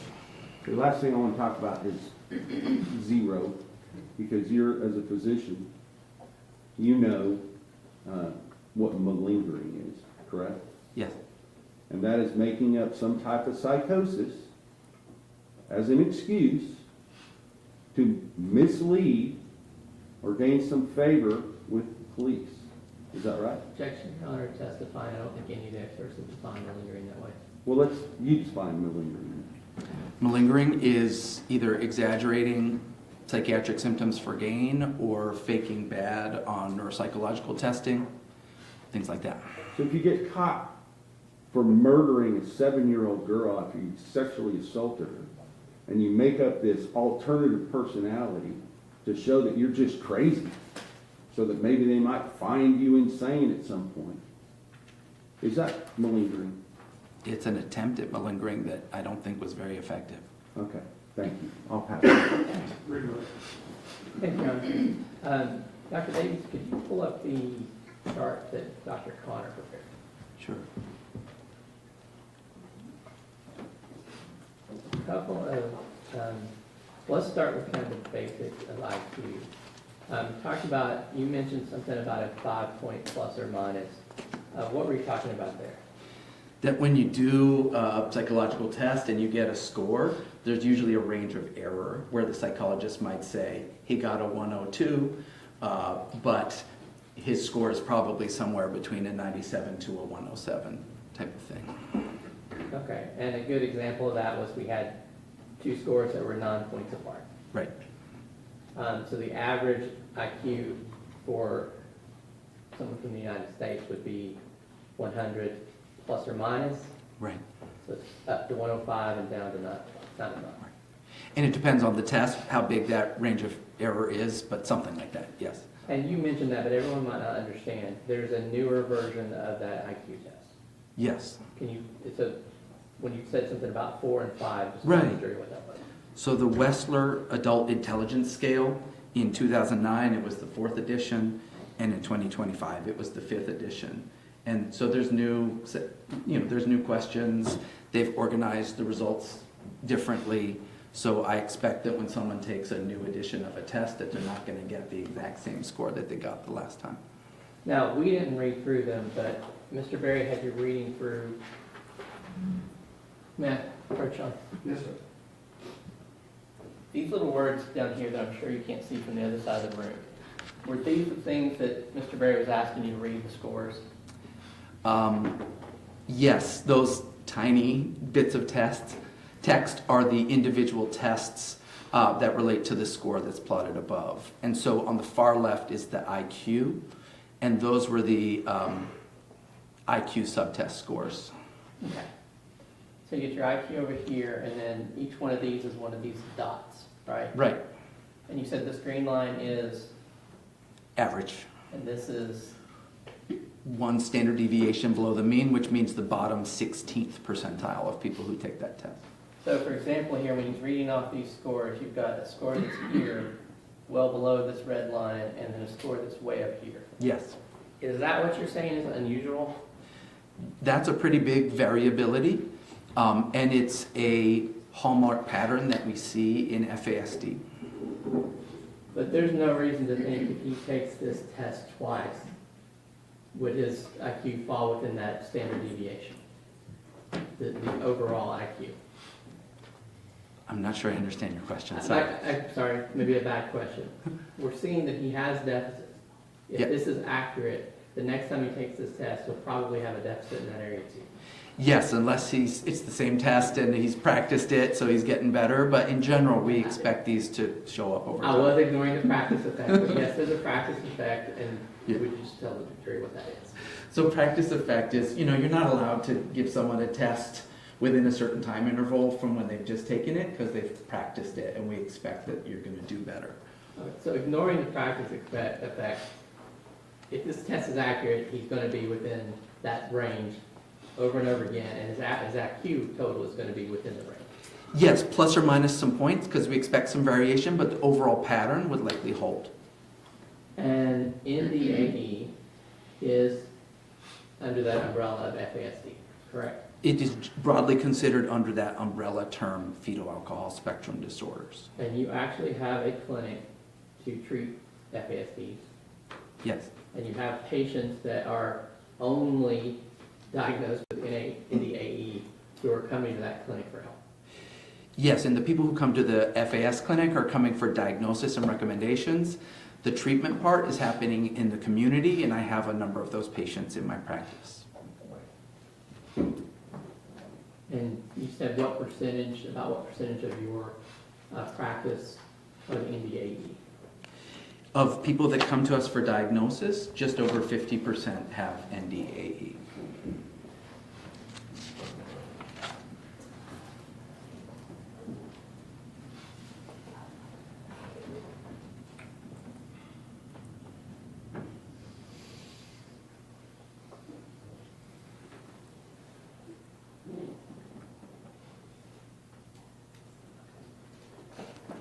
Now, as part of your work on this case, were you asked to render an opinion on insanity or any other defense?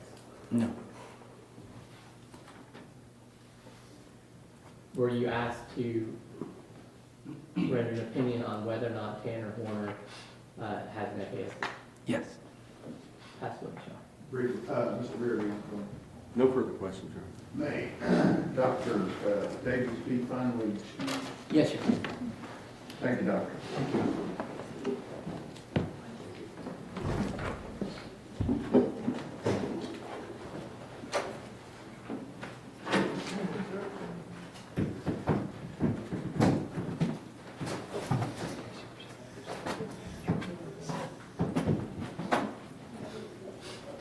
Dr. Young? Okay, Dr. Young.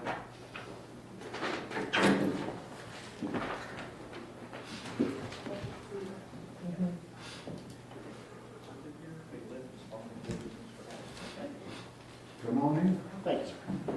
Ladies and gentlemen, this witness has been previously sworn to testify truthfully. Mr. Goldman. Yes, sir. Good afternoon, Dr. Young. How are you? Good to see you. A couple of questions. Can you tell the jury your name, please? Stephen Lee Yont, DO, And what is your profession? physician. This one? There you go. Are we better? Yep. Yeah, thank you. Can you please review your educational background? Yes, I graduated at Texas College of Osteopathic Medicine in 1983. Did an internship at Riverside General Hospital in Wichita, Kansas. And am board certified in family practice. And I've been practicing medicine in Bastrop, Texas since 1991. And do you currently hold any faculty positions? Yes, clinical assistant professor adjunct at Texas College of Osteopathic Medicine here in Fort Worth. And were you provided records to review for your work in this case? Yes. And what records were you provided? Got a list of things. Do you need? Just give me the general topics. Okay. What was relevant to your, well, let's start there. What were you asked to do? Were you asked to examine Tanner Horner in this case? Yes. And that's as a physician? Yes. What records did you review that were relevant to that task? Some records that were involved with his history, medical history, history as a child, records from some testing that he has gone through since I saw him in 2023. And that's pretty much the the important stuff. Now, you said you saw him in 2023, did you do a physical exam of Yes, Athena Horner? very And thorough. what did that consist of? Beg your pardon? What did that consist of, your examination? Very, very comprehensive history taking, and a head-to-toe physical exam. These exams that I do in these cases are typically at least 3 hours, and we try to be as thorough as possible. As part of your examination, did you take any sort of samples? Yes, we had And blood did and you- urine. Blood and urine, did you send those for processing in the normal course of your Yes, profession? through LabCorp. To LabCorp? Yes. May I approach you? Yes.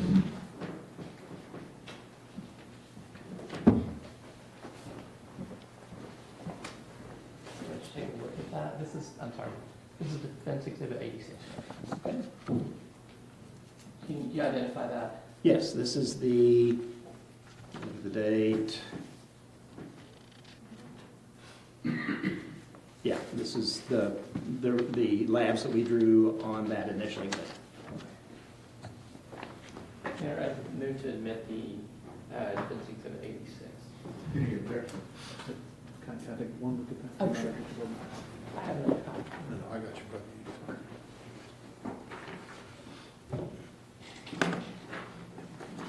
No objection. States that, Defense 86 is in there. Now, Dr. Yon, can you tell me if any of the results of those lab tests were significant? Yes, there's significant abnormalities of his testosterone levels. Low, quite low. And does that include, now that you said his testosterone level, we're going to talk about that one first. What is that? What numbers did you come up with, and what does that mean, and how does that differ from free testosterone? The testosterone, total testosterone level is the circulating hormone that is protein bound and is not active. Okay. The level here was low at 199. The reference interval is 264 to 916, so low for at that time, 32-year-old man. And what about the free testosterone? Free testosterone is a little bit of a nuance. It is unbound from protein, and it is much more the active form of the hormone. And this level is quite low. The reference interval is 8.7 to 25.1, so roughly 9 to 25, and the level is 3.7. And how can low testosterone affect a patient?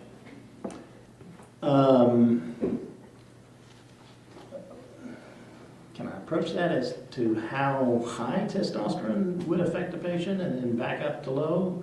Or would you? However you can best explain it, and you can Okay. just tell the jury because we talked about it. So testosterone is a hormone that is the male sex hormone, androgen. Men and women have levels of it. Testosterone has not only properties for developing adult male characteristics, but it also has properties that have to do with the brain and therefore emotion and therefore behavior. So testosterone creates aggression by its stimulation of some of the deeper structures inside the brain, in the we call it the subcortex, and by creating that aggression, then aggression can find itself manifested as violent behavior. Now, high testosterone is what creates that. Low testosterone, therefore, would be less of an influence on those deeper structures to create violent behavior. Now, this is something that's, all mammals have testosterone, but we are humans. We share the biological effects of testosterone upon our brains with the lower animals. We all understand that if you dramatically reduce the testosterone to a bull and make him a steer, he's a lot less likely to hurt you. We all understand that if you take a stallion and you reduce the testosterone levels in that stallion and make him a gelding, he's much less likely to hurt you.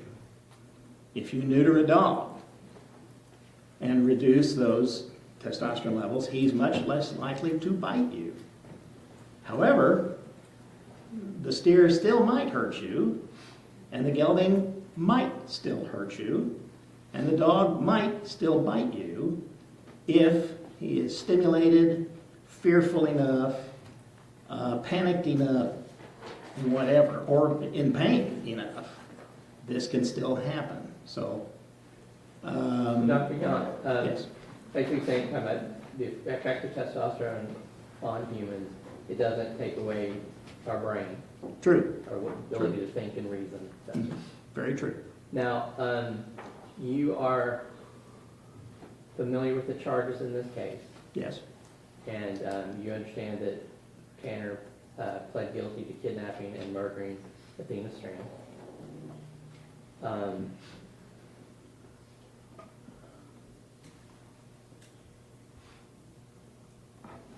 One second.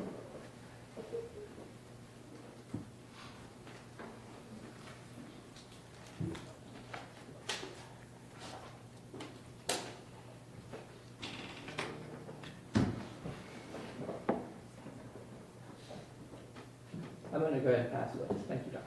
Cross-examination? Yes, quickly, Your Honor. Dr. Young, thank you for coming again. I think last time we saw you on Zoom, didn't we? Okay, well, you may have saw me, but I couldn't see you. But I remember your voice. It's that whole technology thing. Right? Amen. Amen. I just want to clarify a couple of things. From that lab test that you have from you, when did you do the draw on Mr. Horner? It was the day that we did the exam on him. Forgive me, I walked in here without my glasses. I want to say that was September of 23.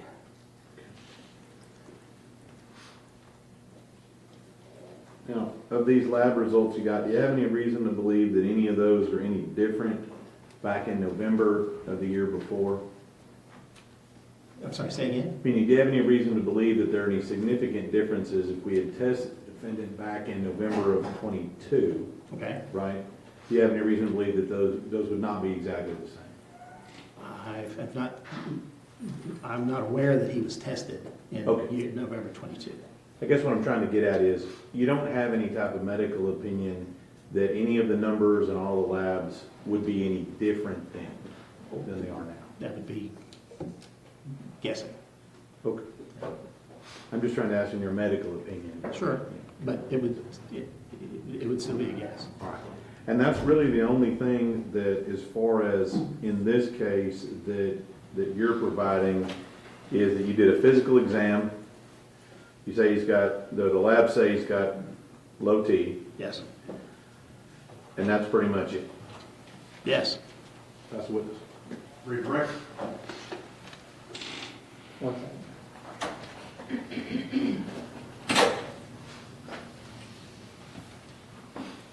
That's all, Your Honor. Thank you. May he be excused finally? Yes, sir. Thank you, Dr. All right. Thank you, sir.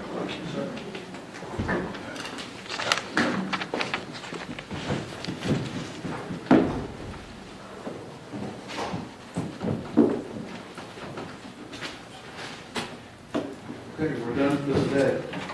Remember, in the morning, 10:30, so you get to sleep in a little late, all right? See you tomorrow.